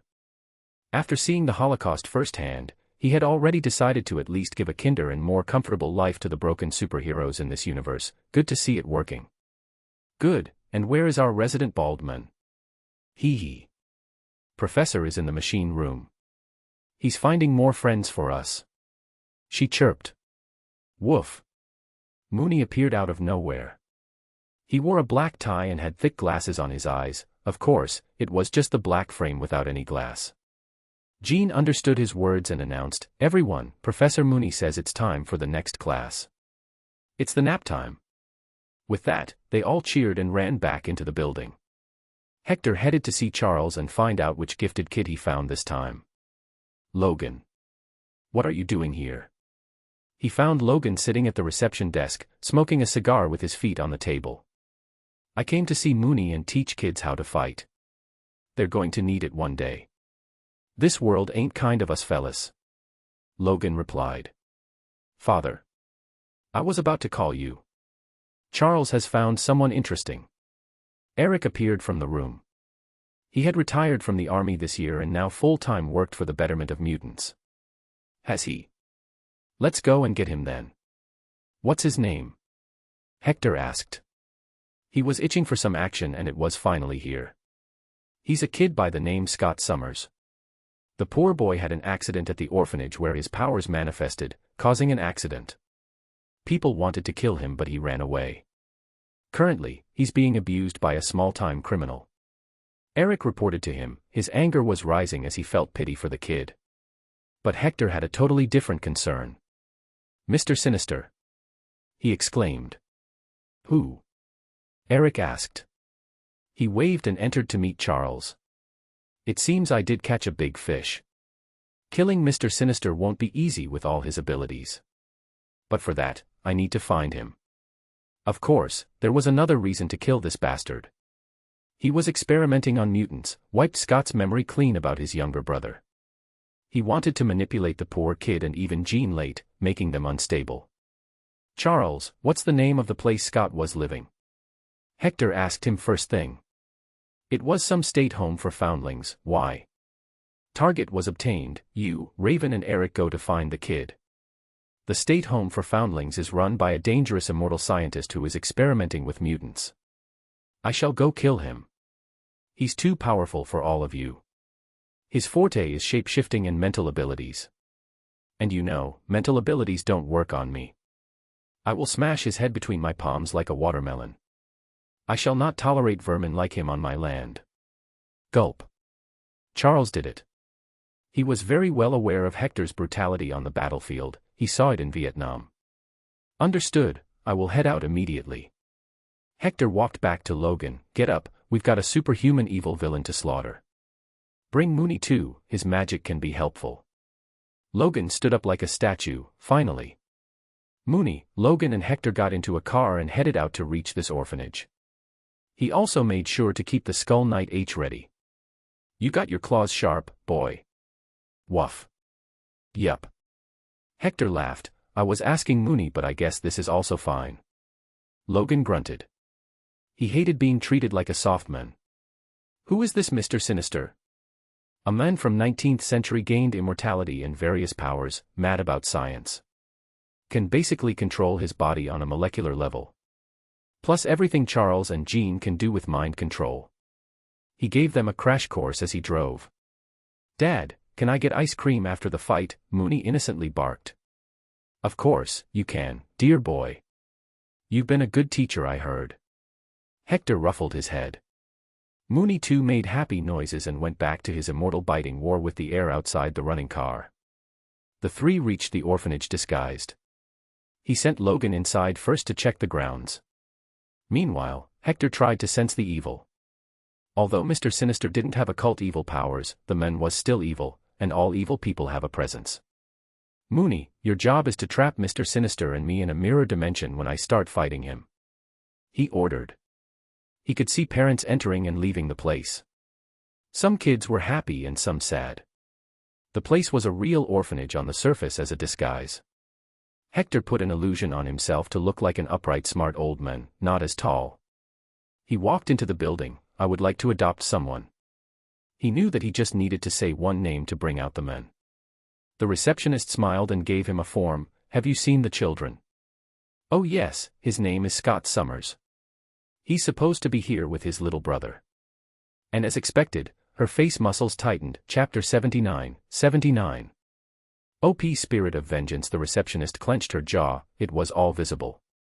Hector smiled at that, he just found the pawns of Mr. Sinister. Sir, they have already been adopted, she said. Sad, those poor boys. Can you tell me who adopted them? We can't reveal such information. He dangerously replied, I need to talk to your boss. Mr. Sinister, isn't that what you call him? Don't try to shoot that gun under the table, girl. I'm faster than that. But be my guest if you want your brain matter splattered on the table. He warned her. Beep. Send him in, the intercom sounded. Finally, the men he came to see had caught his attention. Hector was told to get inside an elevator, but he didn't have to press any button as it started going down in itself. It kept on going for the whole 30 seconds before stopping and the door opened with a ding sound. Who are you? I see a bigger heat signature than your body, a man in a lab coat asked him. Hector tried to take readings from him. The Sin Vision showed a deep red marker over his head. The man was a sinner to the core, that was for sure. And since there was nobody else, this had to be it. Hector revealed his real form. Now you must have recognized me. Mr. Sinister instinctively took a step back. Mr. President. What do you want? I run a simple orphanage here and sometimes do my research. Hector laughed. Haha, you take me for a fool. I know you worked for the Nazis once, I know you are experimenting with gifted children. I came here specifically for one thing, that is to kill you. Mr. Sinister's face grew a sinister smile as he raised his arms to his sides. Slowly his clothes started to change into some sort of his villain clothes. You were a good man, you protected the mutants, you fought for the good of the world. I liked you, but if I have to, I will be your death. Your rule ends today. Mr. Sinister hovered in the air, his suit was made of dark purple leather, and there was a red belt on it. He had a cape with a high collar and strange shredded leather pieces falling over to the back. But the face of the man was a highlight. He became whiter than a clear full moon, his eyes and lips became blood red, his teeth became sharp as a shark and there was also a black star-shaped tattoo on his forehead. Hector sighed, Mooney, my boy, that's a face even a mother won't love. Woof woo. Is that why he became like this? Mooney asked. Haha, maybe. He chuckled, but the next thing Mooney asked nearly made him vomit blood. Dad, where is my mum? When will you get me a mum? Mooney barked. Sweating, Hector cracked his knuckled, okay, let's fight now. Maybe we can call for some help. A portal opened on his side and from there the Skull Knight H walked out, looking as badass as always. He had a chain with him this time which was also burning in fire. Interesting, who knew the American president could summon demons from hell? Mr. Sinister didn't feel threatened yet. His loss, Spirit of Vengeance, was one of the strongest beings in the universe. Bam. Hector used his telekinetic ability to throw a table on his face. Chop chop, bring me your head to chop. It enraged Mr. Sinister. He didn't launch himself at Hector, however, as he had a vast array of skills he could use. He raised his palm and sent concussive blasts at Hector. They were made of fire and seemed strong enough. But he didn't move. Hector took them head-on and at the same time rushed towards Mr. Sinister. Hector had limited abilities, his main power was his strength, other hell-related powers did not work on humans. Though he knew he had to somehow increase his abilities later. Whoosh! Appearing out of the fire, he jumped straight at Mr. Sinister with his punch-out, BAM, but it collided with an invisible shield, force field. Crack! But the shield was not stronger than Hector's fist of freedom. He slammed his fist on it like a barbarian. Once, twice, and kept going. The cracks grew bigger. Mr. Sinister frowned and used his super speed to get away. Durability and speed were his most powerful physical skills. Now I know how those miracles in the World War were happening. You are a one-man army, he said. Hector shrugged. He despised the men as he stood against all his ideals. The men had no honor or sense of rightness. I take pride in being better than rodents like you who take advantage of the war to commit crimes. Mr. Sinister's face contorted. Even the dog laughed at him. Humanity was born to take advantage of each other. Only those you call rodents have been kings and emperors. Ting. All of a sudden, Hector felt something trying to enter his mind. In a moment, he howled in laughter. Bwahaha. Mooney, This fool tried to possess my mind. Of course, all that can't work on him. Mental attacks are useless due to his brain being literally too much for any being in this universe. Hector didn't even give a crap about his enemy now. If Mr. Sinister could hurt him, he would have. And since he had a pretty crazy healing factor, no injury mattered. Seeing this, Mr. Sinister tried to fly up beyond his reach. But he forgot it wasn't just Hector he had to fight. Skull Knight H growled and threw his chains at him, catching him by his leg and pulling him down. Bam! Hector punched his face. You are officially supposed to be one of the most powerful telepaths on Earth, but too bad for you that you are against me, who can't be affected by your telepathy. What are you? Mr. Sinister asked him. Hector revealed this time, bringing out his demonic-looking skull. I'm known as Hell's Inquisitor, but you are too low-leveled in Omniverse to have ever heard of me. And do you know what it means to see a demon skull? It means death. Ha, you can't kill me, I am immortal, Mr. Sinister proclaimed. Your immortality comes from your control over the cellular structure. I just need to find a way to remove that part. This means I need to find a way to kill your soul, not your body. Skull Knight H, he's all yours. Hector took a step back this time. He always wanted to see exactly how strong his Ghost Rider was, since he was not pulled back by the limitation of a human mind and body. Romulus was a superhuman beast, after all. In theory, the Spirit of Vengeance had godlike abilities, their power was boundless. Beings like Thanos and Mr. Sinister were nothing, but of course, if they were to fight Odin or a Celestial, they might lose, but what if all spirits of vengeance came together? Skull Knight H walked forward to the Mr. Sinister, still caught up in the hellish chains. One of the innate powers of the spirit was empathic reading and sin perception. It could know if the person was innocent, guilty, and in need of punishment. It rarely spoke, but Skull Knight did today. The voice was muffled and demonic. It had a faint echo to it. Your soul is tainted by your evil sins. Mr. Sinister was not very scared initially, but then all of a sudden Skull Knight H thrust its bone hands into his chest and pulled something out. It was his astral form, now held by the neck. Your soul needs cleansing, the voice echoed. Skull Knight held the soul of Mr. Sinister near where his head would be. He may be headless, but that doesn't mean there was no penance ability. Arg! Mr. Sinister screamed in agony at last. This was not Ghost Rider, but the Spirit of Vengeance itself. The penance stare was not a joke. Mr. Sinister lacked regret, so it shouldn't have worked on him, but the true penance stare doesn't just make the sinner see their sins but also go through them as the victim. Feel the fear, the pain, and agony of those you sinned against. In the house of God, your soul won't be welcomed. For you, hell awaits.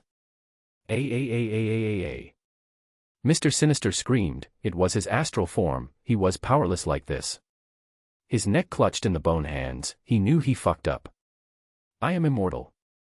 He screamed. But just then, from his eyes, a red light started to come out. His soul was dying, burning as if it suffered too much damage. Fighting against the Spirit of Vengeance was pointless. It was the master of soul manipulation. Soul mutilation was one of its basic abilities. Slowly, the screams subsided and the soul disappeared as if Thanos snapped it. Now only remained the mortal body of Mr. Sinister. Skull Knight H got up and stood behind Hector once again, acting like the faithful servant of the Lord from Hell.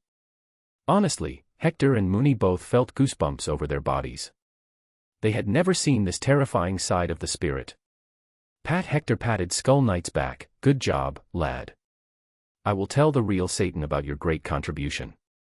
By the way, can you use Hellfire Infusion to control any object? Let's say, a severed head of a Celestial. The Celestials. The false gods of this universe. They are strong. Yet a dead one is nothing but a machine. Yes, Lord Inquisitor, I should be able to manipulate it, Skull Knight H answered. Hector took a cold breath. This was big. I think I just created a monster. And now I have an even bigger reason to head to space, but how? A/N, honestly, Spirit of Vengeance is pretty strong when not nerfed by a human body. Heck, Johnny Blaze could have killed Mr. Sinister too. He was extremely strong. Anyway, this was not much of a fight. I believe the only challenge Hector will feel is going to be from Jean, Phoenix, and those of Odin level, maybe Hela. Not Thor, though, at least not the current one. Hector will also get stronger. He is not well equipped to fight beings like Mr. Sinister. Yes, he could beat them with strength, but killing them is tough. However, his followers' spirits of vengeance are also like his abilities, as he can summon them anytime. The army will also be increasing. Chapter 80. Sad Secret Service. After his peaceful fight with Mr. Sinister, Hector returned to the school to meet the boy they had just saved. Hector did not know too much about Scott Summers, he only knew about Mr. Sinister because of Jean Grey.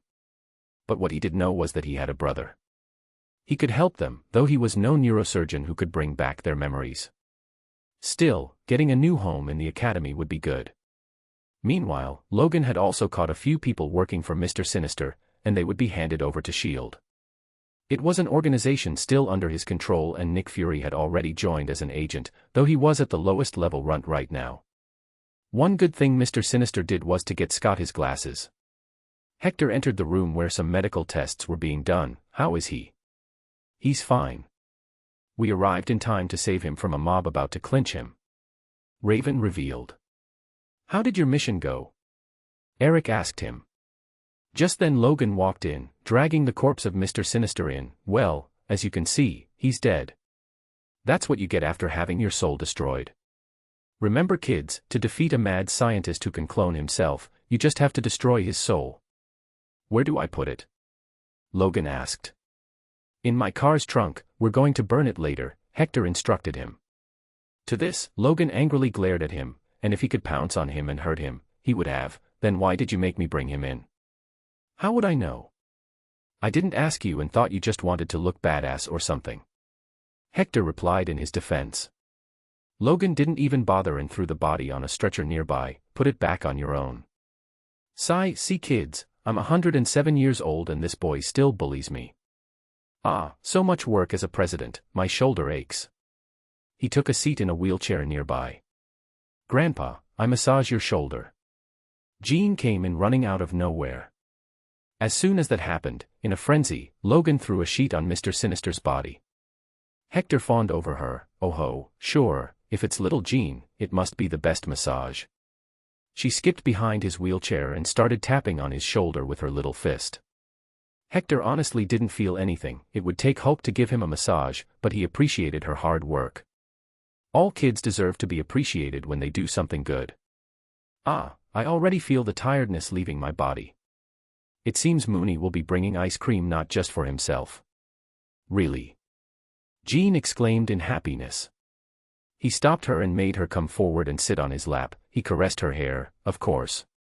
I heard you are the top student in your class. Your mother sent me a letter a few days ago, saying they are happy with the school. But I think she has a crush on your bald principal. Honestly, who even likes bald boys? Look at Grandpa with a manly lion beard and long silky hair. Jean was a sharp kid, she knew he was japing. She giggled. Hee hee, Professor is not that bad, he's just very strict. Is that so? Then you can always complain to Raven, she's the only one who can bonk his head.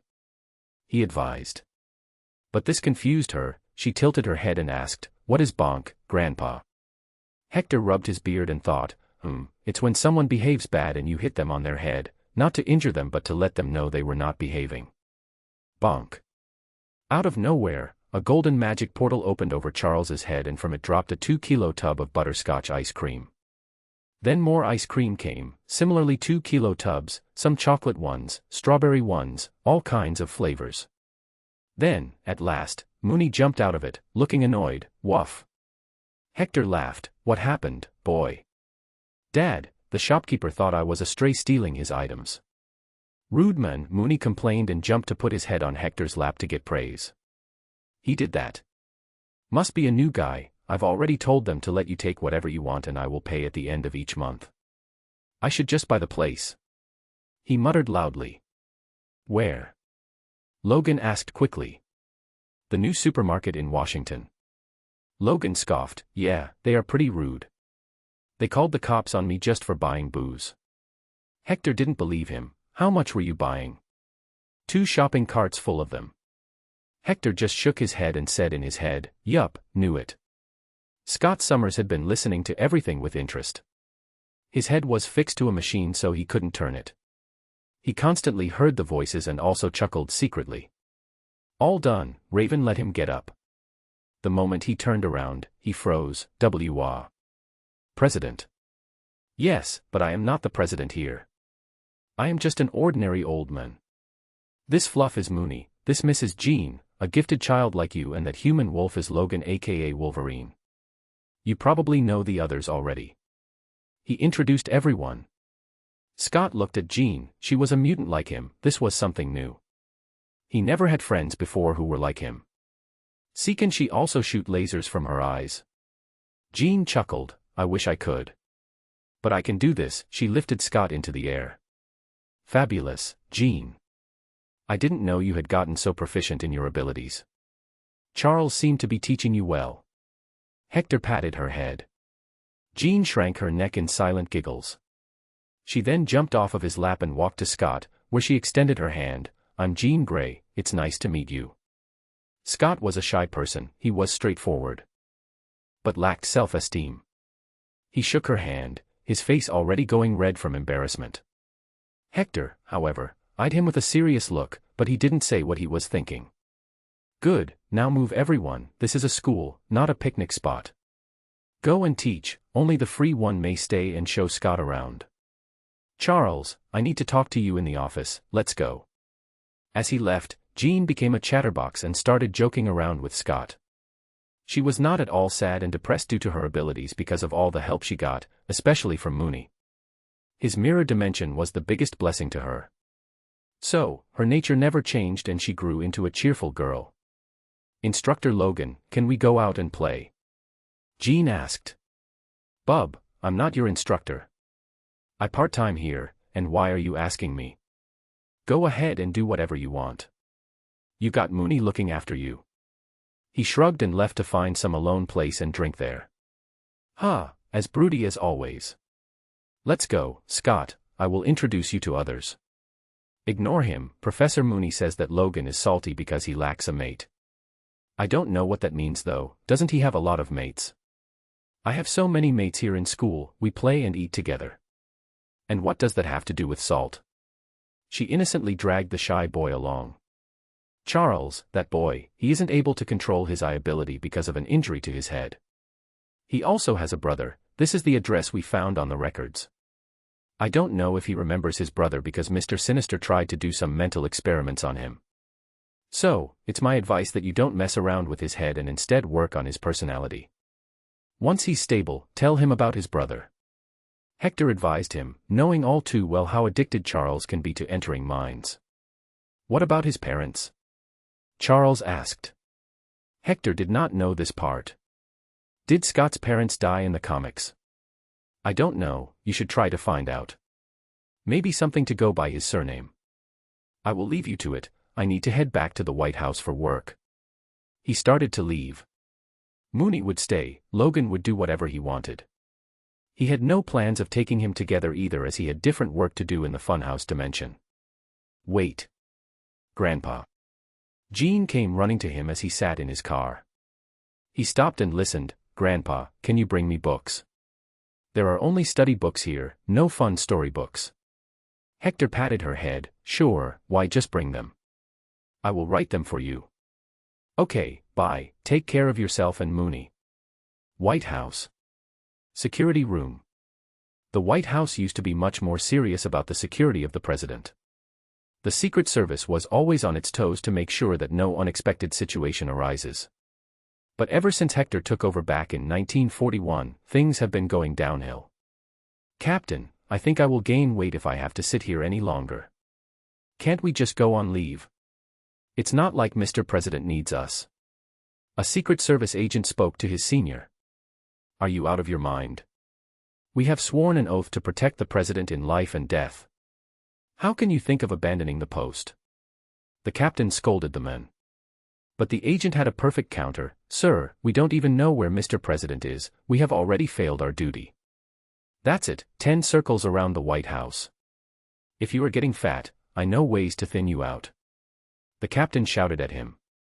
But unknown to the agent, the captain felt helpless as well. Son, what can I do? Mr. President is just too damn strong.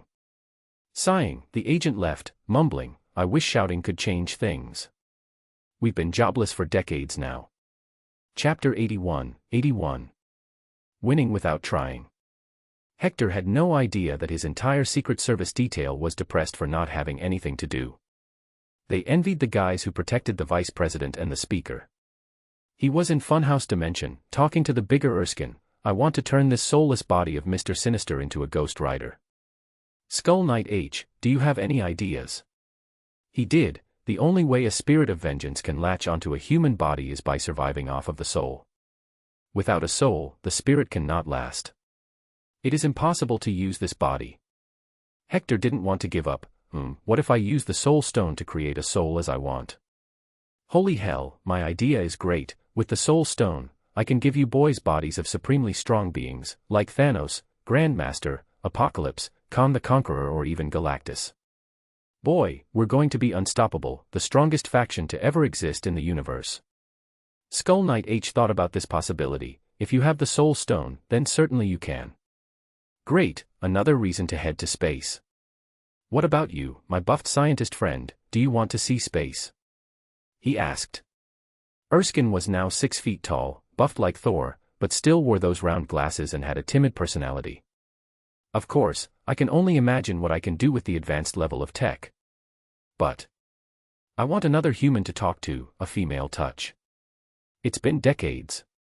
Hector frowned. Man, I've been a virgin for 100+ years and you're fed up with just a few decades.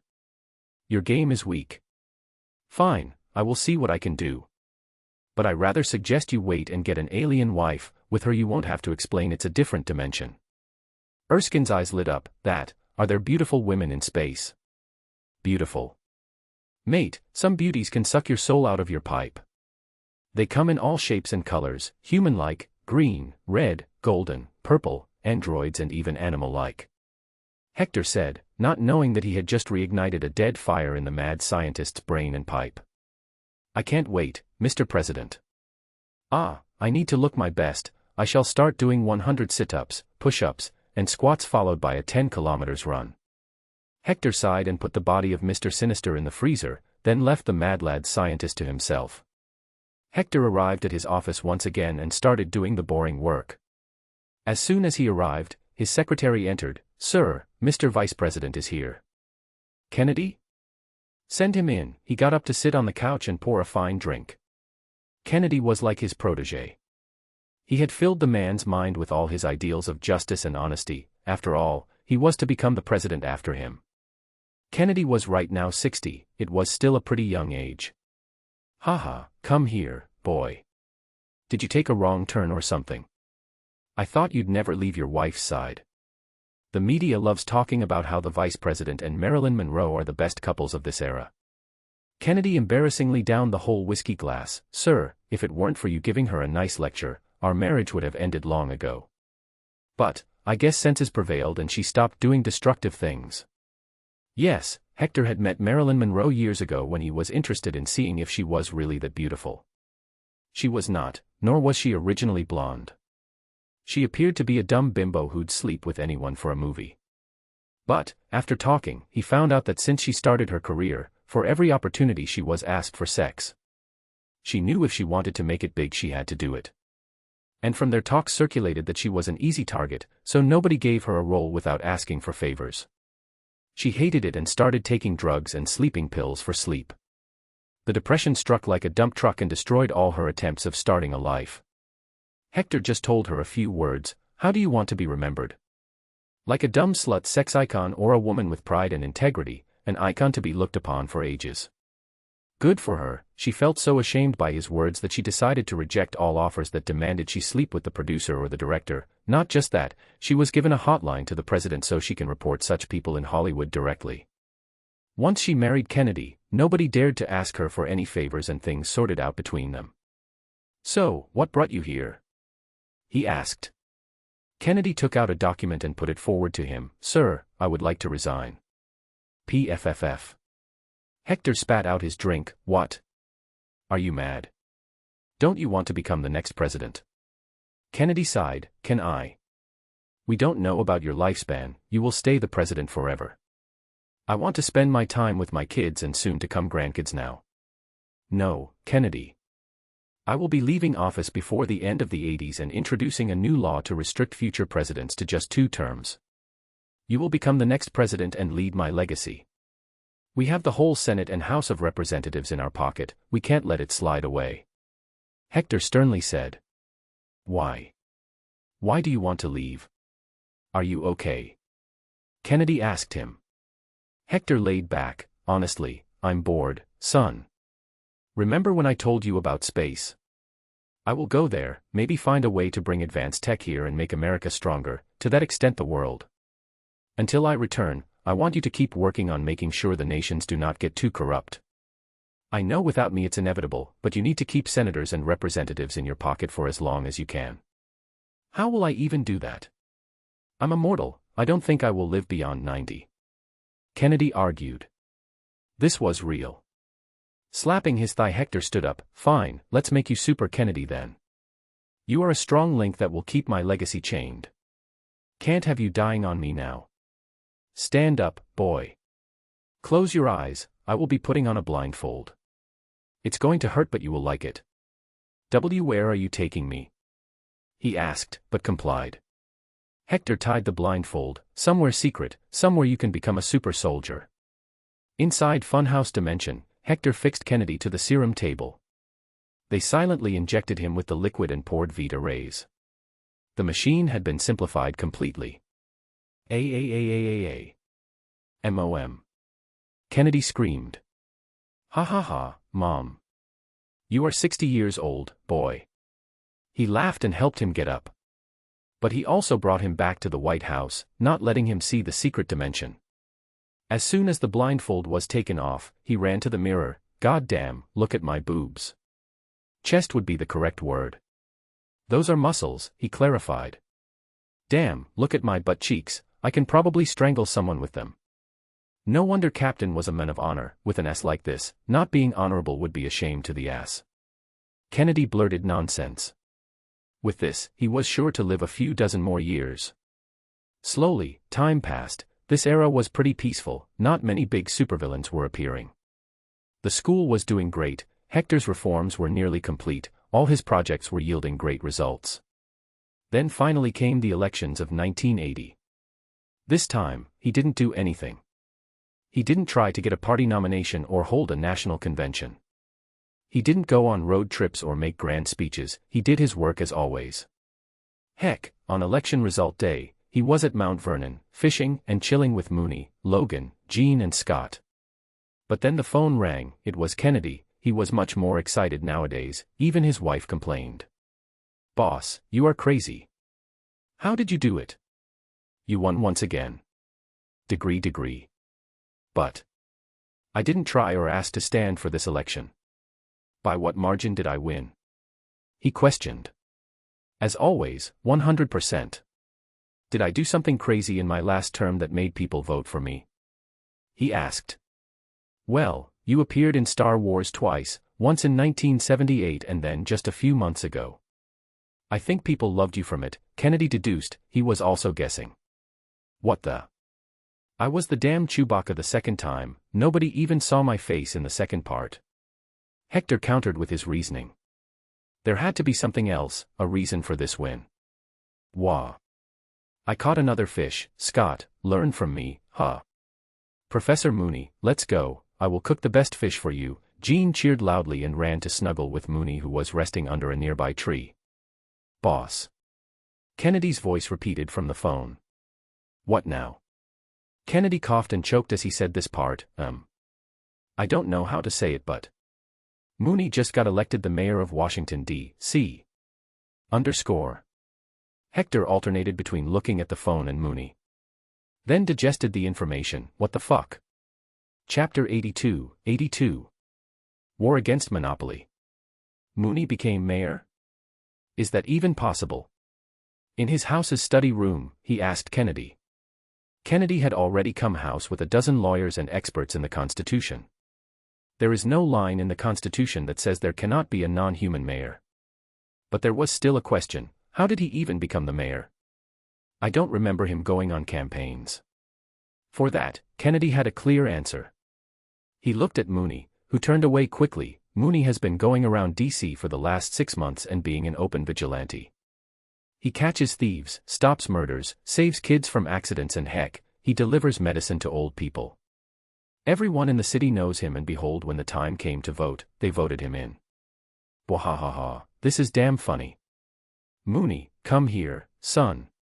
Hector laughed out loud. The good boy barked and walked to him. He expected scolding but only got pats, kisses, and praises. What a good boy. You saved people and do well. Why didn't you tell me before?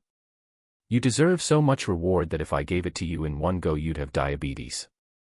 Do you want to be the mayor? Mooney nodded his head and talked in barks. Dad, I want to help you run the country. Good, good, you will do it just fine, I know it. I will be with you when you take the oath to the office. Kennedy, I want great celebrations and decorations. Mooney may be a dog, but he has more brain than 70% of the people. Professor Mooney, I will complete school in 2 years, can I be your assistant after that? Jean cheekily asked him. Mooney agreed and gave a seal of approval by putting his soft paw on her head and patting her.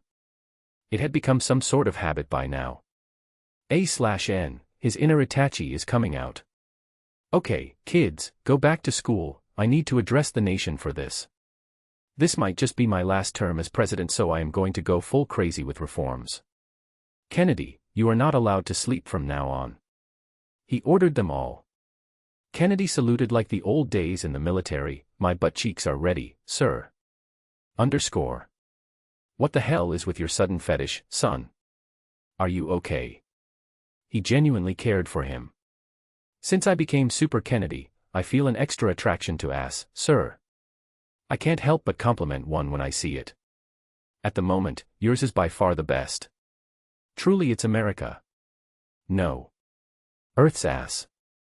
Kennedy replied, nodding his head and giving himself points. Hector honestly felt violated. Knowing that his vice president was secretly looking at his ass was not a good taste. It is an order that you are never to stand behind me. WOFF. Mooney ordered the same. Logan grunted, stay away from me. Kennedy scoffed, Mooney, I'd understand, he's cute fluff, people look at him and not the ass. But you, General Howlett. Nah, your ass is as flat as my car's bonnet. SHH. Logan pulled out his claws, that's it, I'm sending your coffin home. Kennedy was not scared of anybody now, he was Super Kennedy after all. Huh, does this mean you wanted me to praise your ass? There was some reasoning in that argument. Logan retracted his claws and walked away to fish once again. I'm surrounded by undead and nuts. Come Mooney, you're the only sane guy. Ugh. Forget it. Mooney was just licking his balls, it wasn't his fault that he had no hands that could reach there. It had been so many years since any oath-taking happened at Capitol as he had not left office. This time he decided to do it to make people happy. Turns out, he underestimated his popularity, so many people came to see that he had to order National Guards to take to the streets and help the police.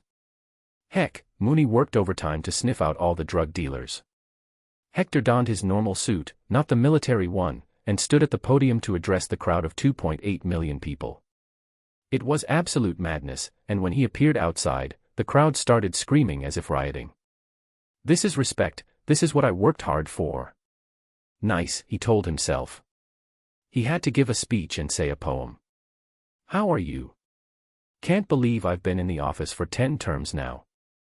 I took it when the World War was just starting and here I am, a peaceful world exists.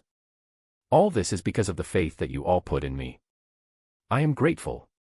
But I still know there exist elements in the United States who are constantly trying to bring me down because I do not follow their words.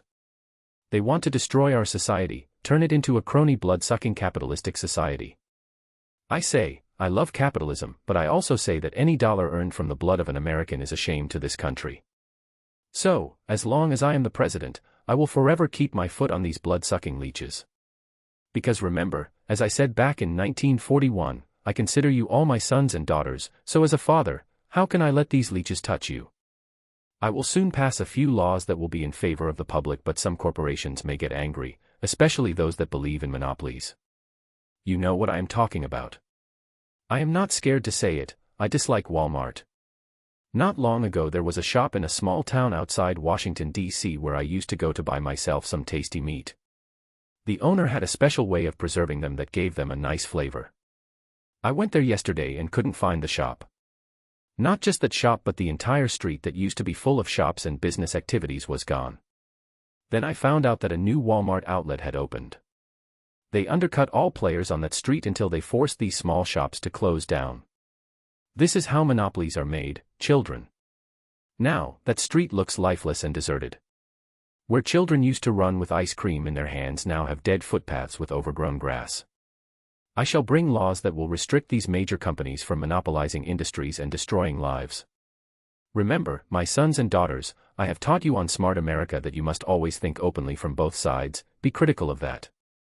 If you do, you will see that once these monopolies exist, lives for those working for them become miserable because they start making the rules and also breaking. After all, who is there to challenge them? I will. Because to me, you all come before these crony capitalist opportunist leeches. It was a heated speech and he basically obliterated Walmart with one speech. Their stock price is going to tank now because the president had openly declared them the enemy of Americans. Wall Street was good at doing one thing, it was reading the room. They knew how worshipped Hector was, how much people listened to him and follow his words. I am setting up a committee to form a draft for a bill that shall make it easier for Americans to start businesses, be entrepreneurs, don't just look for jobs but create them too. With this, all I say is, may God bless America. Yeah. The crowd went into a frenzy. People love it when major corporations are thrashed like this, especially those that were too big to fail. And hearing him open their eyes to some extent, they too started to remember how their local markets became empty after Walmart moved in. After his oath-taking, an incident happened. Bang! A gunshot was heard and the bullet hit Hector on the head, but instead of dropping dead, he looked angered. Logan, gun, he ordered. Logan quickly handed him his nice Colt single-action army. Hector admired, oh, a man of culture. Nice. He turned back towards the crowd and aimed his gun at a window in a building too far away for people to see. He first adjusted the trajectory, bang bang bang. 3 shots were fired in cold silence. Echo rang through the buildings, making people gasp. No one had any idea what he shot at, but how could Hector be ever wrong with a gun? Chapter 83. Bullshitter boss. People waited for their president to speak again. I remember my grandfather telling me once about something George Washington said to him. He had said, son, if someday you become a politician and people try to kill you, then you are either stupid or doing something really good. Folks, you tell me, am I stupid or just good? He was bullshitting, he didn't even know about his family line. Originally George had no children, but here he was. His jape earned him rounds of laughter. Officers, go to the National Art Gallery, you will find the body on the top floor. Anyway, I had another thing for you all. As tradition goes, I should say a poem, but I don't want to. In my place, Mooney shall do it. As many of you may have known, he just became the mayor of D.C., and I believe the good boy deserves some praise too. He addressed. In return, the people start awing as Mooney walked towards the podium in his tailored suit that had no pants. He also had a cute hat on his head that seemed too small for him. He put both his paws on the podium and barked, woof. Yeah. The crowd went mad all of a sudden. At this point, if Mooney had even farted they would cheer. A human's love for a dog was just like this, even more, if one was a big fluff of cuteness like Mooney. I will protect you and help you.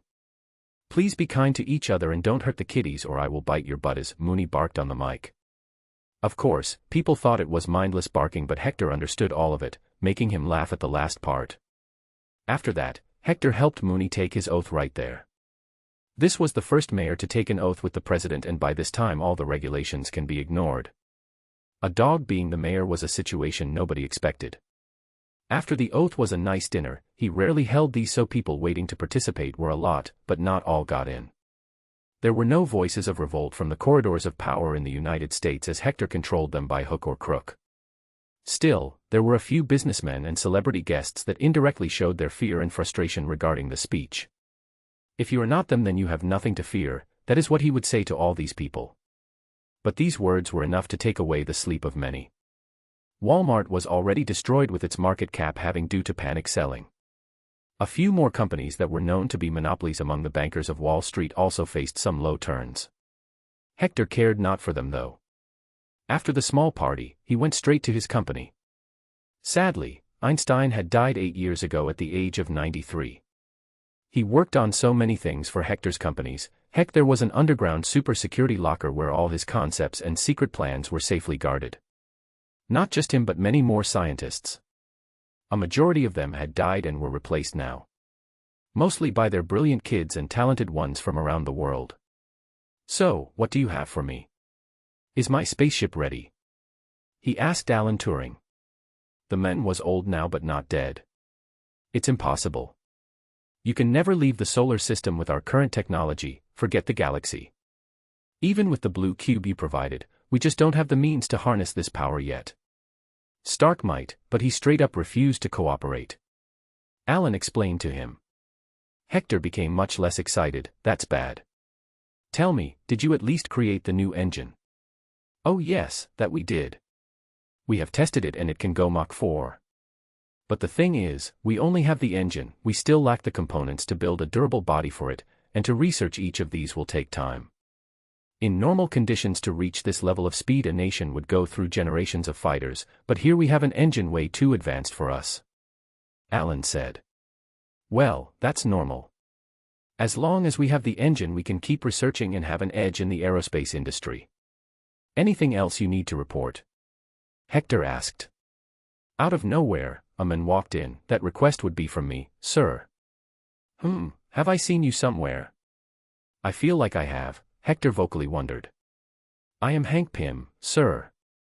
I am the creator of a Pym particle that can shrink things in size. I work for the shield and that brings me directly under you. Hank extended his hand. The man was as old as Howard but shorter in height. Should have said that before, boy. Let's have a seat and chat. What can I do for my employee?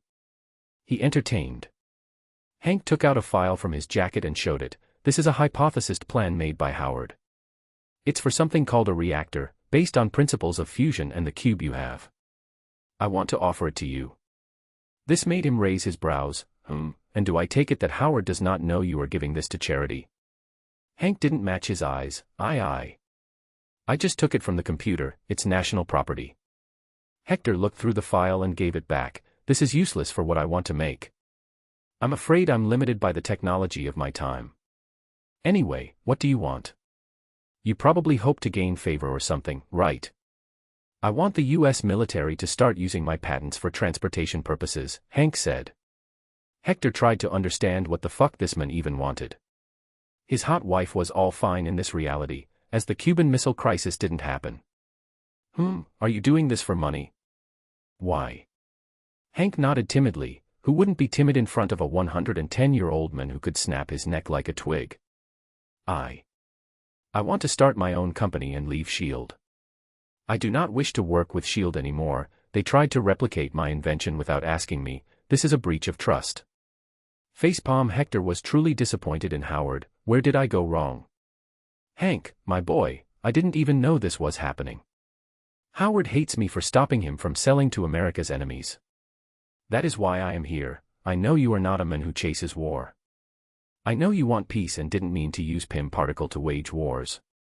This is why I came to offer the reactor, as you seem to be interested in space.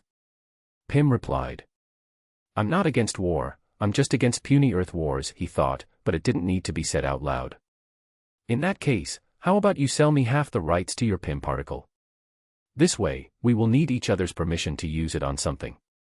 No, I won't do that. I can never do that, it will limit my ability to work freely and my own invention will end up becoming a hostage. However, I can sell you a vial of Pym particle each for $10 million, $33 million now. And you must sign that you will not use it to wage war. Hank requested. He was only going by the honor that Hector had, otherwise he'd sell it to nobody. After all, he too was one of those brainwashed by the Smart America radio program. That's too much, we can't afford. Alan Turing wanted to speak but got stopped. Deal, I want 5 vials from you. He requested. Meanwhile, in Hector's mind, a devilish laugh was echoing, ha ha ha, what a fool. Once I am in space with the level of technology out there it shall only take me a few clicks of buttons to replicate. That's what Thanos did. Truly, when a lamb comes to you on its own to be chopped, you don't deny it. Hank was happy to get $50 million, which was enough to set up a state-of-the-art lab for his company. He shook hands. "It's a pleasure doing business, Mr. President. I will return with the vials and the contract. Have a good day." "Sir, that's too high of a price. How will you pay him?" Alan asked him. Hector patted his shoulder. "Boy, you are just 68 right now. You get the right to speak when you turn 69. And besides, don't you want to see my new designs for the computers?" "But sir, they are useless. You only show me what they look like and not what's in them," Alan said as he got dragged by Hector's arm on his shoulder. "Kid, if I was that smart I wouldn't have made this company. There is a difference between being a revolutionary thinker and a scientist." Hector started to ramble about weird philosophy. To Alan, Hector was like a father who saved him when he was in trouble, who kept him free from the authorities for being homosexual. So he respected even his weird side. "And what does that make a politician?" he inquired. Hector blurted, "That makes them bullshitter." "Then you are." "Haha, I am the boss of all, the ultimate bullshitter. Now, let's stop this nonsense and eat some Chinese food today." He dragged him out of the company building, still in the lab coat. "Then, all the things you say, are they bullshit?" Alan seemed serious while asking this. Hector just laughed, "Maybe and maybe not. If I gave you an answer then I'd not be a bullshitter. Are you coming or not?" "I am scared of motorbikes." Alan took a step back. The red motorbike Hector owned was his daily means of travel whenever he needed to move around Washington. "Is that so? Then I will teach you how to ride one. Come here." Hector dragged him. Alan, like a little kid, just sat down on the ground, thinking if he can't be dragged, there's no need to fear. But, shocking him, Hector just picked him up as if he was made of cotton. "There you go. Stop being a baby and learn to drive like a strong man. You fool aims to reach the sky with computers and can't ride a bike." "Maybe we should start with a bicycle," Alan suggested. Hector denied. "No can do. Do you know how I learned to fly planes?" "I didn't. I just jumped in one and flew away to bump them into enemy aircraft. I still don't know how to land one. Hence, take it from me, all you've got to do is take a leap of faith." Alan's brain went black. Ha ha, he crashes the plane and calls it flying. I guess. I will die today, God, embrace me. Here we go. Hector stretched his arm from the sidecar and accelerated. "Just steer the damn bike, son. You can do it." Slowly, they covered some distance. Alan started to grow some confidence and soon became confident. "Whoa, this is so easy, it's like controlling the cooling rods of the reactor. I have no idea what's that, but yes, you're right. Now we will take the right turn." He instructed him. "No. Not that right. Goddamn. Watch out." Hector jumped out in motion as Alan didn't understand how to steer. There were people on the sidewalk who froze in terror. But the old man appeared, jumping out of the motorbike itself and picking it up over his head like a toy. "Don't mind me, sorry for the trouble, children." He put Alan back on the road. "You fool, nearly killed people." Alan, though, felt more terrified after being lifted in the air. What are you? How are you this strong? You really want to know?" He turned to him with utmost seriousness. Alan gulped. "Yes." He revealed his secret. "Then listen, 2 glasses of milk, 4 eggs, 1 kilo of meat, 100 kilometers of running, 10,000 push-ups, pull-ups and sit-ups every single day. Oh, one more thing, do not masturbate." "What? I lost it after eggs." "Yes, eat 2 and don't empty the 2 attached to you." Chapter 84. Natives. Today on the news, Alan Turing ain't good at turning. Mr. President was seen teaching how to ride the motorbike to his adopted son, the great scientist of our time, Alan Turing, but it seems he's a better codebreaker and computer engineer than a driver. On the next news, the Soviet Union issued yet another statement warning of nuclear retaliation after Mr. President went to northern Afghanistan to inaugurate the Afghan-Pak-Indo gas pipeline built from American investment to uplift the region. The Soviets called it a farce to get inside the Tajik Soviet Socialist Republic, an occupied state of the Soviet Union. But yet again, Mr. President laughed and ignored the warning. Coming up after the break, who is the goodest boy in the world? It's the mayor of Washington, D.C. Hector was working in his office in the White House, writing various bills to make his loyal men propose them in Congress. Beside his table was another television with a live feed from Mooney's office in the John Wilson Building. He wanted to make sure that nobody misused the authority of his fluffy son. Mooney was currently in full professional mood, wearing a cute blazer, fake glasses, and a tie. He would actually read all the documents and then stamp his paw on them whenever needed. If he's unhappy, he'll smack the document away. Hector couldn't always be there to translate, Logan had limited ability. Still, Jean came every day after school to help. At other times, there was a hotline to the Oval Office for Mooney to call whenever he was fed up by the incompetent fools working under him. Mooney would mostly bitch about them though, calling them names. He had already picked his favorite and hated people. The janitor was well cherished as she gave him treats, the assistant too, but he hated the accountant and would often leave his saliva on his seat to later accuse him of wetting his pants, but poor Mooney, it instead healed his enemy's hemorrhoids. But on a bright note, the men became as kind as a saint from then, so his bad mood and attitude were probably due to his ass. Woof, bow bow. Mooney spoke on the phone. Hector chuckled, haha, don't go in heat on me now, son. So what if you saw a hot female husky on the street? Just wait, I will get you a space doggo wife, she will be a mix of hot and strong. He advised, but soon felt disgusted. Arg. I can't believe I'm saying all this. Sigh things you do for your son. Woofy. Really? Mooney asked, his ears perked up. Yes, I will. Now get back to work, your lunch break is over. He ordered in a tougher tone. Being a good boy, Mooney pressed the giant red button on the table to cancel the call and got back to work. But just then Jean arrived and he got busy getting a head massage from her. Life was sweet like honey. Back in the White House, Hector had already planned when he was going to quit being the president and also his way into space. Currently, it was 1981. He was aiming to leave in 1988. This meant he was going to win the next one and the one after that. In 1988 he will step down and allow Kennedy to take office. He had too many things to do in space so he didn't plan when to return, but he was worried if the whole Captain Marvel thing will go out the same later after he enters the space, so he will return to observe only for a short time, then head back out. Nothing was interesting on Earth before the 2000s. For now, he had a few bills to pass. One was HFA, Health of America. It was to provide basic help to people in getting simple treatment, diagnosis, and dental care. All at cheap. The British NHA was his inspiration, but he couldn't implement that here in the capitalistic society since it will create too much of a burden on the country. All he could do was to stop HCA Healthcare Company. From what he remembered and the data he had, this company was the reason for America's messed up healthcare. By the end of 1981, the company operated 349 hospitals with more than 49,000 beds. This was nearly half of the major hospitals in the United States, and the company was still expanding. They push other nonprofit hospitals to go out of business by taking away their staff or outright buying them and turning them into for-profits. Due to monopoly, they raised their prices since nobody was there to stop them. Insurance companies came in after seeing a money opportunity, and the hospitals increased the price even more. Literally, the average American could not afford healthcare if they had no insurance. It was already reaching this point. Hence, he was forming a strict anti-monopoly law.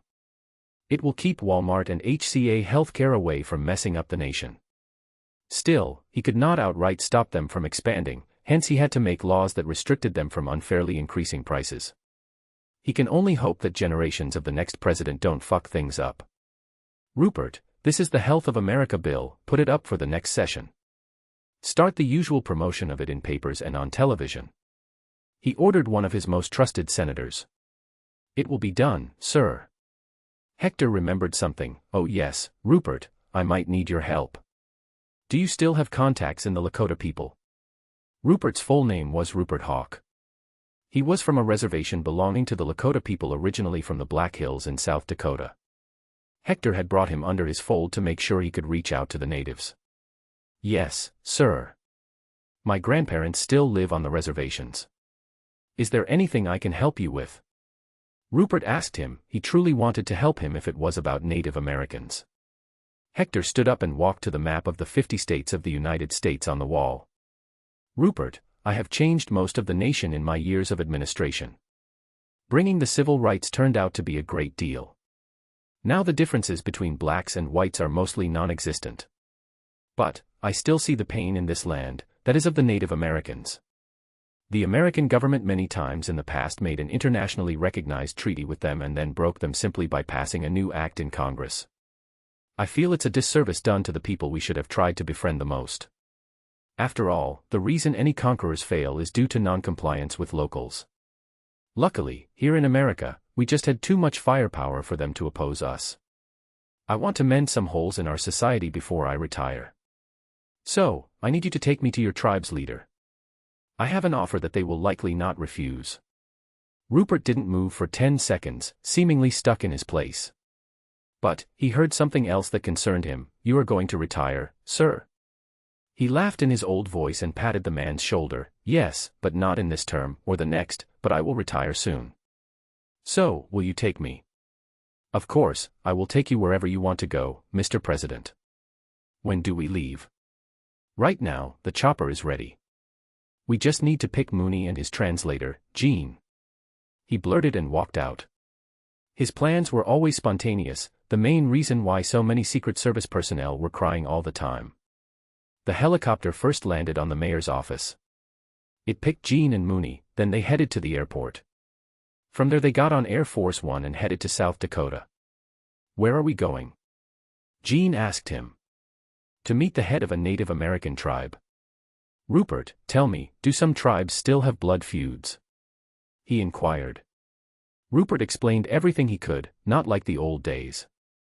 Although distaste still exists, instead of killing each other we just ignore it. I personally don't want us to fight anymore and instead join so that we can collectively represent ourselves.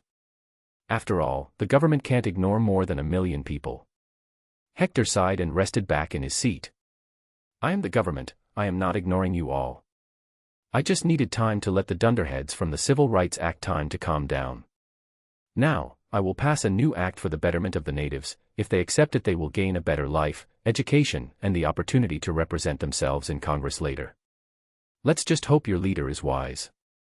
The plane soon landed in South Dakota, from where they had planned to move in the presidential car. It was not a big motorcade, just one police car in the front and one in the back. They moved to the reservation of the Lakota people. No law enforcement was allowed to enter the reservation without notice or probable cause, so the police stopped outside and Hector moved straight in. He had the privilege of going anywhere as he was the president of the nation. Just stop in front of that gate, we need to go on foot inside, Rupert directed them. Hector pulled the car to the side of a large wooden door made between a wooden fence. The town seemed to look like any other normal rural town in the country, the only difference was the people, their features and dressing were different. Still, most buildings were normal, made of wood and modern standards. The people wore modern clothes, but hats were popular. There were a few large conical huts though. Rupert took him to one of them while saying hello to his old friends. But as soon as they would see Hector, people would freeze in shock. They had seen him enough in papers and television, but seeing the real thing was different. Rupert went ahead and entered, only to return soon after. The chief is not inside, but they ask us to sit in until the chief returns. There are a few elders inside. Hector nodded. Rupert, why don't you show Mooney and Jean around until then? He went inside and saw a fireplace in the middle of the tent. There was a kettle hanging over the fire, while around the fire were various rugs made from animal wool. It was a very cozy and wholesome environment. A/N, since a lot of you missed yesterday, the FL is going to be Immortal Wonder Woman from the comic Future State, Immortal Wonder Woman. In this, she is 100,000 years old and still freaking hot. Due to phenomena similar to the anti-life equation, the entire universe got erased, leaving only her alone. It was a tragic tale for her. How she ends up in the Marvel Universe where Hector is will be interesting. Check out the paragraph chapter 85. Kill or not to kill. 2 elders were sitting, each wearing loose hippie clothes. Their hair was tied on their backs and had bird feathers on them. They were also holding what he ascertained was a hookah. Can I take a puff? He asked them in their native tongues. The 2 men nodded and handed him the pipe. Hector took a puff. Ah, good stuff. As always, guys who live in nature will have the best natural weed. Who are you, friend? One of the elders asked. The man was missing 2 of his front upper incisors. Hector chuckled, "Oh, I'm just a guy who runs a certain government office, nothing too important. I came to meet Eagle Flies, your chief." "Ah, another man from the government. Are you not too old to be working for those leeches?" the other elder asked. "Well, things you do to feed your family," he shrugged. But the 2 elders nodded heads at their answer. True, anybody would do anything for their children. That is the law of nature. The cycle of birth, growing and forging another life. Humans are made so beautifully, yet so much cruelty is hidden inside. The elders started to talk with each other. At that point, the chief arrived, and behind him was Rupert. "Chief, this is the President of the United States, he wanted to meet you." Hector stood up to shake hands. "Good to meet you, Eagle Flies. I'd be a mad fool to not know who you are. We indigenous people respect you deeply for bringing us civil rights and even the right to vote for us. You allowed us to get insurance and join various government schemes. It allowed many of our children to reach out. My grandson here, Rupert, is a fine example. He's a big senator now." Eagle Flies showed his appreciation and respect. "Good to know that. You most likely saw Mooney, he's like a son to me. There is also Jean Grey, she's like a granddaughter to me. Please forgive them if they don't know about your society." He apologized in advance as they took seats on the ground. "What made the president come here today? I thought we wouldn't have to move from this land finally." Eagle Flies surely had sarcasm in his tone. Hector had seen it before in many. The man was frustrated. No need to move. I came here to make a deal with you, one that can help you uplift from poverty, provide quality education and healthcare to your young ones. I want a united America, that's all. I feel you, Mr. President, but it's hard to trust anything the U.S. government says.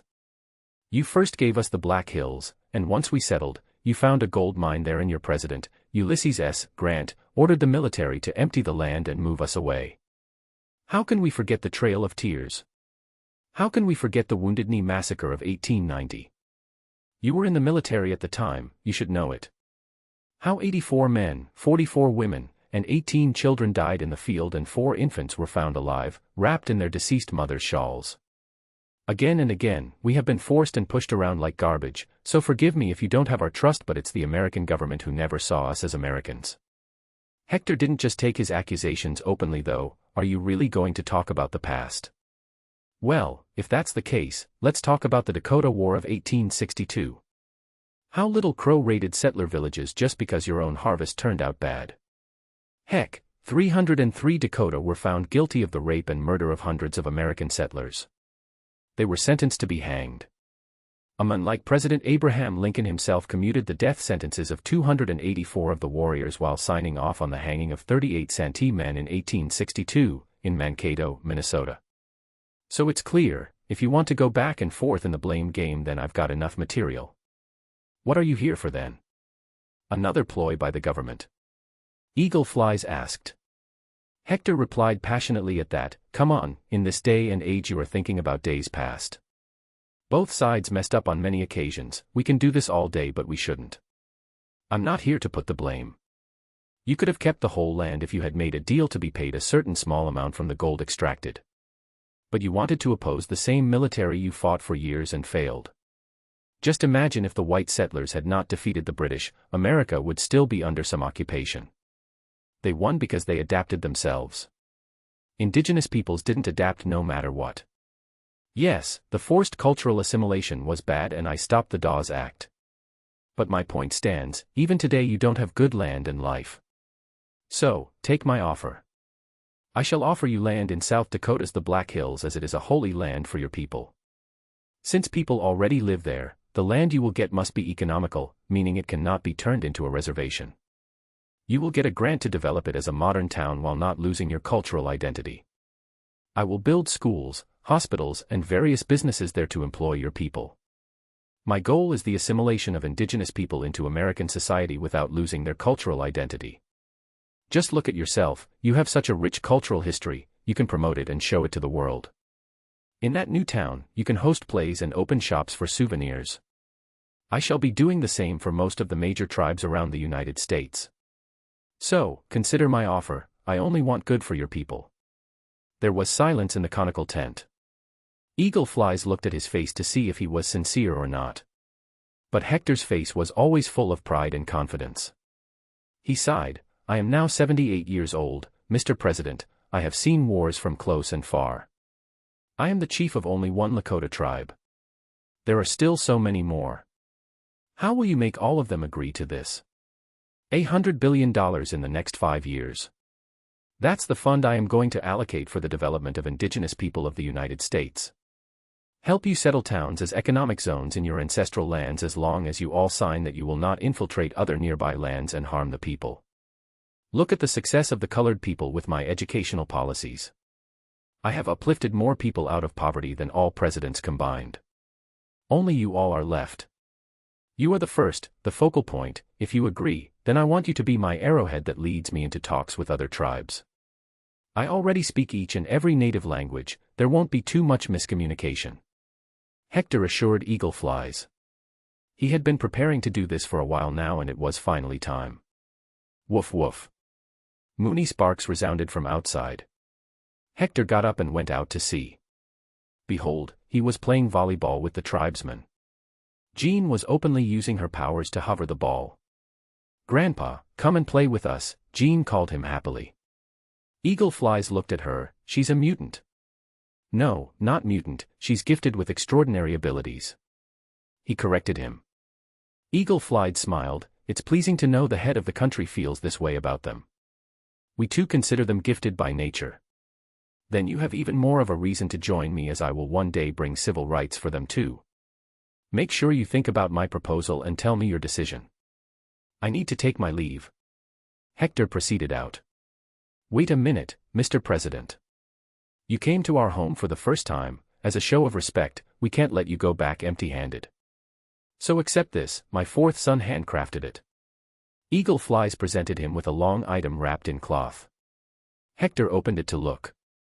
"Whistle, this is beautiful. I guess I shall use it every day from now on." It was a cane, polished and beautiful with its top carving of an eagle's head. He didn't wait and tapped on the ground with it. It was certainly big enough for him. "See you later, Eagle Flies. Moony, Jean, it's time to head out." He called the two. Hector visited a few more tribes in the region that day and had similar talks. None gave him any gifts, however. After a whole day of work, they got back into Air Force One and arrived at the White House by the end of the day. "You can sleep here with Moony if you want, Jean," he offered her. "Yay. Moony, let's go." She hugged Moony's fluffy head and headed out with him to roam around the White House. In the meantime, Hector drafted a few more laws. This one was called General Eligibility Law. It states that a president, senator, or representative can be of any age, but they must showcase their mental and physical abilities before taking office and get a NOC from a panel of doctors. All tests must be done on live television. There was also a term limit to make sure a single man does not hold power for too long. For senators, it was 2 terms, and for representatives, it was 3 terms. For the president, there was a clause left to add in the future. "Just a little more and I will be in the space. I wonder what Thanos is doing right now, or Odin and Thor. Thor must be a dumbass though," he wondered in the office. Woo-woo. All of a sudden Moony's shout came. It was one calling Hector. What happened? He rushed out to see. Eventually, he arrived outside the White House's boundary. There was a man that was holding Jean's limp body in his arms. She was unconscious while Moony was growling with the leg of the man in his jaws. "Dad, bad man," Moony barked. Pure rage took over Hector. "Nobody touches the people he cares for. You dare harm little Jean." Bam. He grabbed him by the hair and lifted him in the air. "Who are you?" Ting. He felt something try to enter his mind. Hector pressed the man's skull with one hand. "You done fucked up now. What is your name?" Jason Wingard." "Arg." Hector pressed harder. "What is your name as a mutant?" "I am giving you 5 seconds to speak." "Quad A, and my head will explode." The man screamed under his hold. "I am Mastermind," he finally revealed. But sad for him, as soon as he said this his fate was sealed. No mercy, only death and destruction of enemies is the answer in Hector's book. You dared mess with the one I consider family. Yes, it will be your mind splattered on the road now. Arrard no. Pooch. Like a watermelon, the head exploded and the brain matter spread around on the road. The headless body fell down. Hector didn't remember much except for the fact Mastermind was a villain. He looked at it to determine if he had a regenerative factor. But it seemed not to be the case. What did he do to Jean? He quickly lifted her in his arms. He shows bad illusions, her parents are dead, bloody everywhere. Mooney told him everything with barks. Poor child, it must have triggered something in her head. Jean's mind is the most vulnerable part of her body, that is what all bad guys want to control. It seems she needs some serious training to fight and protect herself. Mooney, pack your bags, we are going to the Baldman. It's time X-Men come into existence for their own safety. Soon enough, he was in a car to the academy. Jean just woke up and hugged Hector, sobbing silently, "Grandpa, I saw sad things." He caressed her red hair and patted her back. Mooney too snuggled near her and gave her warmth. It's okay, he was a bad man with the ability to show illusions. Jean, remember I told you that you had great powers in you. You said I can be very strong. She remembered. I will start training you now. You have great powers in you and that's why many bad people are attracted to you to catch you and control you as their pawn to use for bad deeds. I don't want that, so I will make sure you can beat all the bad guys by yourself. She hugged him tighter. I don't want to kill people. There are many ways to neutralize an enemy without killing, Jean. But sometimes, you have to kill. Think of this as an example, you catch a bad man and put him in prison instead of killing him. He escapes and kills hundreds of innocent people. Who is responsible for those 100 deaths? He asked her the question that should be in Batman's head at all times. She stayed silent for a while, but the logic was clear, I will be partially responsible. Exactly, this is why I kill my enemies because leaving them alive can cause more damage not only to others but also to my mental health. But you are very small for thinking about killing, when you grow up you can make a decision. Until then, your grandpa will keep you safe. He ended the small talk by patting her head and letting her sleep like a little kitten on his lap, her head resting on his mighty chest as he caressed her hair to keep her calm. Mooney too slept beside her. Thank God the car was a limousine and had enough space for them all. Chapter 86. Adamantium. It turns out, using a cane was not a very good idea after all. As soon as Hector started using the cane for all his travel because he liked it, a lot of speculative news started playing in media all around the world. News. Is Mr. President getting older? Is age finally catching up to him? We asked people on the streets what they thought about the recent photo of President Washington. Reporter, sir, what do you think after seeing this photo? A middle-aged woman, is this really him? No. Please, he can't leave us. Oh God, she started sobbing all of a sudden, I can't imagine anyone else being our president, he's the best. From my grandpa to my dad, we all love him like a father. An old man with a veteran's hat, what can I say, it breaks my heart. I served alongside him in Germany, Korea, and Vietnam. He is the most honorable man, but I can feel him, he's been doing such a marvelous job for so long, if it was me, I'd have left the job long ago. We used to call him Old Father, we still do. I hope he takes care of his health. An African-American man in a business suit, honestly, I will pray to God he gets my remaining life. The world will be crap without him. Maybe he's just using the cane for fashion, look at it, it is the bomb. A 13-year-old kid, OH. It's Grandpa President. My mom and dad told me a lot about him. I wish he lives for 1,000 more years, he's the best. He even replied to the birthday card I sent him once. Back in the studio, the old news anchor was seen clearing his watery eyes. There you have it, folks. President Washington may be getting old, but is America ready to handle the pain of him leaving us? I can tell you about myself, absolutely not. News end. What the fuck is this? Hector cursed as he saw the news on the television in his office. The pen fell from his hand in shock.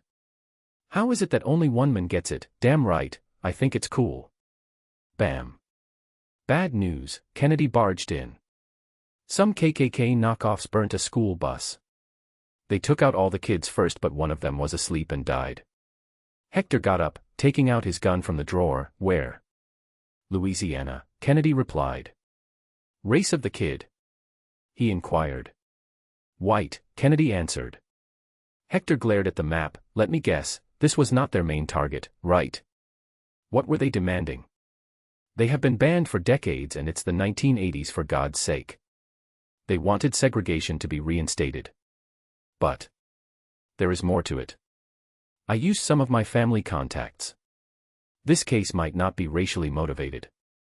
It's probably deliberately done to start riots to tarnish your image. One name comes behind all this: Edison Motors. All these men that were arrested got money from this company credited to their account. And guess what? Edison Motors got hit by your recent attack on anti-monopoly laws and CATSA. Their business has suffered. Kennedy briefed him. Hector sneered. Truly, bad capitalism had no limits to how dirty it could get. But this time a white kid died, so their plan backfired. I will not let the poor boy's death go in vain. It's time all races unite against this crap. Gather all evidence against the company. I will go to Louisiana myself and meet these men. 1 month later.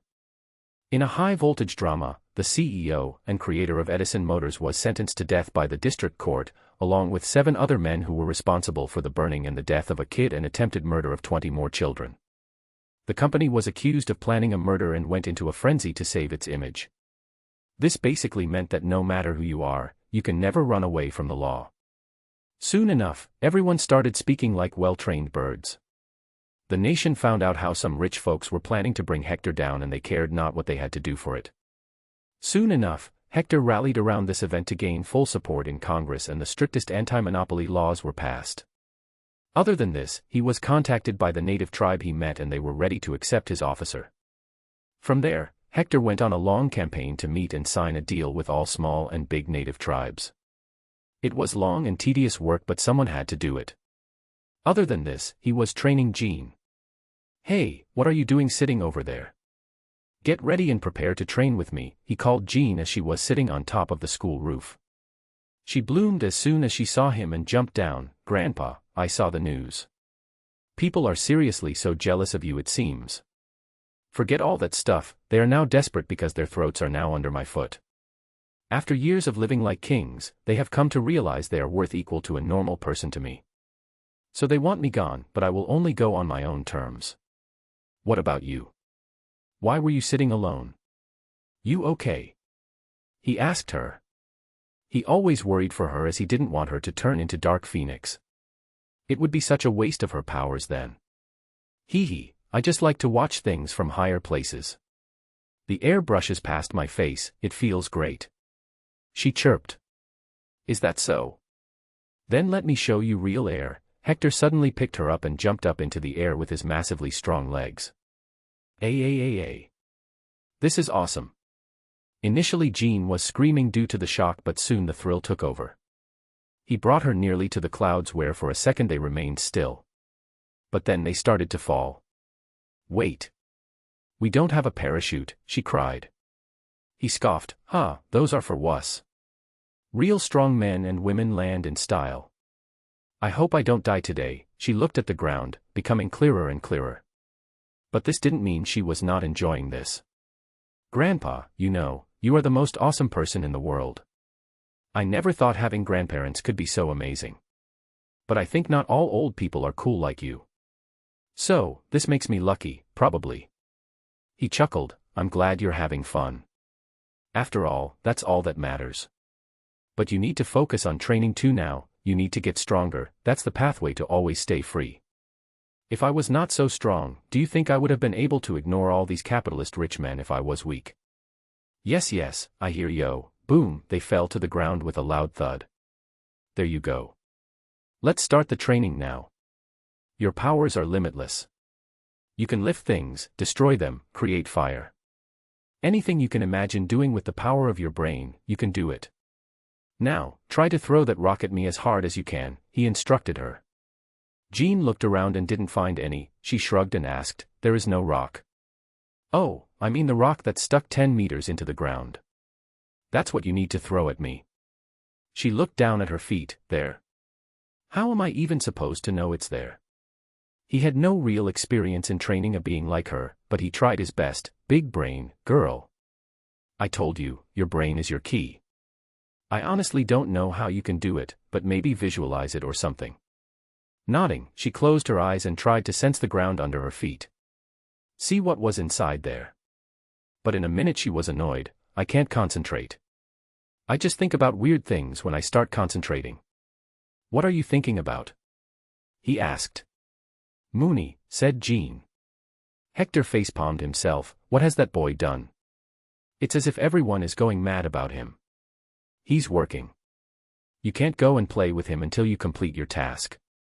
Take that boulder out of the ground and throw it at me. He rejected her puppy eyes. Relenting, Jean spent extra focus on sensing the boulder. She had no idea how to do it though. X-ray vision. That's what I need. She thought. In the meantime, Eric appeared with great news. It took me so long, but I have done it. I found adamantium, father. Chapter 87.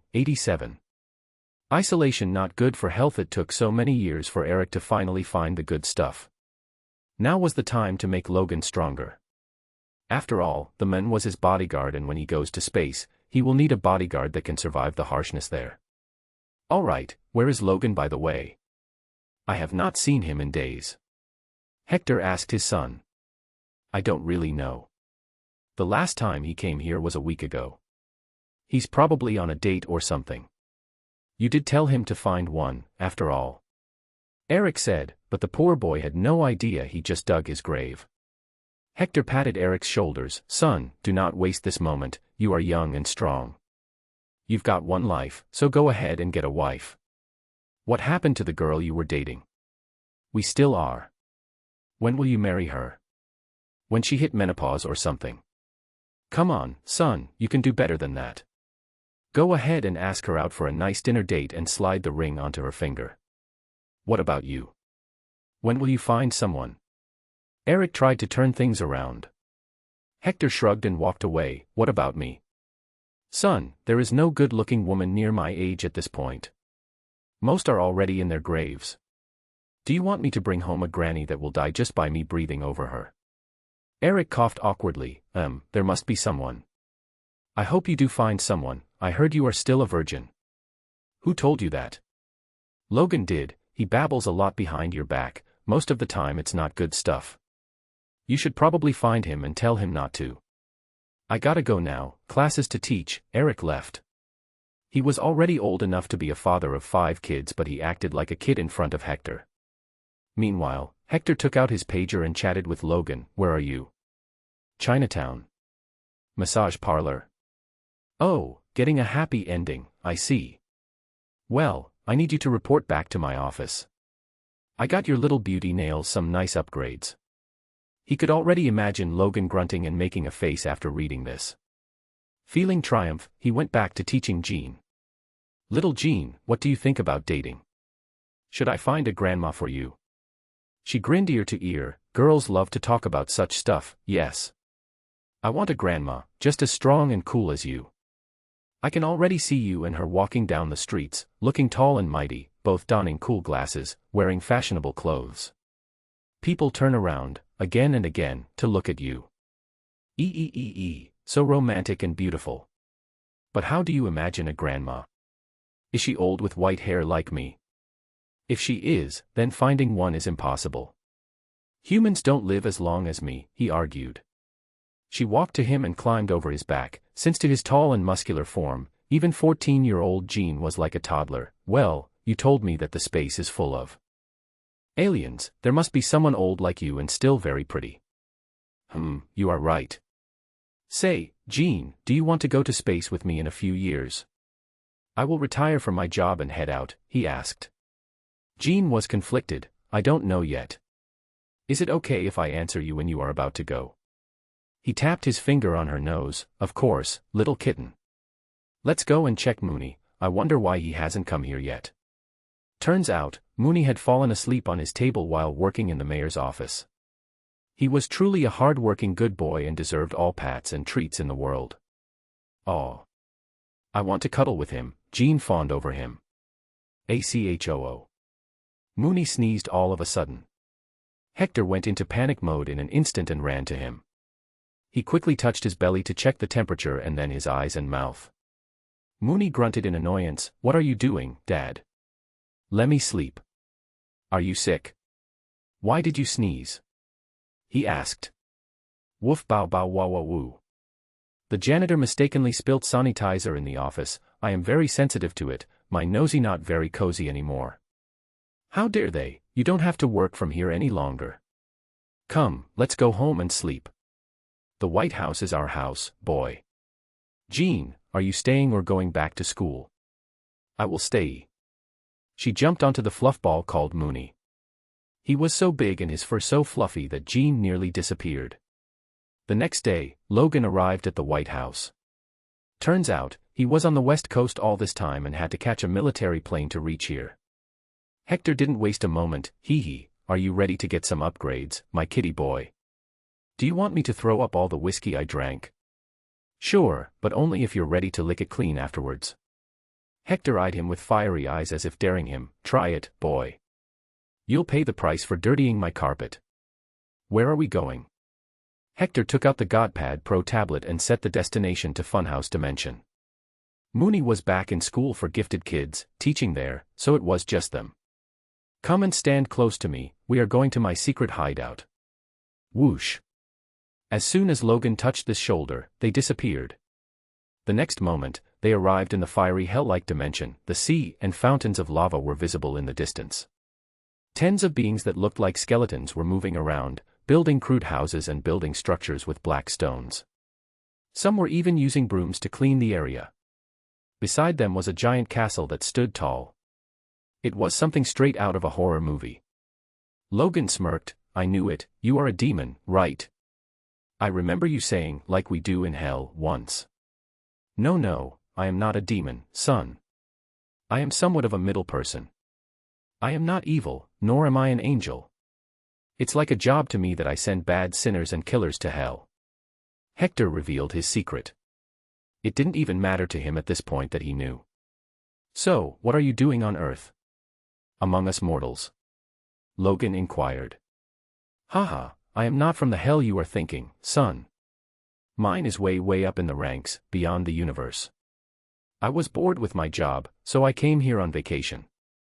But since I was here, I decided to do something good for once and change a few things. It was fun.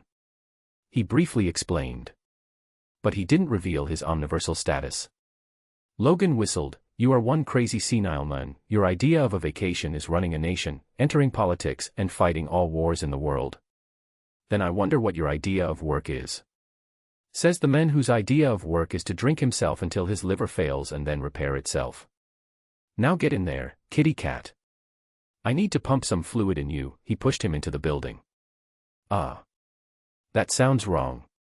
Hector had handed Erskine the blocks of adamantium long before so he could prepare to infuse it on Logan's claws.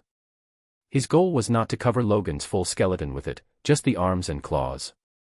His reason was simple: covering the bones would make Logan heavier, and give him less maneuverability. It would also slow down his regenerative abilities.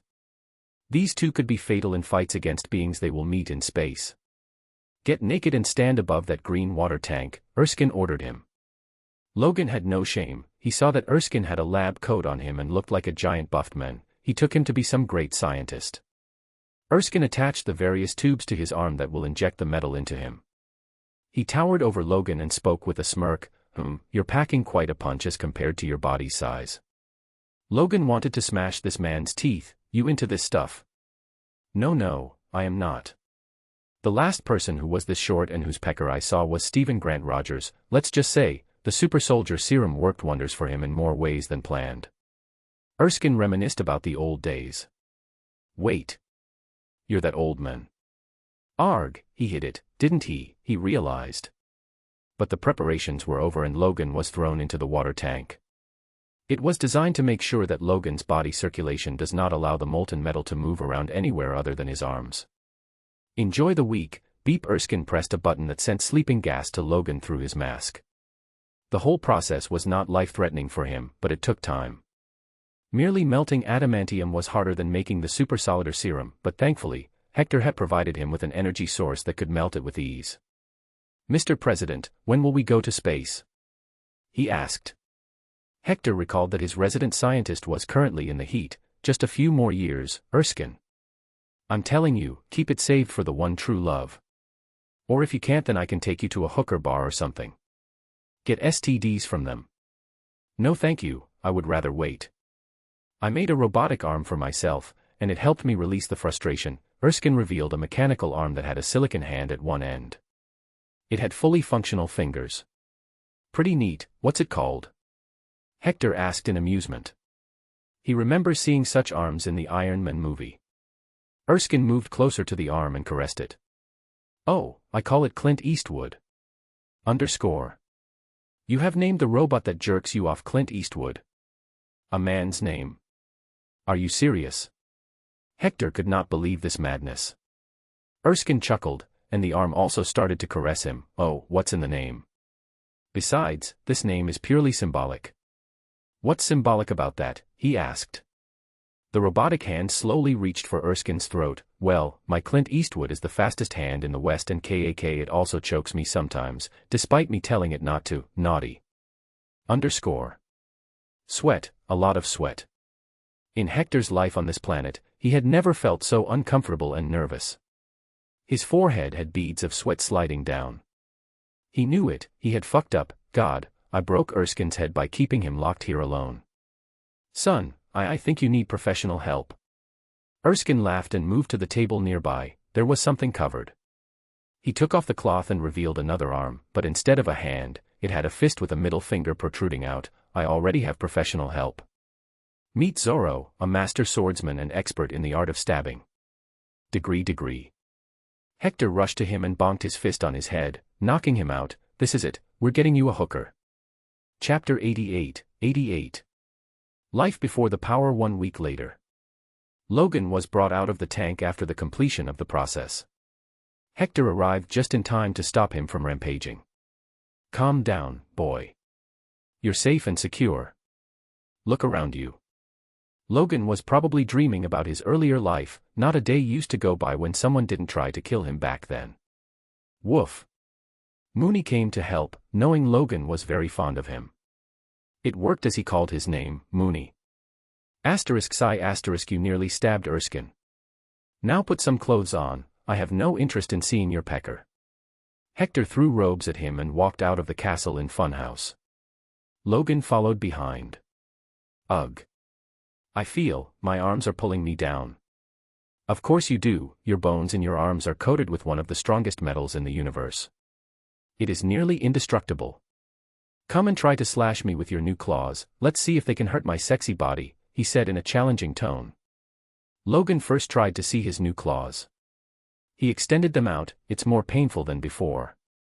But, they were a lot more beautiful too. Strong metal-like, polished as well. They had a nice shine to them.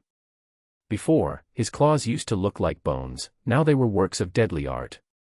I like them, Logan commented. Well, give it a try first, try to chop some stones or something, Erskine suggested. Logan walked to a boulder twice his size. Deciding to go full power, he swung his claws at it, HAA. Whistle Hector liked it. It made no sound at all and yet the boulder was cut into 3 pieces. Smooth like butter. Woof. Mooney also went ahead and slammed his body on a boulder, destroying it into pieces. He proudly stood, see, I am strong too. Haha, of course, you are, your booty slam killed so many in Vietnam. But, Logan, fight me now. Hector said. He wanted to test the limits of his body and see if he could withstand one of the strongest metals in the Marvel Universe. All right, old man. You asked for this, Logan leapt at him, both his claws aiming at him. It was his iconic move. Hector didn't move and let Logan attack. Slash. There was silence for a few seconds. Hector looked down at his stomach, a bead of sweat flowed down his forehead. I need to get stronger now, it seems. Logan's both claws were resting inside his stomach, pierced through his skin, not as easily but still, if anybody has a weapon made of adamantium then they can possibly behead him. Does it hurt? Logan asked. Yes, a bit. but I will heal in a matter of seconds. But I do need to get stronger, it seems. Erskine, you have a lot more adamantium left, right? I want to cover my whole skeleton with it, even Mooney's. Unlike Logan, my healing abilities are not biological but somewhat magical. He ordered. Woo. Mooney was excited and started tippy-toeing. I be Iron Mooney. Of course, you will be the goodest Iron Boy. But, I will need a short vacation from my job if I have to do this. Logan, you will be safeguarding Kennedy while he works as the acting president. Over the past 5 years, 500 assassination attempts have been made against me. Sad for them, they are never successful. Hector ordered him. But the good thing that came out of these assassination attempts was that now the Secret Service has work to do. After all, it didn't matter that the president was unkillable. If any attempt on the president's life was made, it was a failure for them. Hence, now they have started to work on building new technology and strategies to secure the president's surroundings. When are we heading to space? Logan inquired. In 88.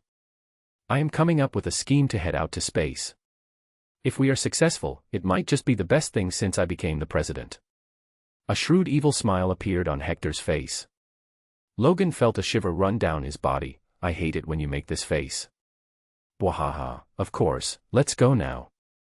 It's time for Jean's classes. Hector wanted to get into the tank and inject the adamantium into his body. But a piece of truly sad news came on January 30, 1982. One of the most colorful personalities in the United States passed away at the age of 100. The funeral that took place had all the military honors that a man of his standing should have. Franklin Delano Roosevelt finally closed his eyes, never to open them again. Hector was lucky enough to have a last talk with him the night before he died. It was saddening, as he never really had friends in his past life until Satan showed up. So, Roosevelt was an important person to him. But the men refused to take the supersoldier serum to prolong his life no matter how much he was persuaded. Some people were just too stubborn.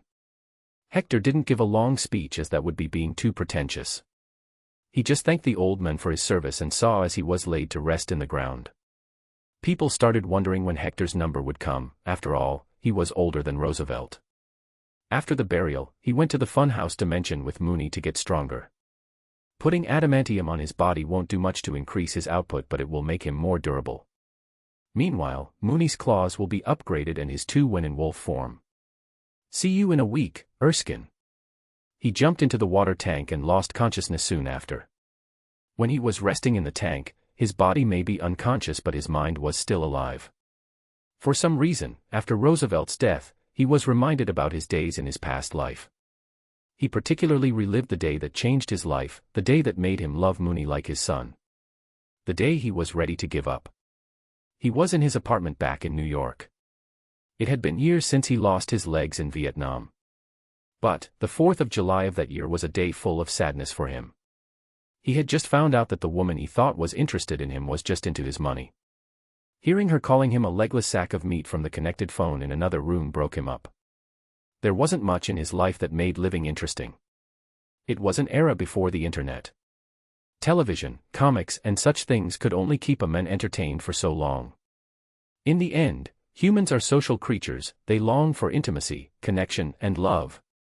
Old, depressed and lonely, he tied a strong rope to the steel beam on the roof of the room.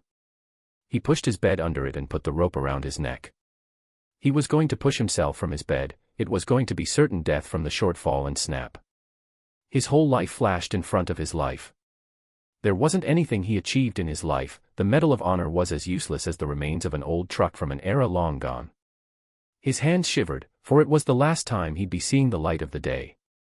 His mind went empty after that, it was just blank emptiness, there was no happiness, as life had been quite merciless. Woof. But, just when he was about to push himself off, a small 2-month-old husky pup jumped towards him and sat down on what was left of his lap. He barked and licked his chin excitedly. Bow. Those barks, they were small and cute. But each time he barked and licked, Hector's resolve to end it all diminished. He caressed the good boy and soon Mooney fell asleep on his lap, looking cute and calm. At that moment, his mind only thought about him, who says nobody cares for me when I have this sweet boy. Mooney loves me unconditionally. The thought of what would happen to Mooney if he died always kept him going, and a few years later he met Satan and life changed completely. Back at the funhouse dimension, a week went by. Hector's eyes opened in an instant. I will never be that pathetic self ever again. He understood now why Logan had gone crazy. Like he saw his worst memory, Logan must have too. He quickly stood up and looked at Mooney. The good boy was already up and playing with the water in the tank by tapping his paws on it. Haha, he's still the same even after gaining so much intelligence, he thought. He quickly took off all the machine monitors and pipes connected to his body. He jumped towards Mooney. Boy, wanna play? Always, Mooney barked. And there they went. Mooney and Hector played in the large tank, throwing water at each other, wrestling and trying to drown each other for a second. Oi, Erskine, throw me a ball, he ordered. Erskine, who was standing close by looking at it all, also jumped into the pool. I've never done such a childish thing, but it seems fun. Bam.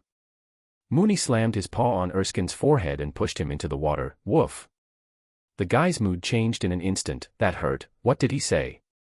Hector laughingly translated, Wahaha, he's calling you a sissy. Erskine stared at Hector. I don't believe you. It's you who said it. Ha, even if I did, what then? After all, it wasn't me who couldn't get his tool up when the most gorgeous hooker was giving you a lap dance, he mocked. Erskine shook his head. I am a man from the old days. I can't feel lustful for a woman I don't love, that's all. Ha, sissy. Mooney, tackle this old pickle. Bam. And Boxer Mooney once again drowned Erskine. The guy was buff but was still no match for the goodest boy of the Omniverse, the savior and son of Hell's Inquisitor. Chapter 89. X-Men, 400 kilos, 881 pounds, I am heavy. Hector looked at the weighing machine in the Oval Office.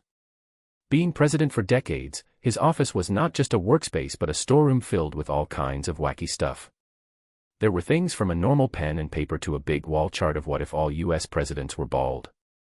It had all presidents with edited bald heads. Many asked him why he had that. He had no answer, so he'd reply, why not?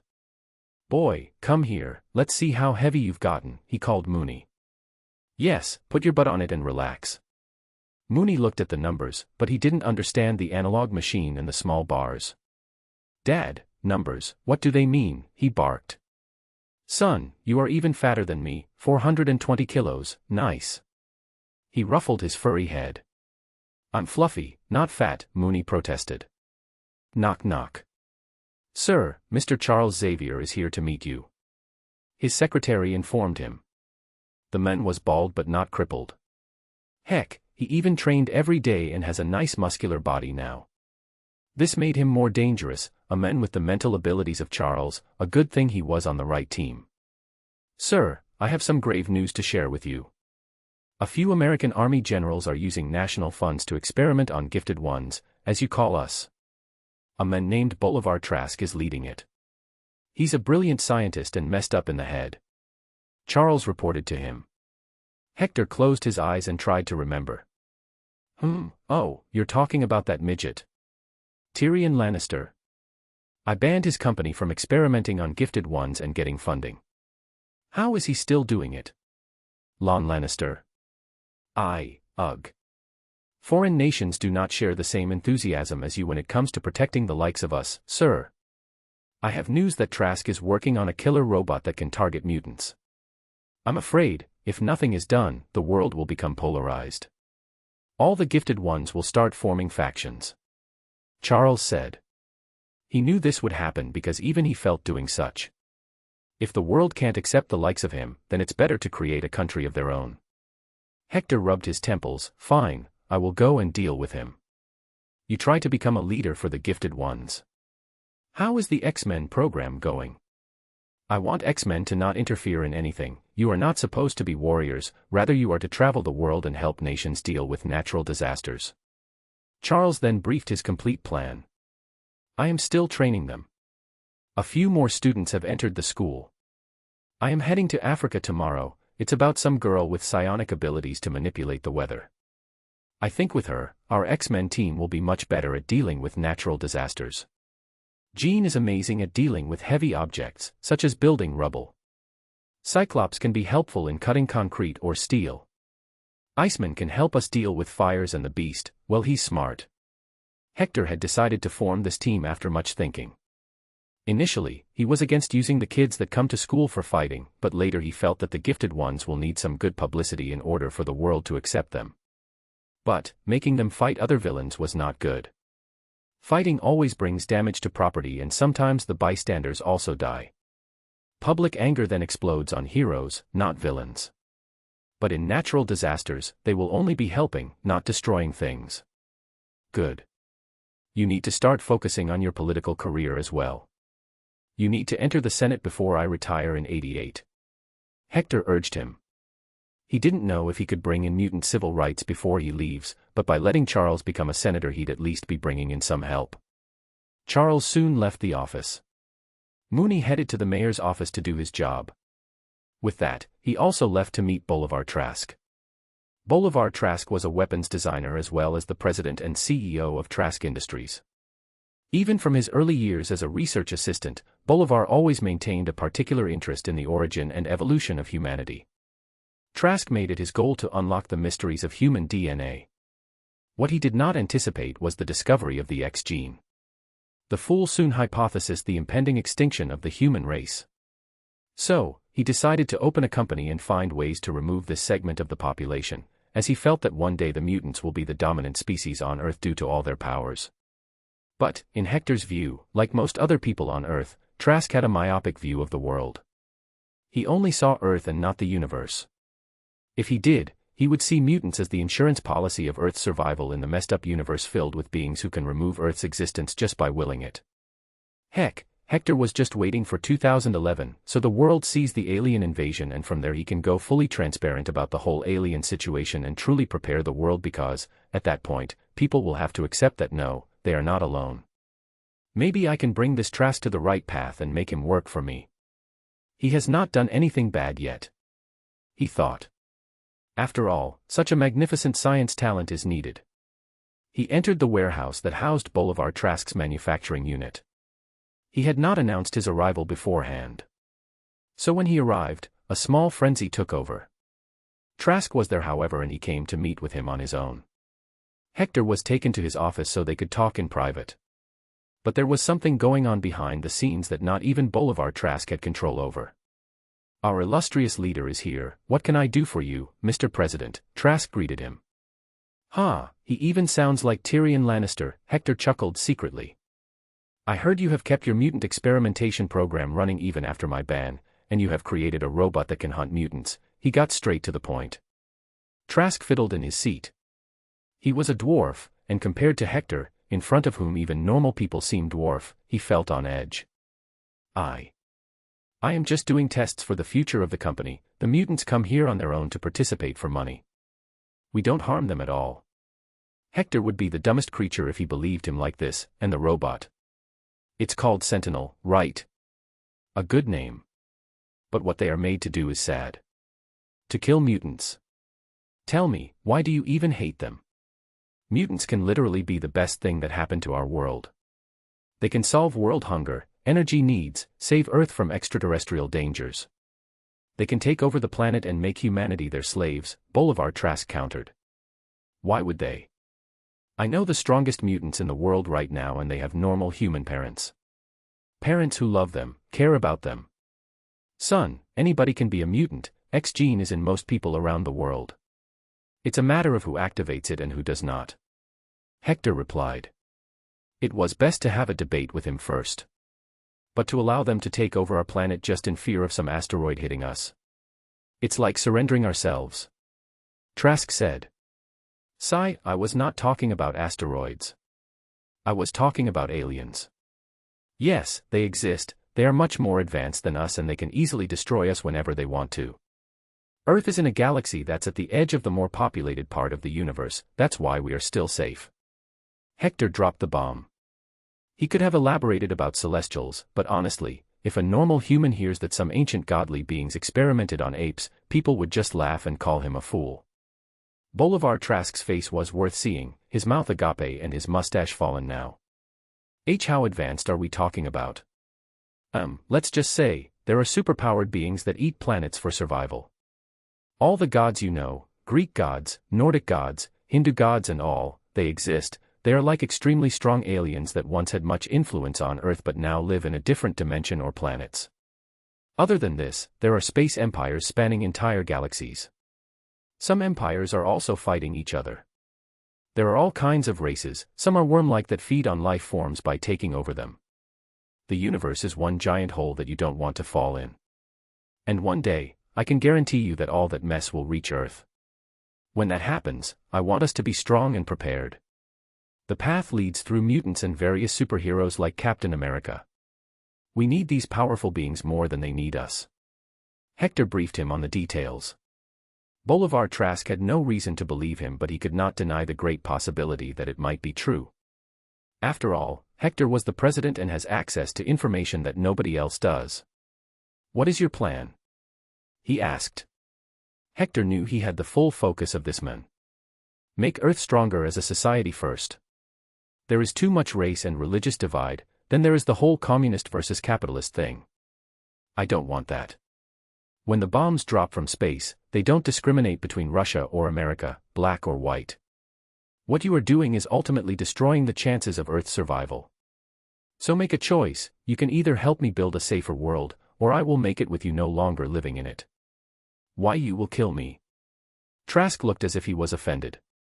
Hector scoffed, I am a firm believer in democracy and freedom, but the same freedom sometimes becomes the enemy of itself. If KKK tried to recruit people and spread hatred, calling for the burning of other races, should I let them be because we are a democratic free nation where everyone gets the right to speak? No, that's where democracy ends and my foot starts stomping on throats. So, you decide, you want my foot or prolonged life? Bolivar Trask gulped his saliva. Seeing the size of Hector, the foot might be big enough to stomp over half of his body. To take off the tension, he poured himself a glass of water and drank it. He took a long breath and said a condition, I need proof that alien civilization much stronger than we exist. If you do that, I will wholeheartedly create weapons for you and work with mutants. Hector silently thought about how to make him believe. Are there any aliens on Earth right now? Probably. Were they in contact with the US government? No. There was still that spacecraft hidden in the orbit, but finding it was too hard for the limited tech he had. For that, you will have to wait until 1995. I can guarantee you that in that year you will see not just aliens but also their might. But until then, you need to scrap all the anti-mutant activities. To ensure that, you will sign this contract with me, Hector proposed. Bolivar Trask picked the piece of strange golden old-looking paper and read it. What does my essence mean? Why would I give that to you in return for not breaking the deal and getting answers to the universe in 1995? Oh, your essence means you are forfeiting your life. It simply means that if you sign this, you accept the deal, and if you break it, my foot is itching. Hector explained, he was technically right and wrong at the same time. Yes, essence did mean his life, but not in the physical one, rather the soul. And why do you want me to teach in this mutant school? This was also in the contract. He explained, because I want you to meet and understand mutants from close. Until now, all you think about is that mutants are bad, but you have never really met and tried to understand them. So you are to go there and teach like a good professor of science. This is a win-win for you. Bolivar Trask nodded and read the contract a few more times. He honestly had no other option, it was to accept or die. But accepting it gave him more advantages as he'd get answers. Fair enough, I shall sign it, with my blood. Oh, that's my way of making contracts. I believe DNA is the best way to authenticate a contract, Hector said, smiling like a devil at the same time. But he also used his illusion power to not look demonic right now, or else that would create too many more problems. However, it seemed he was too late. Beep beep lockdown beep beep. All of a sudden, red emergency lights started to blink all around the warehouse and the office. Instructions to stay where you are resounded in speakers. What's going on? He inquired. Bolivar Trask had a paled face, no. This. What? He got his answer soon. A loud angry robotic voice repeated a few words again and again. At the same time, giant robotic hands tore through the roof of the small office. Soon, there stood multiple Sentinel MKI robots. Eliminate the president. To protect humans. Must control humans. Control the strongest human. Eliminate the president. Control the president. Chapter 90. Mr. President, please. Bonus, Hector didn't feel threatened and instead, he lifted Trask in the air by his throat. His midget body was no match for him. What is the meaning of this? Bolivar Trask choked, his face slowly went red. I didn't, this isn't my order. If not you then who? Last I knew, you are the one who created them and have authority. If they are doing this, you either silently commanded them or had programmed them beforehand. Hector clutched his neck harder. Aye, it's probably Master Mold, the giant robot I made to construct other sentinels. Trask reasoned. So you created an AI system to create robots that are meant to kill a population of Earth. Great, what could go wrong? Your brain is on your knees it seems. President, surrender. Surrender. The sentinels pointed their arms with guns at Hector and warned him. Oh shut up, you all. He annoyedly threw Trask away so he didn't die in the crossfire. He hated whenever he tried to do something, things always go bad. It was as if he was incompatible with the universe, and he believed that certainly was the case. Boom. The sentinels fired at him right away, they were crying at him to stop all this time. Hector sidestepped, dodging the attack. He had no idea how strong the laser was, but knowing that it was able to harm the X-Men, it must be decently powerful. It's time to test my new skeleton, he muttered and jumped straight at one of the sentinel robots. He landed on the head. Bam. Just because of his body's weight, the sentinel found it hard to move as before. Hector's eyes shined. You are getting your metal asses kicked. He slammed his fists on the heads of sentinels, a good punch that would make Hulk feel proud. With a loud creaking noise and blasting fire, the heads came off from the robot. But the thing was, the head only had the visual sensors, not their power sources. They were still in their chests. As the sentinel had no idea where Hector was, he just hung down and plunged his fist into the sentinel's chest. Boom. He pulled out the power source, some sort of a round battery. The sentinel got deactivated in an instant. Now that he knew how to deal with them and where to hit them, he jumped around. Whoosh, he pulled a few scraps of metal into the air with his telekinesis, making them act like his stepping stones. Like Tarzan, he jumped from one sentinel to another while they fired their energy guns but only ended up hitting each other. Subdue President. They repeated. But the only ones getting subdued were them. About 20 sentinel robots were there, Hector didn't spare a single one of them. One by one, each got powered down. He made sure not to destroy them completely as he wanted to use them for research later. After all, why should only Tony Stark have all the fun? Where is Master Mold? He asked Trask. You underground, he's too big to be let out, Trask pointed to the floor. That's what she said. All right, no more dad jokes, take me underground, it's time your genocidal AI robot dies. Good God, I'm so happy the internet does not exist yet. Trask led them into an elevator straight underground. Hector looked around, everything seemed fairly technologically advanced. Honestly, if you had used 1% brain into doing good things, we could have removed hunger from the world. Being shamed by the President of the United States was never a good experience no matter who it is. The biggest reason was that absolutely nobody hated Hector, all except the crony capitalists. Heck, all scientists loved him because he invested so much into funding science. Not to mention, all the newer generation scientists like Trask have known Hector as the president since the day they were born. Hence, it was pretty damaging to his ego. Trask felt like turning into a turtle and hiding his head in shame. I won't defend myself, but it is also true that you didn't do enough to promote peace for the mutants. How could I? 90% of the world thinks they don't exist. The mutant population is not that big at this moment, you know. Also, humans fear what they don't understand. How would I teach them about human genetics? The best way to do it is to first introduce the mutants as heroes, then reveal their background by saying, anybody can be a hero. He said, but his words were very literal. Nearly everyone had an X gene, anybody could be the next Professor X or Gene. Trask, I have a project for you, and if you can do it I will award you the Presidential Medal of Freedom on live television and also hold a state dinner in your name. He proposed.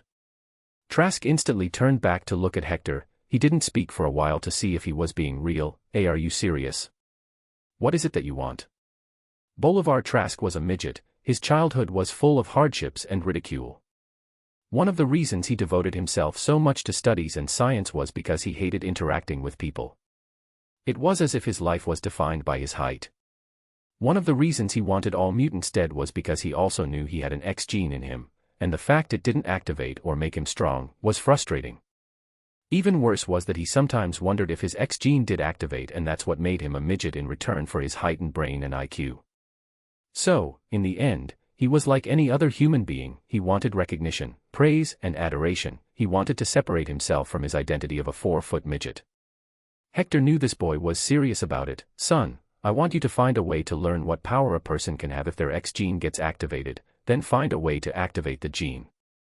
In short, I want to someday be able to find people with the most remarkable X gene and give them an option to activate it. This way in the future we can build an army of the most powerful defenders on Earth.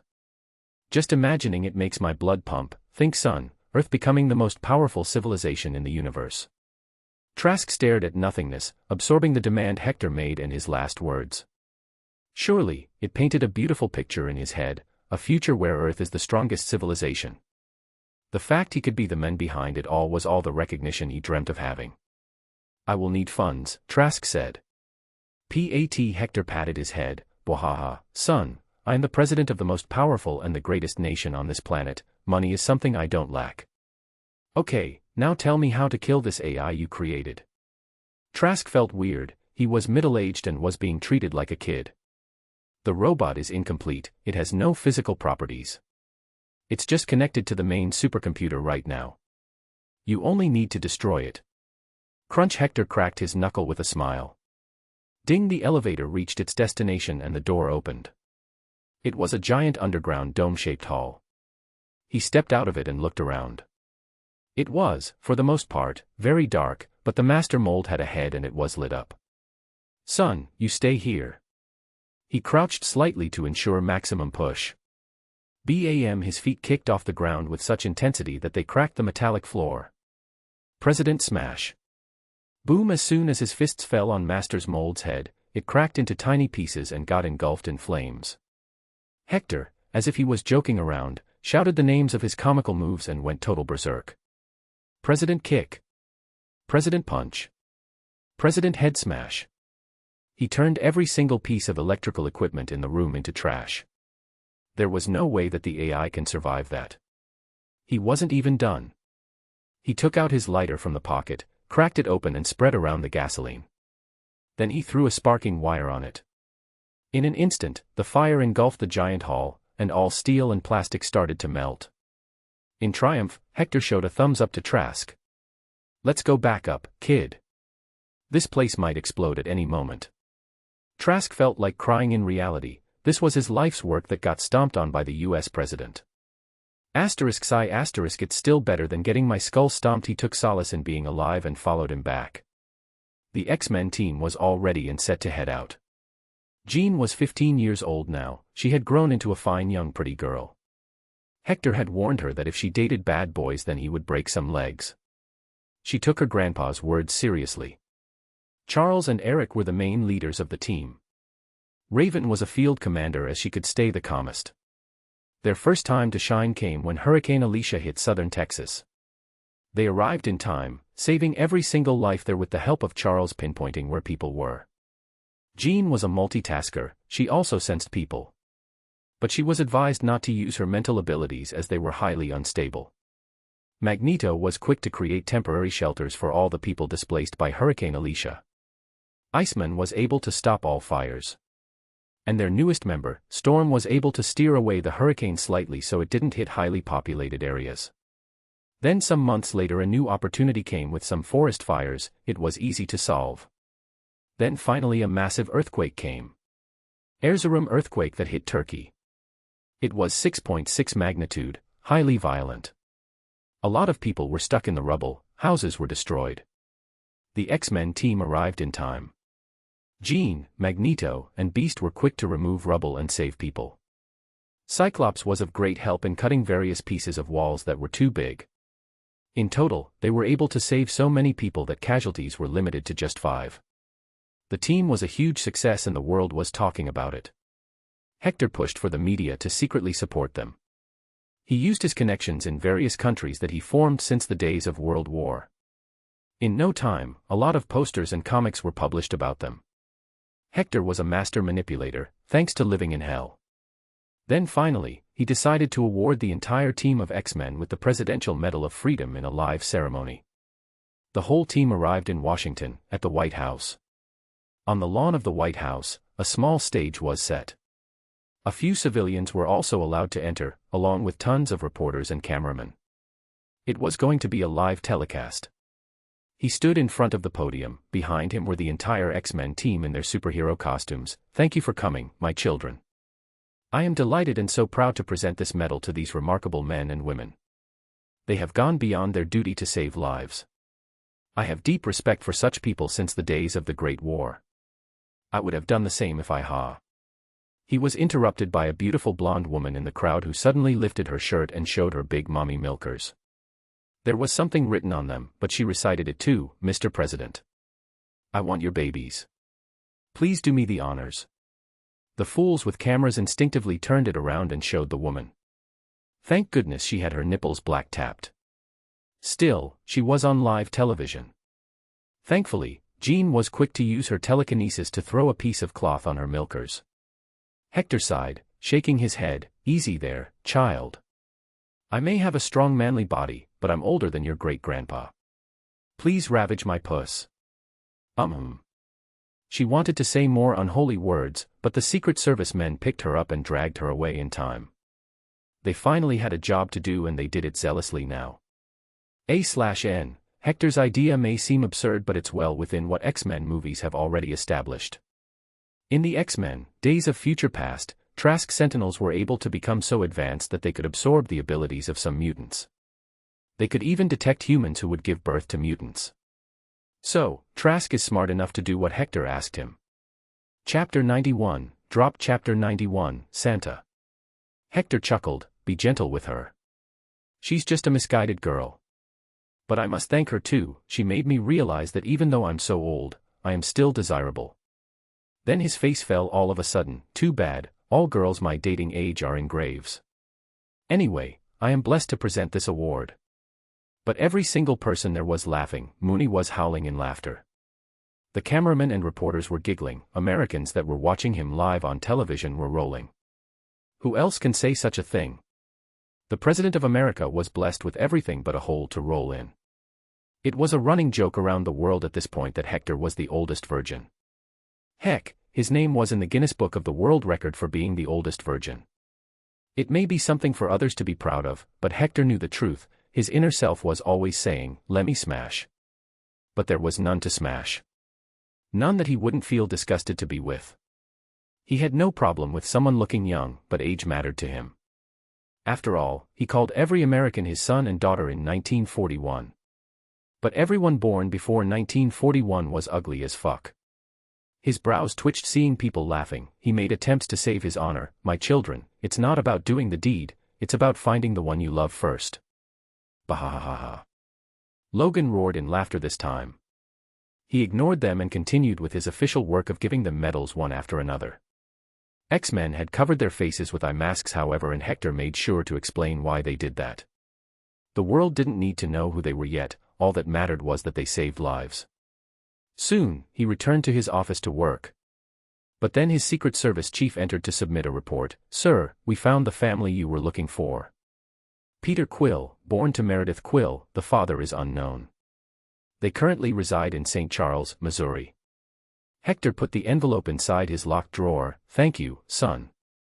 Don't tell anyone else about this investigation.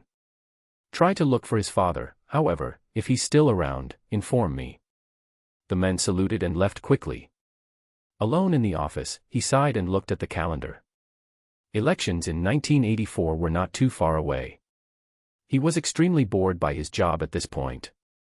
He finally signed the last bill that he had desired to pass, one that would ensure the future of American children. First of all, he ensured that hospitals can never make having a baby expensive. Now he introduced a thing called baby bonds. This bill will reduce the wealth gap in the country by giving each kid an equal opportunity.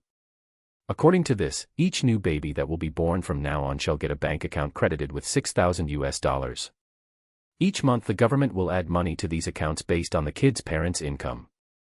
If the family is a high income, the money deposited will be less. If the family is poor, the money deposited will be more. This money will be unreachable by the parents of the kid. After the child turns 18, they can either use it to pay for their college or start a business, but they can never waste it on just shopping. If a kid does not decide to use that money, by the time they retire at the age of 65, they will have about $2 million to live on. This will not only help kids when they are young but possibly when they grow older too. Hector was being called a communist, a socialist and whatnot by various media and business-owned papers for it. But he didn't stop. He knew how good this would be as the necessary surveys had been done.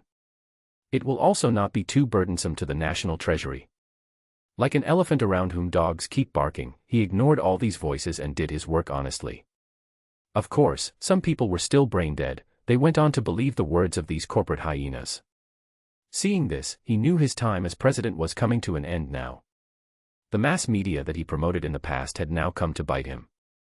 Mooney, let's go out and eat something. Humanity is doomed anyway, it's not like I care anymore. He walked out of the White House and headed to a restaurant in the Capitol. No other president would dare to walk alone like this, as if taking a stroll. But everyone knew killing him was not possible. Eventually, he arrived at a restaurant and saw a 10-year-old boy having a birthday celebration. But the weird thing was, only he and his two parents sat, while the table had seating for 12 people. This meant others didn't show up. Seeing the sad face of the kid, Hector and Mooney decided to crash the party. Ho ho ho, your President Santa is here, happy birthday, he announced his presence. Oh wowway. Mooney made the best impression of happy birthday with his limited voice box.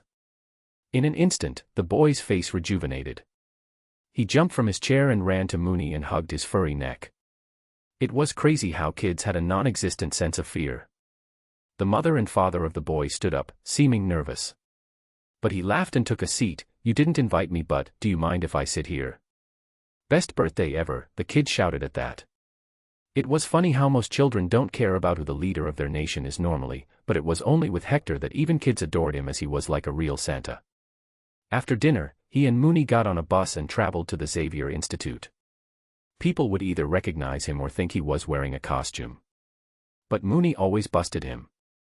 Grandpa. Jean jumped into a hug with him. She was now 17 and sadly, dating a boy. Haha, how are you? Have you kept up with your training? He ruffled her hair as if she was still 10. Of course, I did everything you asked me for. I'm a strong girl now, she showed her biceps and surprisingly, they did exist. And where is that boyfriend of yours? I hope he's being good to you, he looked around. Mooney instantly sniffed and pointed his nose in a direction. Scott was hiding behind a tree there and looking at them. Bring him here, boy. Mooney zoomed in so fast that only his afterimage was visible. Before Scott knew it, he was being held by his shirt and being dragged by Mooney. Thud, he was dropped beside Hector's feet. Jean rushed to help him. Grandpa, don't be mean to him. He's been good to me all this time. Scott felt as if his soul was naked and being stared down by the two mighty beings that seemed too big to be their respective species. Good evening, sir. You need my permission if you ever decide to take the next step with Jean. She's my precious granddaughter now, remember that, he scared the poor boy. In no time, the whole school was outside on the lawn. Quicksilver and Mooney started to play soon enough. The school had many more people than at the start now. Charles was a senator at this point, but he still lived in the school. The parents are waiting inside the auditorium. He nodded and followed him in. Today was the day when parents of many of the students would come to check the educational progress of their child. Most of them already knew their kid was a mutant, but they still wanted their children to live a normal life. Hence, Hector would come and give speeches to them to make them believe that mutants had the support of the president. He gave the generic speech that he gave every year. But today he didn't come here just for this event though. A marriage was supposed to take place. Marriage of Eric and Raven. After so long, they finally decided to tie the knot. They could not have children anyway, Eric was hurt back during his days in the concentration camp while Raven had other problems. But the school was their home and they had enough kids to take care of. I still remember when I found her in my house, trying to find food.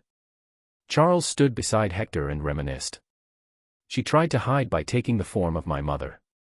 She said, "Sweetie, are you hungry? Should I make something for you?"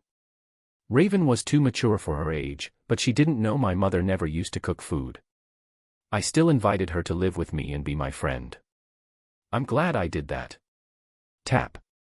By instinct, Hector tried to pat his hair, but it turned into a slap on his bald head. Well, I am proud of you. You were able to control your mad urges to look into people's minds. I'm proud of each one of you. What about me? Jean chirped, appearing behind him and climbing on his back. Let me see, I will have to go and ask Santa to tell me if you've been a bad girl. He joked. Hee, Santa is not real, Grandpa. I'm not a kid now, she shrugged. But Hector's face had full seriousness. Charles, too, was taken aback at this. You mean? Hector nodded. Yup, he's a Beyond Omega level gifted one. I don't know much about him, I just caught him once in my office, trying to pat Mooney and give him a gift. Chill dude, we drank milk and ate cookies that night, then he took me on a ride on his sleigh. We distributed gifts around the world. Underscore. This knowledge was just too hard to digest. Chapter 92. Retired. The universe was vast, entities strong and weak lived together, often not in harmony. Death, sorrow, slavery, and all kinds of vices were as common as sand in a desert. In that vastness, there were also dimensions. These were ruled by mighty beings once called gods by humans. But there was one that stood about all and deemed Earth their property. It was Asgard. In the royal palace, inside a chamber that was seemingly fully made of gold, emeralds, and all kinds of magical runes, there lay a man on a giant bed. His mighty strong and tall body rested as if not even breathing, but the face had a strange shine to it and his white hair was as white as falling snow. It was the man regarded as one of the strongest entities in the universe. Odin Borson, the All-Father, is king of Asgard and protector of the 10 realms. But today, the door of his chambers opened, a tall woman with the grace of a mother and the beauty of a fertility goddess walked in. She seemed old and yet not, her aura spoke to power and wisdom, but her physical body spoke warmth and a mother's embrace. She sat down beside the All-Father and caressed his white long hair. The visions had foretold me that you wake up from Odin's sleep. All of a sudden a silent smile appeared on Odin's lips. With his eyes still closed, he softly caught the woman's hand and brought it to his lips to plant a kiss. Frigga, if not you then who would know me this well? To this day I thank Lady Fate for bringing you into my life. The woman, named Frigga, blushed, and I thank whoever is the force behind the love that you have. His eyes finally opened, his blue eyes shined like emeralds, as if they saw everything, be it visible or deceit. He took a long breath and dragged himself back to sit on the bed. Where are my sons? As always, fighting each other, she replied. Odin held her hand tighter. I'm afraid dark times are ahead, Frigga. A prophecy has come to be known to me. A prophecy that has its source beyond my comprehension. It says, there shall come a man, mighty and tall as Odin, who fears none and honors freedom. He lays siege to worlds, with an immortal beast always near, leaving the mightiest of warriors frozen in fear. Save your worlds, for he has kindness and warmth, but foolishness and corruption shall receive the hammer of justice. His quest is unknown, but his heart is searching for another soul, one to bring warmth and make him whole. Frigga was confused. What is so confusing here? It is as simple as the foretelling of Ragnarok. Whoever this man is, he is in search of love and peace. Peace he may not find among us, Frigga. Tell Thor and Loki to appear in front of me. I shall train them myself. Whomever this being is, it is better if my foolish sons don't bring doom to Asgard by challenging him. White House. When will you give me grandkids, boy? Hector massaged Mooney's head while relaxing in his office. Woof, you said you will find me a space waifu, Dad. Well, that does not mean you should stop dating here. But I do agree, other dogs and wolves on this planet are much less intelligent than you. It won't be much fun for you. Hector muttered. Mooney then asked, what about you, Dad? When will you get me a mommy? I want a mommy who will spoil me every day, give me lots of pats, kisses, and treats. Cough, well, son. We will see what happens. If a mommy is in your fate, a mommy you will get. Now shush and relax, go to sleep. He made Mooney fall asleep. The trick was Mooney's favorite massage spot. It was just beside his chubby cheeks. He only had to caress them for a few seconds, and in no time the good boy was yawning with weird sounds. A few moments later, Mooney's head rested on Hector's lap, while he continued to do his work. It was 1986. He had already won the elections in 1984, the next elections were in 1988. But he had no wish to contest them. Next year, he will officially step down. Kennedy will take his place and be the president for 1 year, he will still have 2 more terms. Yes, Hector finally decided to pass a bill that restricts a president to 2 terms. But there was a clause for the vice president, that if the president resigned during the end of his 4-year term, the VP will still have 2 more chances to be the president. But there were a few special clauses in the bill that any normal person would ignore. He was writing a few hidden rules in a way that no one notices. He controlled Congress anyway, who would even oppose him right now? It was nice being the president. For 46 years I did everything I could to bring the nation on the right track. I hope things will stay like this. He muttered to himself. Overseeing the World War, leading the Allies as Grand General, a rank he still held. Overseeing multiple other wars around the globe. His resume made him the most qualified politician in the world. But alas, all good things come to an end. It was time to open the next chapter of his life. It was time to enter the space. The 4th of July was the day Hector's birthday fell. It was pretty comical, as in the minds of many people he embodied freedom and justice. Even Steve was born on this day. So it was right to choose this day as the day of his resignation. But before he did that, he called a joint session of Congress where he will give his last address to the nation. Most of the big names in the political field had already been informed that he will be stepping down. The word had spread, hence a lot of them seemed sad. Still looking the same, long white beard and hair, tall and broad form. He was as confident as the day he took the office, the only addition was his cool cane. Behind him, Mooney walked over and sat down beside the podium. Hector stood still for a minute to let all the noise die down. The cameras were fixed on him, the mics were on and broadcasting. Television or radio, his speech was going to be played on every single channel. Happy Independence Day, my dear children of America. Today is also my birthday. I know many of you sent me wishes, I will reply to them soon. Today, I just turned 117. Haha, I've gone full circle and returned to my teenage years. He joked. Chuckles were received in return. When my dear friend Roosevelt stepped down and let me run the nation, we were in pretty bad shape, we were not developed at all. The war was looming over. But we persisted, with the right policies, not only did our economy increase in size but we also won spectacularly. I thank you all for supporting me these years. I tried to end all the hate that was spreading in the country's veins, turning us from a nation of the free to a nation of by the rich, for the rich and to the rich. But I could not accept that. Sure, we love our rich people, but not at the cost of the nation. So, I brought baby bonds, hopefully, they will start showing great results in a few years. But, I do not know if I will be there to see that happen. I have grown old now, and no, this cane is not to help me walk, I just felt it looked good. But a fact is a fact, I've been in the office for too long. Hence, I have decided to let new blood enter it.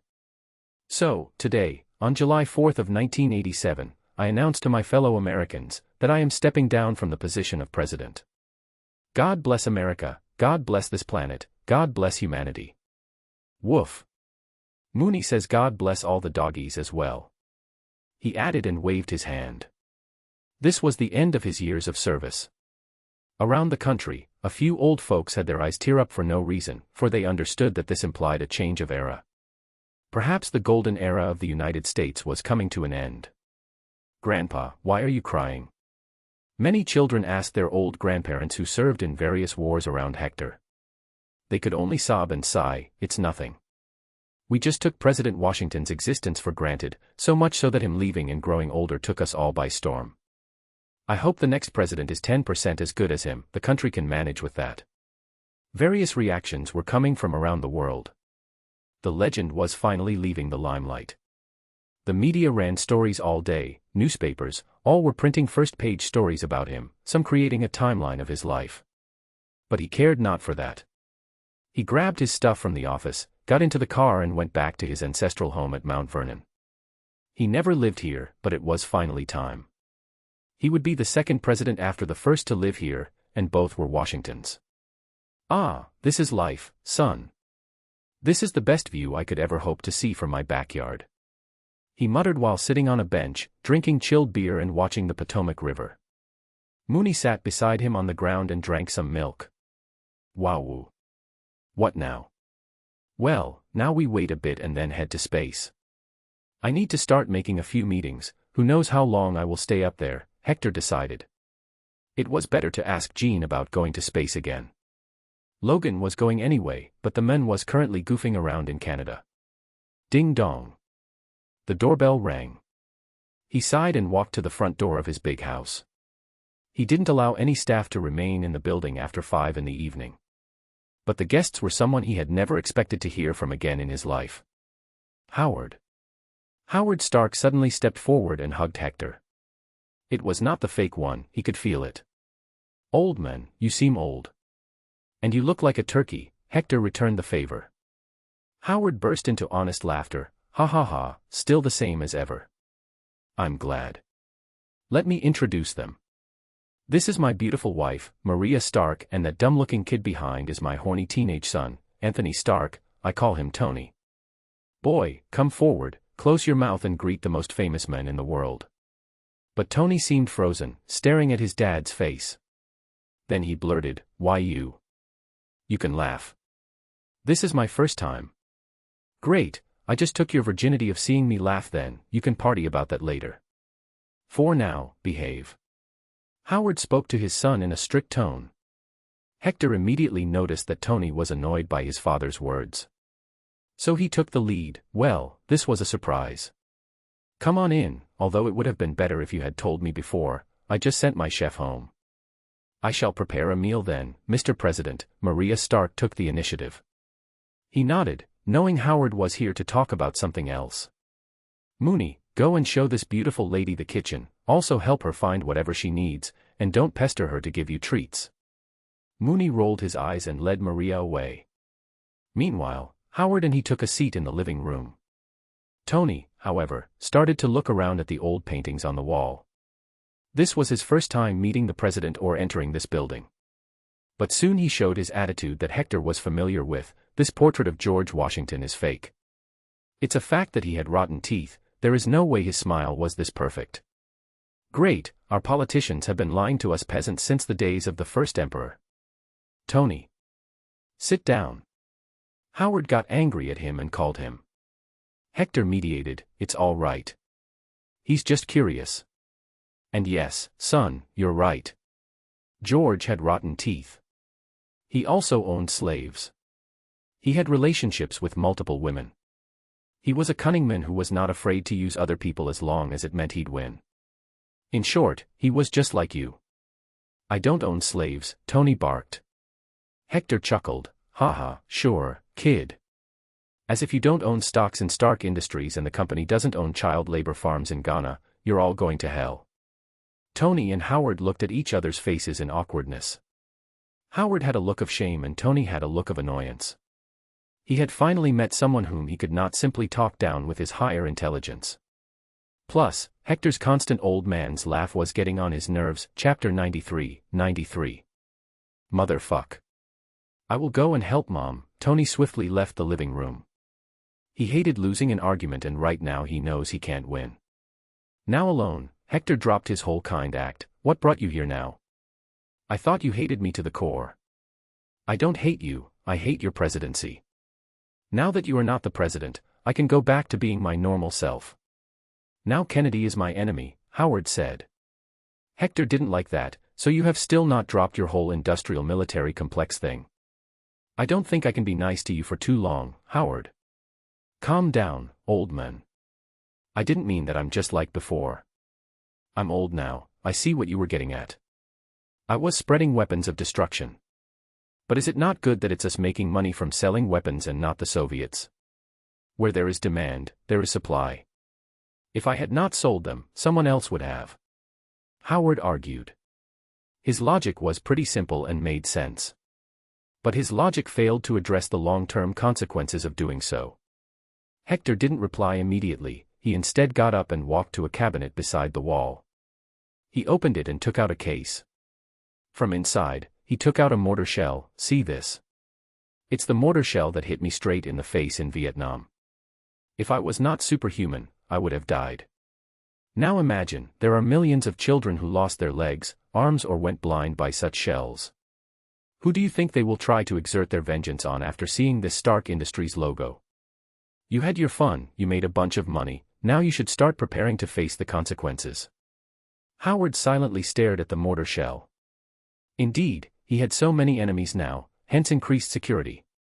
There was a time when he could roam around the world without caring about being attacked. I know that, but it's a choice that I chose to live with. I will retire once Tony gains some experience and then the burden will be his. He can go ahead and leave the business of blood money or continue making enemies. But what are you going to do now? You've been president most of your life at this point. Before that, you were still serving the nation. There is no bigger position than the president, Howard asked him. Hector got up and walked to the portrait of George Washington. Did you know, there was a letter called Newburgh letter? It was sent to George Washington who was camped at Newburgh, New York, written for the army officers by Colonel Louis Nicola. It proposed that Washington should become the king of the United States. Washington reacted very strongly against the suggestion and was greatly troubled by it. I, on the other hand, was the president for more than 4 decades, going against George's principles. I was the king of America all this time. I honestly don't feel the urge to work anymore. I will just relax here and wait for my time to end. I made some hamburgers. Maria Stark eventually returned with some plates, followed by Tony and Mooney. Both had struck a friendship it seemed. Hector didn't talk about any more serious things and ate food. So, Tony, how is your father treating you? Tony rolled his eyes. Don't even ask. He never stops blabbering about how great Captain America was, how awesome you were, how you destroyed a tank with bare hands and jumped out of planes without a parachute. Did he ever tell you about how he embarrassingly failed in a Stark Expo where he tried to show a flying car? His face was worth watching, all that smugness was gone in an instant. Hector reminisced about the day. Tony glanced at his father, seriously. It seems my perfect father was not so perfect. Boy, I was building machines that could change the world at the age of 17, what about you? What's your accomplishment? Sleeping with 100 girls. That will reward you with nothing but STDs. Howard barked back. He may have grown old but his tongue was as sharp as his young days. Tony shut up after being shamed. He tried to ignore his parents and stay away due to this reason only. He knew his father's history, about his humble origin. But he felt that all the money that his father made was for him. If he didn't even enjoy that money, then what's the point in working? An hour later, the dinner came to an end. The Stark family decided to leave soon after. There was not much to talk about anyway. Oh, this is my family butler, Jarvis. He's more like my secret keeper at this point, Howard introduced his driver. Seeing them leave, Hector asked Mooney, you made friends with that boy? Mooney barked longer than usual in response, he's a dummy, Dad. I just used him to get some treats. Wahahaha, yes, teenage Tony is worse than the older one. Let's go back in, it's time to sleep. Ring ring. Old man, where did you put the keys to the table's drawer? Kennedy was on the call, asking about the president's table. Hector was washing the dishes, he held the phone by his ear, still wiping a plate and walked out to find Mooney. Boy, where did you put my table keys? Mooney looked at the sky, seemingly trying to remember. He was the security officer of his table after all. Soon, he barked, it's stuck under the big chair with chewed gum, Dad. Hector wondered how to break it to Kennedy. But since Mooney ate the gum, it could not have germs. So he told Kennedy. Yeah, just look down there. Found it. Kennedy chirped and hung up, not at all bothered by how absurd it was. He was still getting used to his new role in the office. This happened first thing in the morning. So Hector decided to go out for a nice jog on his big property. There was just so much space that he could house a village if he wanted. After a 1-hour run on the bank of the river, he returned to his house to cook breakfast and drink some orange juice. He usually avoided drinking alcohol as he tried to live a normal wholesome life for a short while. Mooney, my boy. We will head to the academy today for the last time. Then we will go to Kamartaj. I need a weapon that can work in space, a gun, or something. He planned. Woof. What do you need a gun for? You don't have fingers. Ding dong. Who is it now? He grunted and proceeded to open the door. There a black man stood, someone whose face was so recognizable to Hector. The man seemed nervous. He saluted and took out his badge. Sir, I am Agent Nicholas Joseph Fury, aka Nick Fury from the Strategic Homeland Intervention, Enforcement, and Logistics Division, better known by its acronym, SHIELD. A/N, Hector gave them this name. Hector looked left and right outside first to see if this was some sort of a plot by the Hydra or Skrulls. But there was nobody. He left the door open and went back. Come in, son. Nick Fury stiffly followed him inside. He looked around at the house. Every single part of it made him excited. The paintings, the ornaments. Everything has a long history here. He was a highly patriotic man, so of course, this was like a dream come true. Eventually, he arrived in the big kitchen. The big white furball was sitting near the counter, awaiting his morning food. Fury had the urge to pat the first good boy of the country but controlled himself. What brought you here, son? And take a seat, Hector asked while he got back to cooking. Fury took out a few documents. I was sent here to get your identity card, sir. You are no longer the president and don't have the same access to the shield. I do not personally feel this is proper, but I lack the power to do anything. Hector didn't give a crap about the card. He had a different means to gain full access to shield. But he didn't give it right away. It was better to leave an impression on the future director of shield. Come outside in the garden, I will have my breakfast there. Then I will give you the identity card. He moved out. Fury was happy about spending more time in this historical house. So, outside, Fury also got a sandwich to eat. Woof. Mooney nudged him for some reason. He didn't understand, however. Hector translated, he's asking for your gun to play with. What the fuck? Calm down, boy, don't curse in front of Mr. President, Fury muttered to himself in silence. Should I, sir? Sure, go ahead. He used to play with rifles and tanks during the war. Hector shrugged, continuing to drink tea. A bit hesitant, Fury handed his handgun to Mooney. He wondered how the dog would even play with it. Or shoot, as, from the looks of it, he saw a bullseye tied to a tree in the distance. But the next moment, Mooney picked the gun like a hand would with his really abnormally long tongue. He was clearly struggling to keep the gun steady. Still, how would he use the trigger? Fury wondered. But the question got answered in a second. With the gun held by his tongue, Mooney lifted his right paw, poked out his sharp nail and pulled the trigger as a human would. The situation was so bizarre that it left Fury wide-eyed. Bang. Degree. Motherfucker. It hit the dead center. Chapter 94. Junk room * bang.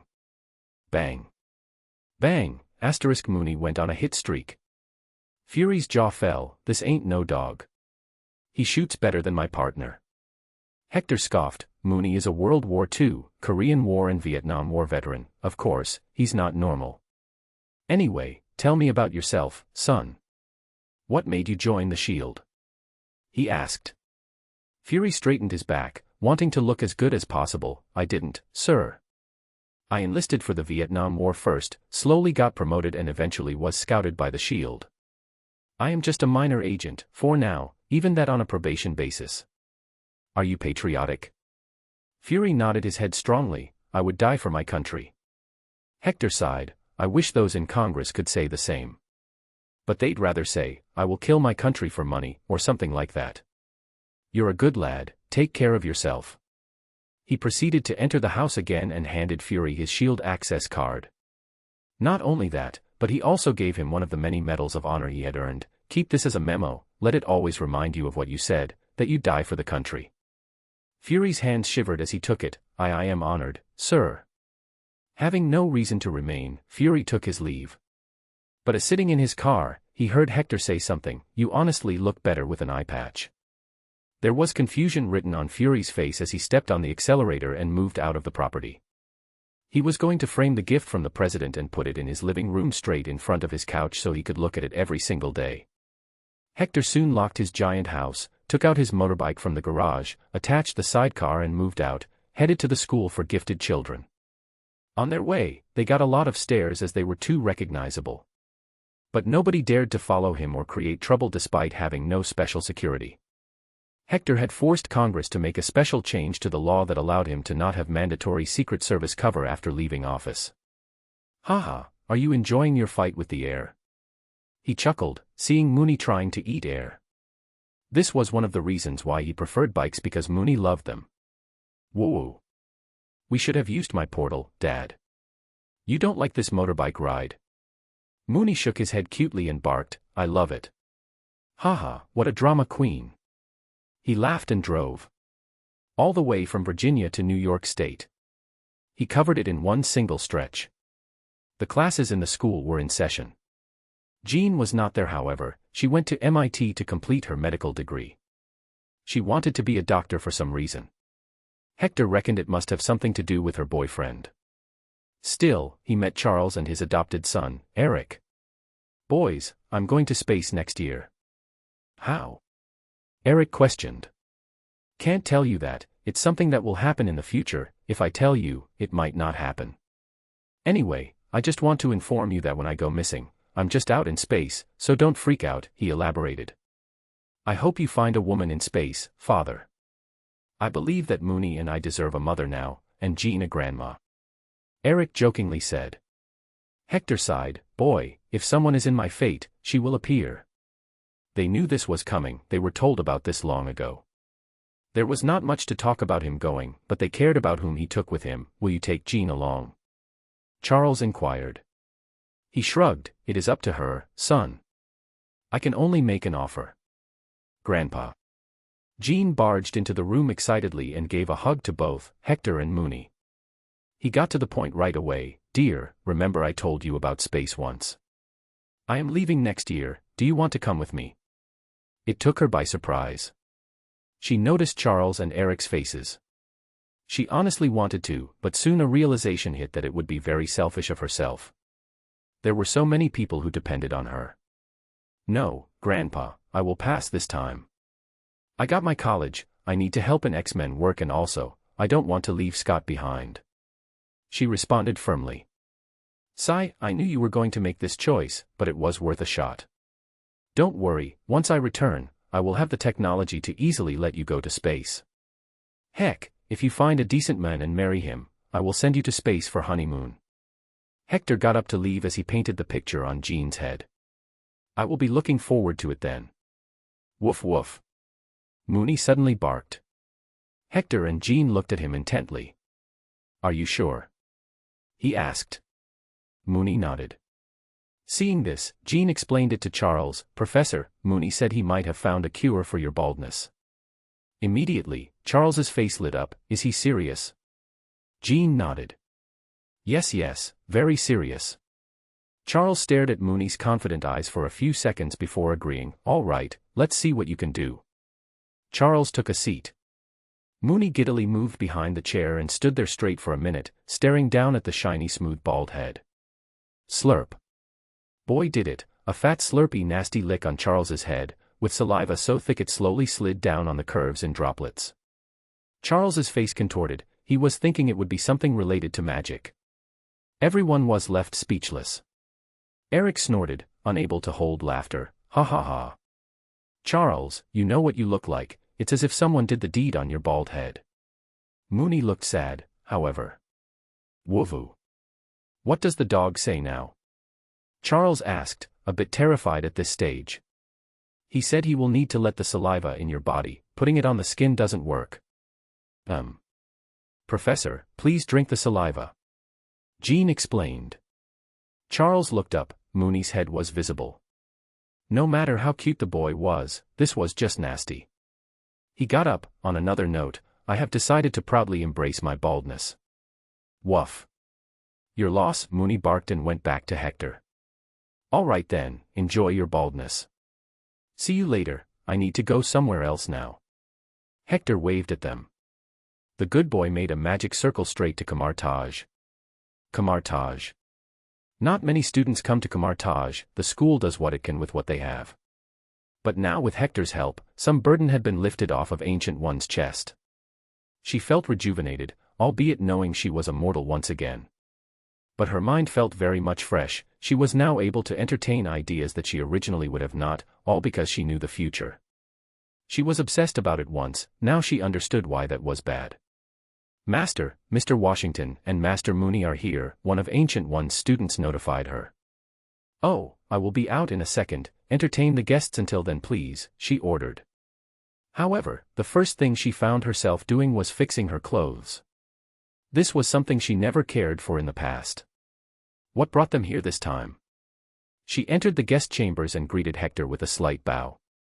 Welcome back, Mr. Washington, how can I help this time? I need a weapon, Yao. Some sort of a gun, it must be from space. I am going out next year, he went straight to business. Ancient One rubbed her chin and thought about it.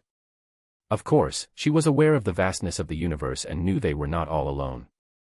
She also had her own fair share of adventures. I believe we have a storeroom where I used to put all items from space in the past.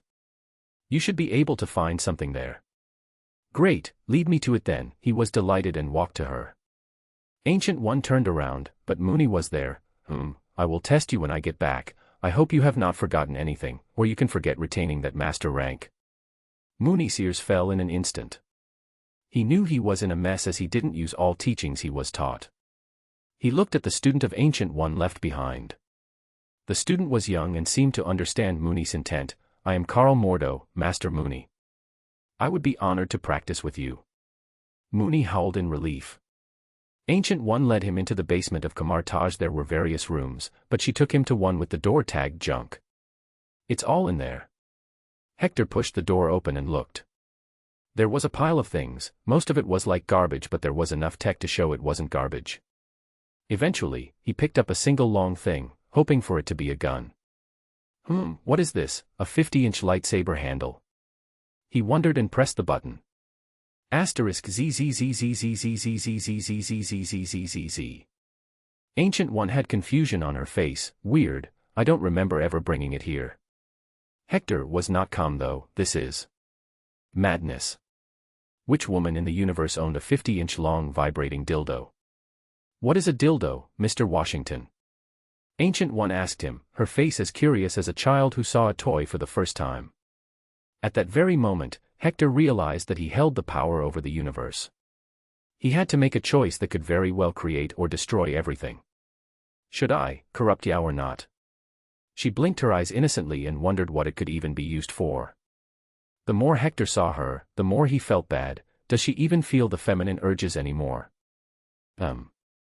Yao, how old were you before you decided to become immortal? He asked. Oh, I was 60, when that happened. She honestly answered. Great.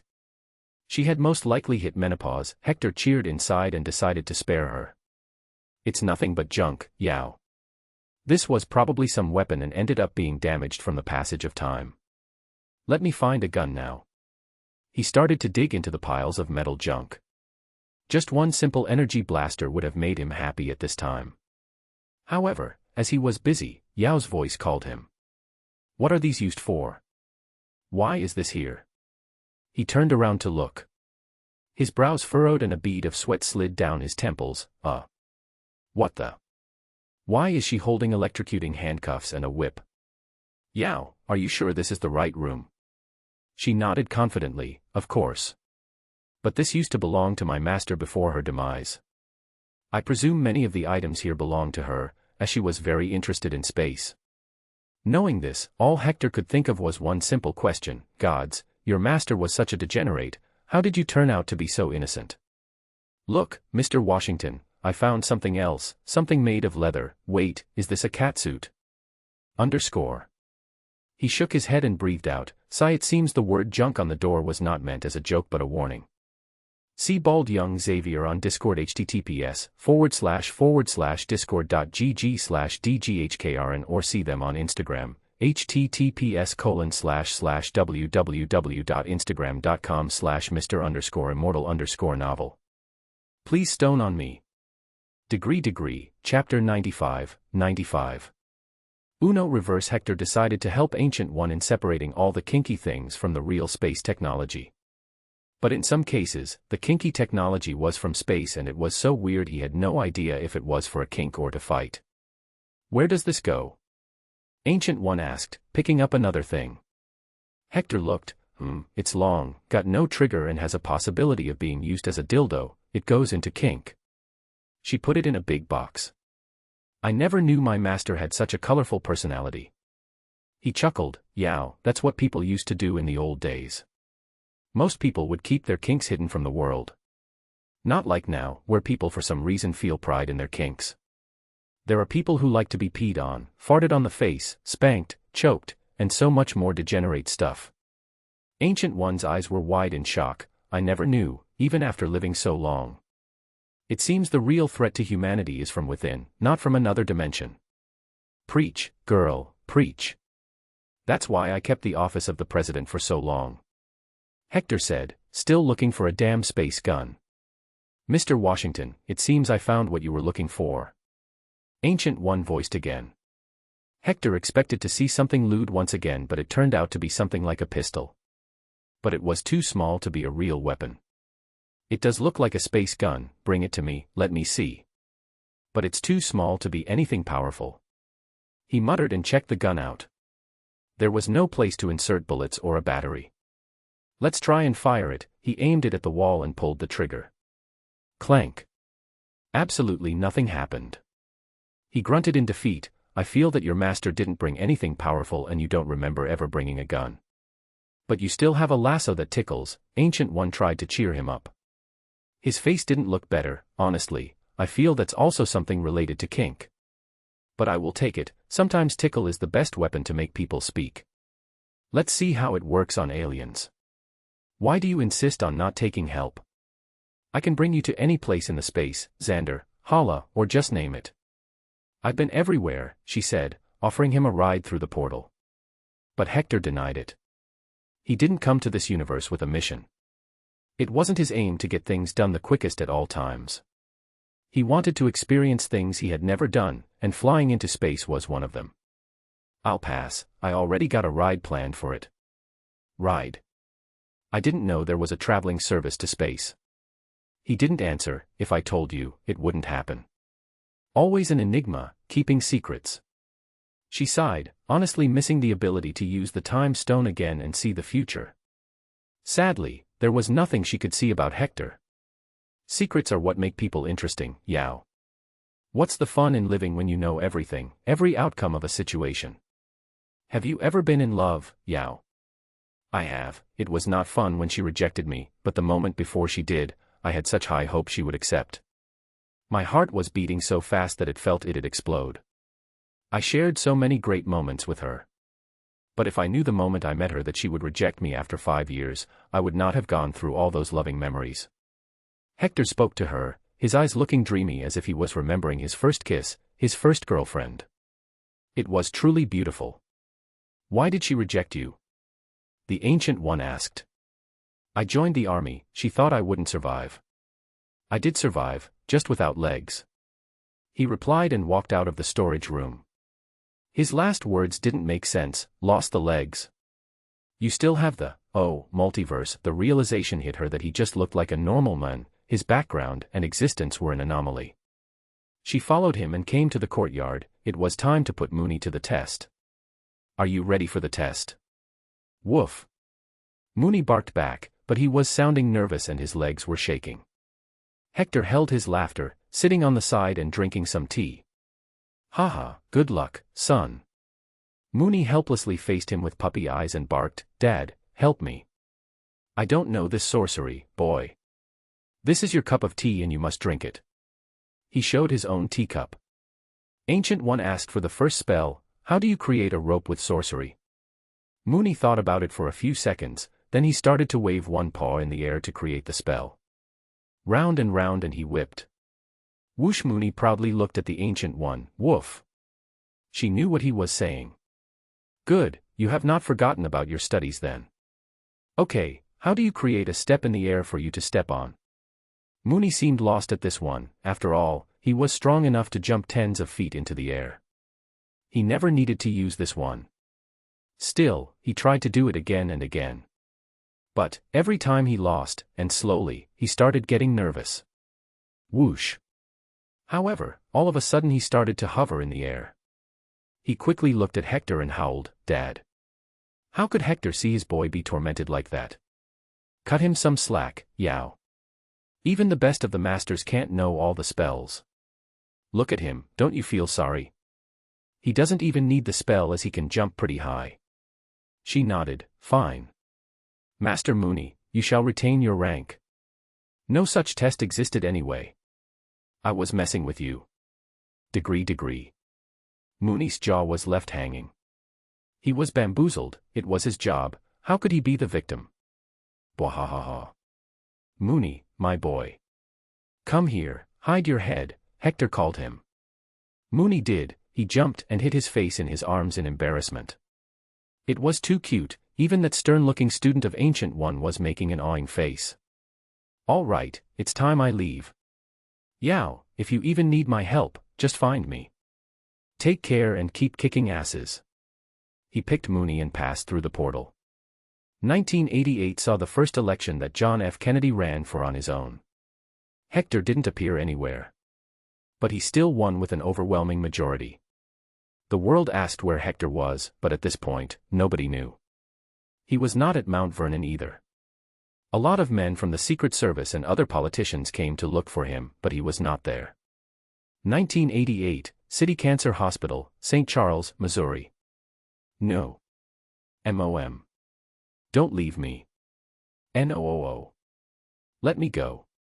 I wanna be with Mom. Peter, don't be stubborn. Let the doctors take her, she's no more. Mum.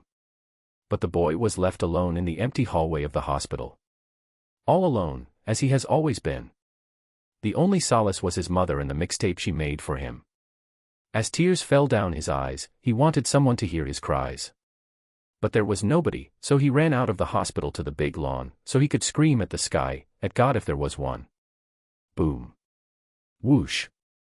All of a sudden, a giant flying thing appeared over him, its lights focusing on him. He looked up in fear, waiting to run but his legs were frozen. Zzz. Just then a beam dropped from the flying thing, making him feel light. He could only scream, Quad A. Just a dozen meters away, behind a tree, Hector and Mooney were hiding. Logan had just arrived. God damn, you seriously came with a bottle of whiskey. He noticed him drinking. Logan grunted, what? You didn't tell me not to bring it. Anyway, what are we doing here? And is that a fucking alien abduction? Nodding, Hector prepared to make a run for it. Yes, it's an alien pirate ship, they are here to take that kid. Woof, we saved the kitty, Mooney asked, cutely tilting his head. He could never see a kitty get hurt, after all, that's what he learned in heaven. No, we hijacked the alien pirate ship. In 3, we run to it. 1, 2, 3. Hector revealed his plan and ran towards the alien ship. Mooney soon followed. Followed by Logan, who first gulped down the whole whiskey, then extracted his claws and jumped. Rhea. Time to cut some alien asses. Chapter 96. Call me. The boy, who was being abducted by the aliens, saw Hector running towards him. Him being a nerd for all things old school, he immediately recognized, Mr. President. Mr. President. Save me. _______. But Hector, Mooney and Logan, who were excited not long ago, now felt pity and awkward. Saving the kid was not even on their top 10 to-do list at the time. They simply kept rushing towards the alien ship, their ride out of the planet. The ship was big, but Hector reckoned it was most likely part of another larger mother ship in the orbit. Jump into the beam. He shouted at the other two. The entry pass into the ship was with that little boy. So the 3 of them leapt to catch him. Hector was the first, grasping the boy in his arms. Mooney grabbed onto Hector's pants and Logan held Mooney's fur. I'm slipping. Mooney's fur is too soft, Logan voiced. Hector looked down, used his telekinesis and pushed Logan up to Mooney's neck. There you go. The whole process was just a few seconds long, but to them, it felt like a minute. They felt their bodies as light as a feather in that beam of light. Alien technology was really amazing, Hector thought. What's the plan next? Logan inquired. Whoosh. Before Hector could reply, a bright light flashed in front of their eyes. It was the moment of truth. Clank bam. It was a classic standoff. Various noises of metals and guns being loaded were heard before Hector, Mooney or Logan could restore their vision. But when it did, they found dozens of guns aimed at them from all around. In the middle of the enemy group was a blue-skinned man with a fish fin-like antenna on the head. He addressed Hector, Unga bunga bunga. Just now Hector realized, he forgot a big thing. He had no idea about the languages of aliens. What the heck are you saying, son? The blue man got angry and aimed his big shotgun-like weapons at Mooney. It was a big mistake, and it wasn't Hector who moved, it was Logan, the overprotective, self-proclaimed extra dad of Mooney. Slash. Eyes dumbly blinked and stared at the weapon being split into tiny pieces. The blue man jumped back in fright, ordering his men to open fire. Fools didn't remember they had also abducted a kid. Quad A, the boy shouted in fear. Hector, Mooney and Logan jumped to cover the little boy from all around, taking all the bullets and energy shots at their backs. For the first time, Hector felt a handheld weapon pinch him enough to register. Logan also took it like a champ, healing in an instant. So did Mooney. They fired non-stop for a whole minute. They didn't stop until only a cloud of dust and smoke was visible. The blue man waved his hand and stopped them. He was angry, as he just remembered about the boy they came here to take, not these uninvited guests. The dust eventually settled, leaving behind a spectacular sight of all three intruders protecting the boy from bullets. Their backs were riddled with some damage to the clothes, but the skin remained clear. Mooney's fur had also grown back already. The three were pissed now though. Hector took out the small pistol he had taken from Kamartaj, bitch, that pinched boom. Arg. In an instant, a guy from the crowd got vaporized into nothingness, as if he wasn't even standing there. Not just his flesh but also his clothes and the gun he held went missing. This was a bloody shocker to all eyes. What was that? Mooney asked with barks. Hector honestly had no idea. He was just bluffing with them, I don't know, and I don't care anymore. With a wide grin on his face, now he aimed the gun at the crowd again. This time all of them got terrified and tried to run away from the gun's line of sight. As the situation was going out of control, the blue man finally set his universal translator to the right settings. Easy. Easy there, big guy. What are you doing with that atomic disintegrator? It's a banned technology by Nova Corporation. Sweet, it seems Yao's master was not worthless after all. Hector was happy. Tell your men to drop their guns, or I will shoot again. The blue man agreed, do as this man says, boys. Now, let me introduce myself, I am Yondu Danta, a captain of a Ravager clan that goes by the same name. Now, I have an offer for you in return for your safe passage back to the planet. You give me that gun, I let you go. The three looked at each other's faces. Whoa whoa whoa whoa. Mooney laughed in his language. Poor guy, Logan sighed in pity. While Hector had a devilish smile, kid, you seem to have a wrong idea of the situation you are in. I am hijacking this goddamn ship, and your clan. Underscore. Yondu looked at his crew, did I hear it right? They want to take my ship. The entire crew nodded their heads scaredly. Their weapons did nothing to the three intruders, and the enemy had a weapon that could damage them. Can you repeat what you said? I heard you want to hijack this ship. Yondu asked again, in disbelief that someone would try to snatch a ship from him, who was professionally into such business.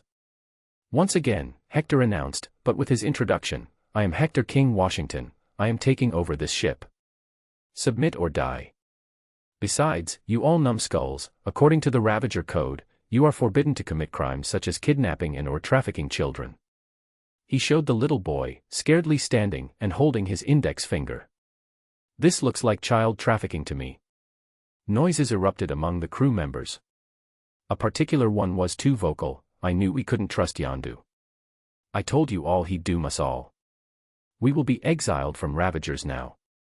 Whistle Yondu angrily started at the alien, the Yaka arrow hovering in front of his face. Shut up, taser face, or do you want to welcome a few more scars? On the front and back of the skull. I nearly forgot this Yondu is still an asshole, Hector thought to himself. But, he still didn't want to kill the men as he didn't give Peter to Ego after the kidnapping. The guy had some heart for sure. Yondu turned back to Hector. How do you know about Ravager code? Leave it, I can't let you three go now. Who will tell the other clans if there are no witnesses? It was a clear-cut threat. And threats never work for Hector, they make him even more prone to violence. Without care, he walked straight towards Yondu. You know, there is supposed to be a thing called honor among thieves. But it seems you never had someone, a parent, to guide you. What the heck are you blabbering about? I don't need any guidance. I am a self-made man. So what if I was a slave? I fought for my freedom, I fought for the air I breathe today. I earned all this. No one can take this from me while I live. Yondu looked agitated. He was not sure if he could win, but his resolve was clear. Being the captain mattered to him a lot. It was his life's work. Hector didn't know about Yondu's past. He was a slave, this was new information. A slave. Then should you not know the plight of being forced against their will, being chained? You have experienced misery yourself. Then why do you inflict the same on others? Snap. Yondu soon found himself being stared down by the towering men, just a foot away from him. His Yaka arrow was already in the man's grasp, held right above his chest. Whistle. Nothing happened, the arrow tried to twitch, that's it. Yondu sighed, a bit of disappointment and defeat clear in his face.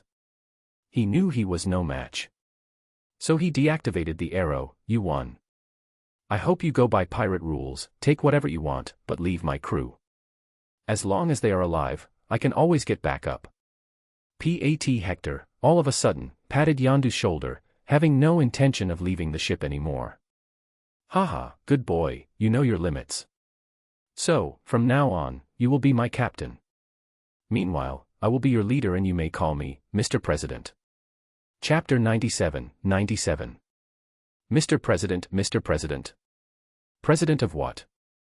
Yondu asked back confusedly. Of this ship, of course. You are all my subordinates and people. You will work for me, in return, I will take care of you all. Hector proposed a fairly simple offer. Do we get paid? A crew member asked. Hector shrugged, of course, why else would you work for me? Even I get paid a fixed salary.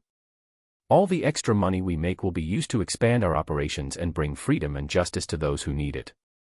Is that some special plant, Mr. President? Another crew member asked. What? You don't know what that is? It's not a tangible object, son. It's an idea. The idea of being free, the idea of living in a just world. The idea of being happy. I will bring that to all of us and those who need it. Now, where is your main ship? He took the command and started ordering people around. Yondu was dissatisfied, however. But he was confused about what to think at the same time. Is my ship taken from me? But I'm still the captain. There was also the little boy. Hector knew who he was but still asked, what's your name, son? I'm Peter Quill, Mr. President. The boy answered. He felt no fear at the moment because Hector was here and he was a nerd about him. Well, Peter Quill, do you want to go back to Earth again? We are currently in space, all these are aliens, there are vast empires outside, planets, megacity planets. I am going to see all those. Hector asked him. Peter stayed silent, his face falling as soon as he remembered the event before he was abducted. My mom died of cancer. I only had her as a parent. Mooney came to comfort him. He put his paw on Peter's head. Woof. Mooney says you should stay. Son, I cannot bring back people who have passed away. Do you know why I left Earth? That's because there is nothing to do there anymore. I want to see the universe and learn new things. Maybe you can find a purpose in your life out here too. He was indirectly telling him to stay in space and there was nothing back on Earth for him. Peter sighed and looked at Mooney. I think I will stay. But, will I never go back to Earth again? Hector ruffled his hair. Son, I will go to Earth again later. You can come along when that happens. Once you are old, you can even go on your own. So, it's time for you to focus on yourself, get stronger and smarter. The crew got to work and took the small aircraft to the main ship. It was in the orbit of Earth, using technology to shroud itself from Earth sensors. When Hector saw the thing for the first time, he grinned. It was huge but ugly. This boy needs a good paint job. Maybe blue, red, and white will mix nicely. What's its name? Eclector, Yondu grunted in a reply. Hector rubbed his chin while they docked with the larger mother ship. I hate this name. It's like the name of a motorbike or some fish. No, from now on, this ship will be known as Freedom 1. Don't fret about it, I will one day get a bigger ship and you can take this back and name it whatever you want. Now, tell me, how do I make money? Yondu was shocked that the men who was supposed to be his boss now didn't even know this. We are thieves, smugglers, criminals, bandits, mercenaries, bounty hunters, and pirates. We make money from all things illegal. Put a cap on that, boy. We are good law-abiding folks now. We will still be doing these crimes but only against criminals. How much does a cargo ship cost?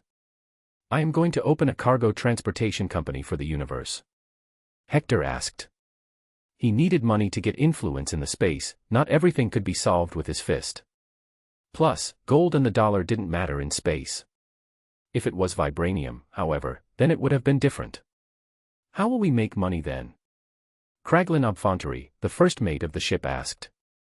He countered with another question. Son, you all look dirty poor to me anyway. You are not doing great with your current business model. Tell me, won't you love to be adored and loved by the universe, be respected and still make a lot of money? Respect in our line of business. Most of us are wanted folks by Nova Corps. There is no right way, Yondu scoffed. Logan grunted just then. Ugh, take your discussion somewhere else. I need a drink, you got something? Show him your bar, and bring me 4 translator machines. Also, bring me some tasty meat. Mooney is hungry. Yondu, you come with me. I am going to need an update on a few things. In the private captain's cabin. Hector poured Yondu a nice drink. He introduced himself in a better way this time. Don't worry, my aim is not to take over your group forever. Anyway, do you have a list of all the jobs that are currently open? Yondu nodded and showed him a datapad. Since you are a Terran, you probably don't know anything about space civilization, especially the dark side of it. You call yourself the boss, that won't make you one. It is still me, who knows things around here.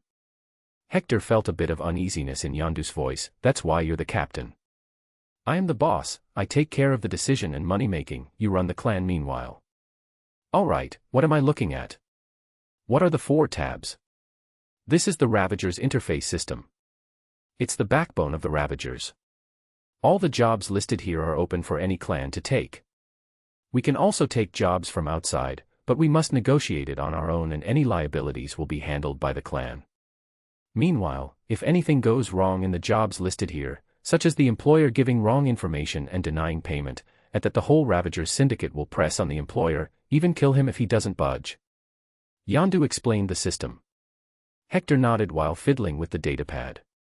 This made much sense. After all, what else was the reason for the syndicate to exist? Each clan was an independent entity, but the syndicate provided safe backing for taking up jobs and much more. Such as trading with each other, asking for backup and stuff. Who enters the jobs in the database? He inquired. Yondu explained, I am one of the captains of the 100 clans of Ravagers. We mainly work in Andromeda Galaxy but go wherever the employer wants. Since the Skrull Empire and Kree Empire are still at war, there is much money to be made. The Shi'ar Empire is also a great business area. All these 3 empires combined make being a captain in Ravagers lucrative. Each captain can take jobs from any employer, be it a world's government or the emperor of an empire himself. He has the option to either take the job as his own or negotiate the deal according to Ravagers' contract and feed it into the system. Each job is evaluated according to difficulty. The gun logo you see beside the name of each job, one is the least difficult, it's some low-level smuggling or someone needs some muscle. Level 5 means the highest, it can make you so rich that you won't have to work for decades. Hector quickly clicked on the tab that had level 5 jobs. Sweet, there are 2 level 5 listed jobs. Yondu quickly warned, but these jobs are so hard that no single clan takes them as it can wipe out the whole clan. Rather, we do these in big groups, dozens of clans can come together for it. These jobs vary from destroying a planet, to stealing something extremely protected or participating in a major war as mercenaries. The last time we did it was 5 years ago when 30 clans came together. That was my last big earner. All right then, I need money to start my own space cargo company. We are going to need a nice job for that. Meanwhile, Yondu, you send a few men to find more jobs, they must not be lower than level 3. He ordered. But then he took a glance at his room. Son, I'm going to redo a room to act as my office. The room must have a big window with an outside view, then bring me a nice wooden desk. It's going to be my oval office in space. This old man is senile. He thinks he's still the leader of the faction from Terra, sure, what else? Hector relaxed and checked which job to pick. Nothing, I will now take a job. You just wait and then go and announce it to others. Mumbling, he started reading the job descriptions of the 2 in the level 5 tab. The first one is, ugh, I won't do it. Tyvan group of the collector wants an Asgardian to be abducted and brought to him for his collection. Unacceptable, I am the liberator, not enslaver. Putting the job in the trash folder, he opened the other one. This seems better. The High Priestess of Sovereign lost her brother, the Golden People in Guardian of Galaxy 2, she found out that he's been enslaved on Sakaar by Ndwi Gast, also known as Grandmaster, the ruler of Sakaar. Her brother is being pushed to fight in the contest of champions and is still somehow surviving. She wants someone to go to Sakaar and get her brother by helping him escape or taking his place. Sweet, the pay is 20 million units. She sure loves her brother, I hope it's not the Alabama style. What's the Alabama style? Yondu asked quickly, the price and the job Hector was selecting didn't register in his mind yet. Chuckling, he answered, it means incest, son. Brother on sister action, the way of the old kings, keeping the bloodline pure and dash. Got it, no need to elaborate. I just. Wait. No. You are not selecting that job. It's a rookie mistake to take the highest paying one, it gets you killed. Yondu realized. Ting ting, thank you for selecting the job, we hope to see you on Sovereign for the further signing of the contract. Please hurry, if he dies, there won't be any money. Ting ting. You selected it. Yondu snatched the datapad and tried to cancel the deal. However, there was no option to do that, only the information about further instructions was there. Pat Hector stood up, stretching himself, now it's time to get to work. Don't worry too much, boy. Look at me, here, in my eyes, yes. Do you trust me? No, Yondu bluntly answered. He burst into laughter. Putting his arm around Yondu's shoulder, he made him walk along to the navigation deck. Haha, good, because blind trust gets you killed. Boy, I will be the one fighting. I have fought all kinds of monsters in my life. I even have a sorcerer in the team, he can help us escape. This is easy money, a 20-minute adventure, in and out. Think about the money. Yondu felt like screaming in frustration, every fucker says this before shit goes down. He could only curse his choice until he finds an opportunity to kill Hector and take back the ship in his command. Taking the job to kidnap the kid was the worst decision of my life. Chapter 98. Meeting Golden People. Freedom 1 made a few jumps to arrive at the planet called Sovereign. It was a strange cluster of large and small planets. Something that's realistically impossible but not a big deal in this universe. The main planet was the biggest one, where the High Priestess lived.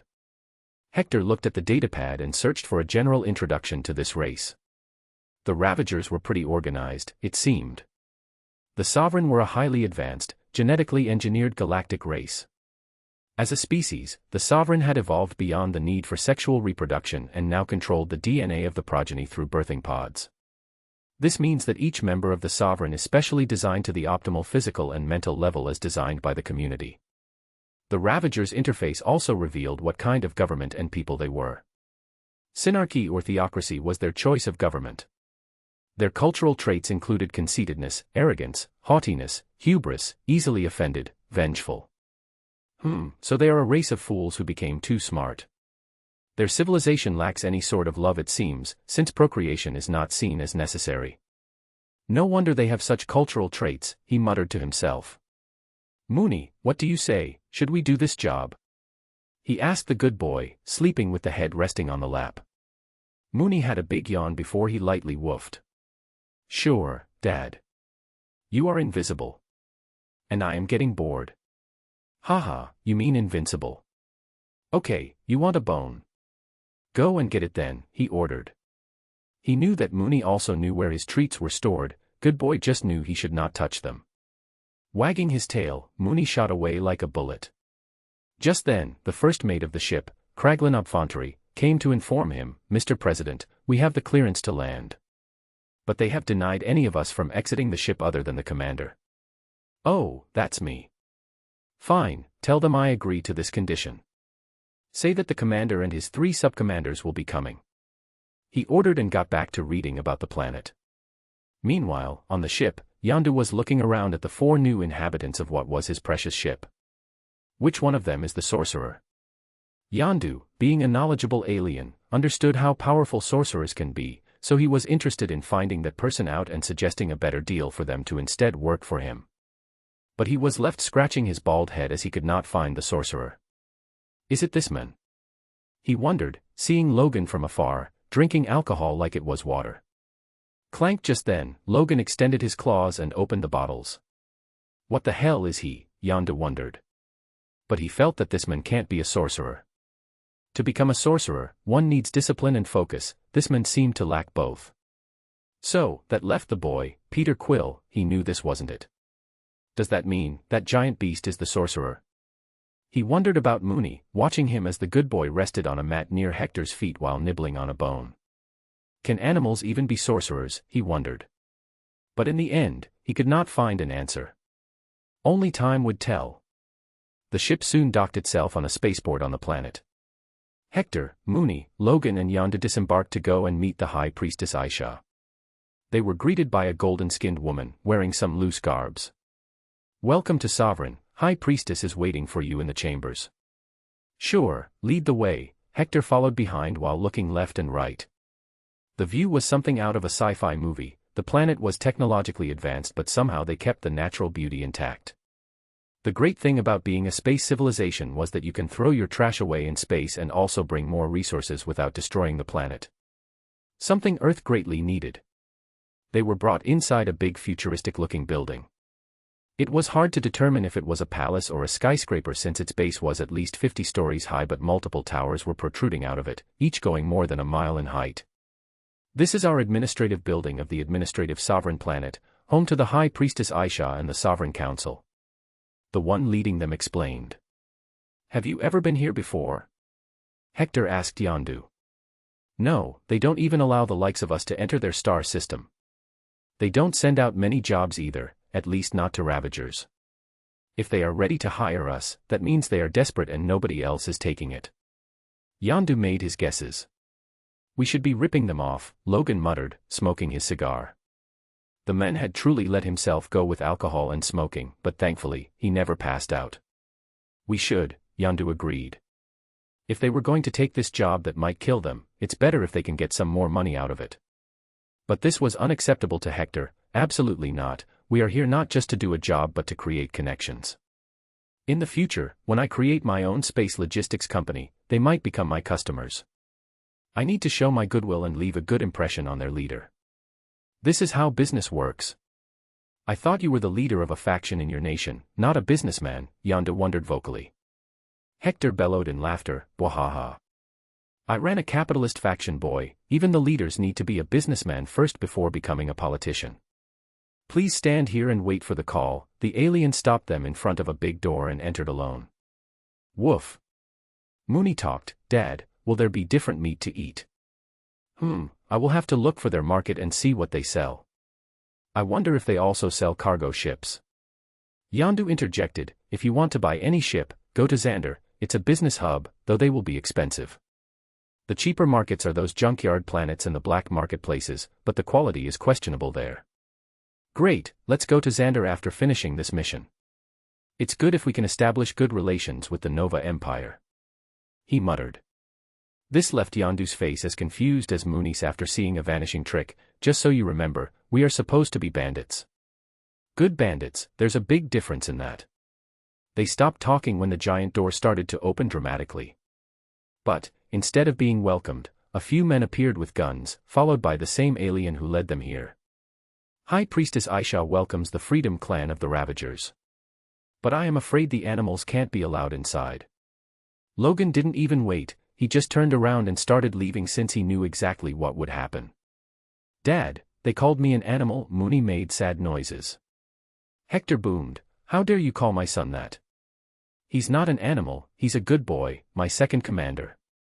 Look at him, so cute, so small. Look at his face. Woof. Mooney lightly barked. The alien stared at Mooney's face. Small. He can swallow me whole in a bite. But. Yes, he was damn cute. But she insisted, Mr. President. Please understand, we cannot allow any danger to come near the High Priestess. You think he's a mindless beast? Mooney, what's 2 plus 3? Hector asked him. Woof woof woof woof woof, the good boy answered. See, he's smart. And you know what, goodbye. Tell your High Priestess to save her brother herself, see you. He turned around and started to leave with Mooney. Yondu alternatively looked, what the, he was just talking about making a connection. For a few seconds, the fools of Sovereign continued to watch them all leave, not realizing that they had fucked up. The truth was, the job that they had posted was not being taken by anybody for the last few months. They also knew that they cannot just send their army to make war with the ruler of Sakaar, the Grandmaster, as the madman was much more powerful than them, plus, their logical brains told them to avoid war over a single person. Just when they had lost all hope, someone took the job. They didn't know how strong they were, but Ravagers were fairly well known, them taking the job was like a dim light in the darkness. Stop. You all may enter, with your son, a voice came from inside the chamber. Hector paused for a second, looked back and turned away again in indignation. Humph, I am not interested anymore. We will pay double, the voice added. This made Hector stop. No, I don't want your double money. What I want is a business contract. As soon as Yondu heard that, his eyes nearly popped out. This madman, this is fucking genius. Interesting, you may enter my chamber so we can talk face to face. Welcome to Sovereign. This voice most likely belonged to the High Priestess, Hector guessed. Forgetting all the anger, he walked back into the chamber. This time he fixed his collar first. He was, after all, wearing the same old red uniform of the Grand General of Allied Forces. But now, he had a patch of Ravagers on the side of his arm. Bam Logan patted Yondu's back, as he was not moving. Don't think too much, I stopped doing that long ago. Get used to his mad schemes. Here, take a sip. He offered a small bottle of whiskey as an experienced big brother. Chapter 99. Cultural Revolution. Hector was amazed by seeing the insides of the room they were in. It was like a throne room of some king or queen. And as he expected, the High Priestess was sitting on a throne, wearing all golden robes and her hair covered too. She was certainly beautiful, however, not to be racist or anything. I love gold, but I can't have Junior me looking golden. Why did he even think about this? Well, one of the reasons he was in space was to find a woman to fan in love with, to feel this emotion that he had not in his life before. High Priestess Aisha got up from her seat, as Hector looked too tall from her position. Welcome, Mr. President, care to tell me what are you president of? I was the leader of the strongest faction on my planet, this was my designation. I ruled for decades before leaving the planet and venturing into space. What about you, are you religious or something? Why do you have High Priestess beside your name? Hector asked her. After all, he could not understand why such an advanced civilization would hold a belief in any religion. The most wondrous deity, we call her the goddess of progeny, is the one we pray to. She was a great leader who thousands of years ago taught us how to perfect our DNA and create a perfect species. If you may, I can verse you in my religion. She was basically doing what missionaries do on Earth, preaching her religion. Hector politely denied, "No thank you, I am more of a believer in traditional reproduction." Interesting, we have lost the uncivilized art of natural reproduction. It's not uncivilized, it's just more intimate. You try to understand another person, like their good and bad sides, be there for them, and fall in love with them. You procreate with the one you love, and I honestly believe that is the best thing a being can fall for, love. I reckon your people don't go on dates. He asked her after preaching his own religion. She looked at her handmaidens in confusion. I don't quite get what you mean by that word. What's dating? Logan brashly answered, it's an excuse to start fucking. Cough. Hector quickly corrected him, dating is when a male and a female, or any other combination, go out to have fun together, such as to eat dinner together, walk together. They get to know each other and decide if they want to procreate. Amusing, we have lost all of this. Can you perhaps teach me a bit about this, procreation in the old ways? She asked him, not knowing what she was implying. Now, Hector had a chance to get rid of his virginity. Did he want to do it with a golden alien? No, never. He wanted to do it with the one he loves, he wanted it to mean something, be memorable. I don't think I will, since my personal beliefs hold me back. However, my friend here, Logan, will gladly take you up on that offer. He's extremely experienced as well in the art of whoring. I mean procreating. What do you say, Logan, would you be kind enough to make this respectful lady happy? He asked his bodyguard. Logan checked the high priestess from top to bottom. He didn't have many high standards and he didn't care about race or the color of the skin either. So, he took a good puff of his cigar and nodded, sure, I will teach her.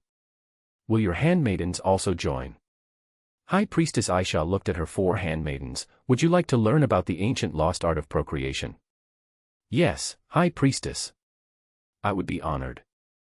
It will be helpful in our understanding of the goddess of progeny.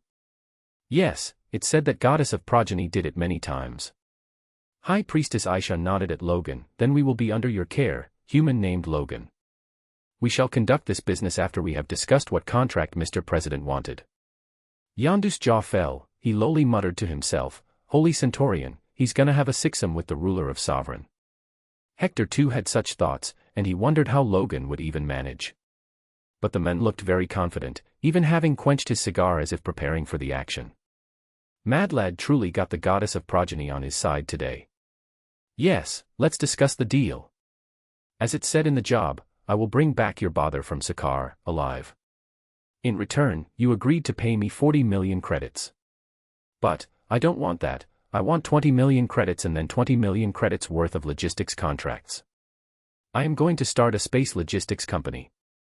We will move cargo to planets across the universe. You can be my first customer, he pitched his idea. If she denied, then he'd just take the 40 million. How will you ensure that you can keep the cargo safe? Because currently, the companies that run this business have their private defense forces, she asked him. Hector chuckled at that. High Priestess, from whom do these organizations protect their cargo? Pirates, she answered. And what are we? At that, her eyes widened. Yes, if the pirates themselves were doing business, then who would attack their cargo? Amusing. I am interested in this contract then. Sovereign does trade with Skrull and Nova Empire, as well as thousands of other worlds. I can assure you of the high intensity of shipments at the lowest price. Not just that, I will hire the entire Ravager Syndicate to act as proxy protectors for our ships. This will be an added security. He pitched in more detail. He could always talk with other influential leaders among the Ravagers and give them a tiny profit share. But for now, he needs to uplift his image among the Ravagers. Strength and success are respected everywhere, after all. Space was not much different from Earth, it was still the law of the jungle, the survival of the fittest. As long as these details are in the contract, I have no qualms in making this deal. If you do well, we can continue this trade relationship, she suggested. One great thing about High Priestess was that she was very respectful and noble when talking. Although her arrogance and the species-based features were still visible. Great, while my subcommander Logan here teaches you all about the old way of procreation, I shall head back to my ship and draft a contract. He winked at Logan. I will wait here, she permitted Hector, Yondu, and Mooney to leave. Once they were out, the door was shut close behind them. Logan was still inside, with 5 golden women. Nobody knew what was going to happen there. Will the wolf overcome them, or will they conquer him? Fuck. If I knew this, I would have come here naked. Yondu cursed his luck. Why are you crying about it? Find someone like her in space, Hector suggested. But the sovereign species is known to be very reserved. They don't whore around as they have lost interest. I could have bragged about fucking them golden girls. Sigh. He moved back into the ship in defeat. Woofu. Mooney barked, which literally meant, Dad, we're surrounded by horny aliens. He ruffled Mooney's fur. It seems that's true, son. I hope it's not contagious, but I also remember you humping that stuffed toy I got you the other day. Mooney looked away, as if not hearing him. Haha, let's go, we have a mission. 4 hours later. Hector once again decided to go to meet the High Priestess and get the contract signed. 4 hours would have been enough for Logan to deal with the 5 of them, he reckoned. When he arrived at the same place, the door of the room was left open. He entered and found the High Priestess sitting on a desk/bed, her headgear was gone, her golden hair was falling over her shoulders, and they looked disheveled. Her face seemed lost as she stared blankly at one point. Meanwhile, the handmaidens were back in their positions, standing on the sides, but they all seemed uncomfortable at standing straight. He heard the High Priestess speaking to herself, "We have lost such a great art, what have we done?" "Oh, hey Prez," Logan came out from the background, washing his hands clean, a cigar in his mouth. "What did you do to them?" he asked. Logan smirked and winked at the High Priestess. "Nothing, just showed them the fun of doing it the old way. Let's just say, all their sockets got conquered today. They actually enjoyed it. I'd rate the experience 9 out of 10. Hector looked at his face in doubt. "She looks traumatized to me." That's just her shock, the realization that they had been missing out on this amazing thing for so long. "She wants me to stay here forever and teach all her females this art. But I can't, maybe when we return from the mission." Cough, good for you. Anyway, we are to sign the contract now. High Priestess Aisha, this is the contract, read it and sign it so we can go and bring your brother back. She just blankly took the datapad and signed on it without taking a glance. However, Hector noticed her gaze at the middle of his pants. He quickly stepped back, knowing what she was thinking. Well, I will be on my way then. Logan, let's go. Once the two left, the High Priestess wondered vocally, how large will his procreation instrument be? Very large, High Priestess. It should be even more enjoyable. At least 10 inches, I presume, High Priestess. Truly, blessed by the goddess of progeny. One after another, the 4 handmaidens lusted after the man who was now the president of their steamy thoughts in their minds. Aisha licked her lips. It seems we will need to find some worthy males from the population. Hector had no bloody idea that he had brought a cultural revolution that would put Mao to shame. Here, instead of people dropping dead, babies will be popping. But he got the money and the job, he cared not for the rest. Logan was also feeling fresh, so that was there too. Chapter 100. Mission Sakar. Peter Quill was a scrawny little kid, just 8 years old. He lacked most of the skills and had no friends for most of his childhood. Growing up in a fatherless home, loved by his mother and pampered, he had self-esteem issues.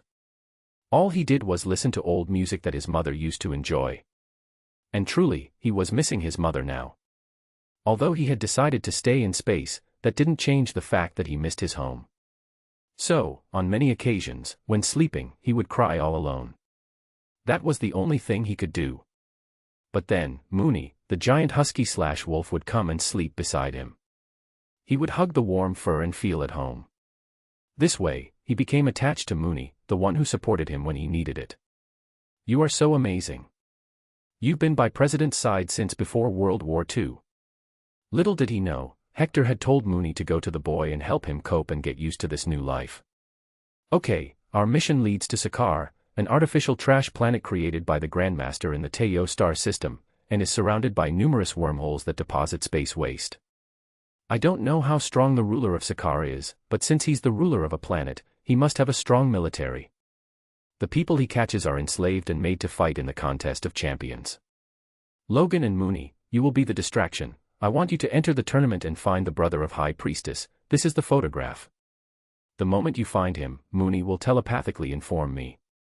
At that moment, I will drop straight from the sky into the arena, free you all from whatever the slave instrument is. Mooney will then use his sorcery to bring us back into the Freedom 1 ship in the orbit. Yondu, you will also be coming down with me. I don't trust you enough. Kraglin Obfontery, you will keep the Freedom 1 ready to make the jumps out of this galaxy. Meanwhile, the rest of the Freedom Clan, keep your weapons ready and stay at the battle stations. We may get chased, so we will have to fight our way out. Is that understood? Mooney is the sorcerer? Yondu exclaimed just then. He was trying to find out this mystery for so long, after all. Woof. Mooney proudly scoffed, raising his chin. Yes, he is. Go get your weapons. Hector ordered everyone to get to work. Peter Quill came then. He wanted to help too. What should I do, Mr. President? This kid, if I don't give him anything to do then he might get more depressed, Hector deduced. He ruffled Peter's hair. Son, come with me. He took Peter to the communications room. You will sit here during the mission. Your job is to keep an eye on this screen. If you see any red dots on it, then you press this red button. This will alert the whole ship about enemies. Got it. Peter nodded fervently. This was not a small responsibility, after all. He saluted like soldiers on Earth. Yes, Mr. President. Good lad. You can call me Grandpa too if you want. Grandpa President maybe. All right, you sit here, and... Mooney, bring some snacks from your secret stash, he ordered. Woof. What secret stash, Dad? Mooney made a confused face. Hector lightly knocked on his furry head. Boy, you think I'm blind. I know you hide snacks under your bed cushions. Go and bring some biscuits from there. Rubbing his paw cutely on his head, Mooney made an annoyed face. Fine, if you want it. A while later, the good boy brought the space equivalent of Oreo. At that moment, Hector had an idea. Wait, what if I sell Earth snacks in space? I'm sure people will like it. It was surely another idea for making money and gaining power. But it was a thought for the future. He walked to the armory and picked up a big shotgun-like energy weapon. He still had his previous small gun, the atomic disintegrator. It was banned by the Nova Empire but he was an outlaw for now. He also let Mooney hide a smoke bomb under his tongue for later. Logan didn't need anything, he said. They were pretty much prepared. Once they were out of the jump and could see the planet in distance, surrounded by wormholes, it was time to start the mission. Good luck, you two. Hector strapped Logan and Mooney into a smaller escape pod. Logan grunted, I don't need any safety belts. We both don't need it. Just keep my whiskey ready as you promised for this job. This alcoholic, Hector sighed. Logan had demanded his payment be made in drinks. The men truly needed God's help. Don't worry. You will get your whiskey and Mooney will get his snacks. Now, go. He shut the pod's door close and pressed the button. Whoosh. The pod flew away, or more like got sucked towards the planet due to its messed up gravitational field. As soon as they left, Hector caught Yondu and shared a handcuff with him. I know what goes on in your mind, my bald living blue M&M. You ain't getting the command of this ship in this life. Yondu tried to fight him, protest. But he got smacked on the head. Be a good little boy. Then, he waited for the signal from Mooney and Logan. BOOM. The pod crashed on the fields of junk on the planet of Sakaar. The pods didn't survive much but the two were safe. Woof. It's so smelly here. It's garbage dumb, what did you expect? Here, I got you a deodorant. Logan just made a guess about his barks. He then took out a small deodorant can from his pocket. He was truly considerate of the good boy. Wovwoo. Mooney tried to say thank you in his original barks. It's okay, bub. Let's go now, we are to be captured by the city's guards. Stop. As they expected, soon a few mad-looking aliens held them at gunpoint. Bastards even patted Mooney's fur to check if he had something. They found some packets of snacks hidden. Mooney wasn't too pleased about it and vowed to remember their faces. The slave market in Sakaar was institutionalized. A slave is caught and sold pretty fast. Those that can fight are sent to the arena. Logan and Mooney showed their prowess by killing a few guards. However, they were not taken to see the Grandmaster. Instead, some sort of electrocuting device was put on their necks to keep them under control. Then they were thrown into a loop prison for fighters. We're just where we're supposed to be. Let's find the target, Mooney. Logan plotted to look around. Woof. Mooney plainly pointed his paw in a direction. Good job, boy. The two walked to the golden man sitting with his back resting on the wall. He looked a bit different from normal golden folks from Sovereign. What's your name, bub? We've come to break you out. The golden man looked up. His eyes were seemingly devoid of life, the face had no expression. No need. I am here because I want to. Mooney and Logan frowned. This is not how things should have gone. They expected the golden boy to jump into their arms, crying. Since the people from Sovereign were pretty weak in their eyes. Well, we got paid for it. So we're getting you out, one way or another. The golden man stood up. He stared at them blankly. I have a fight. Then he walked away towards the temporary door that appeared out of nowhere. The two looked at each other in confusion. Without speaking, they tacitly decided to follow the men. Eventually, they heard loud cheering noises. It was most likely an arena from the sound of it. We jump out with him. Woof. Mooney agreed, keeping his eyes fixed on the golden boy's back like he was the juiciest piece of bone ever. The loud announcement started in the arena, declaring the contestants for the next fight. The champion versus our rising star from Sovereign. His name is Adam Warlock. Let the blood flow. Yeah.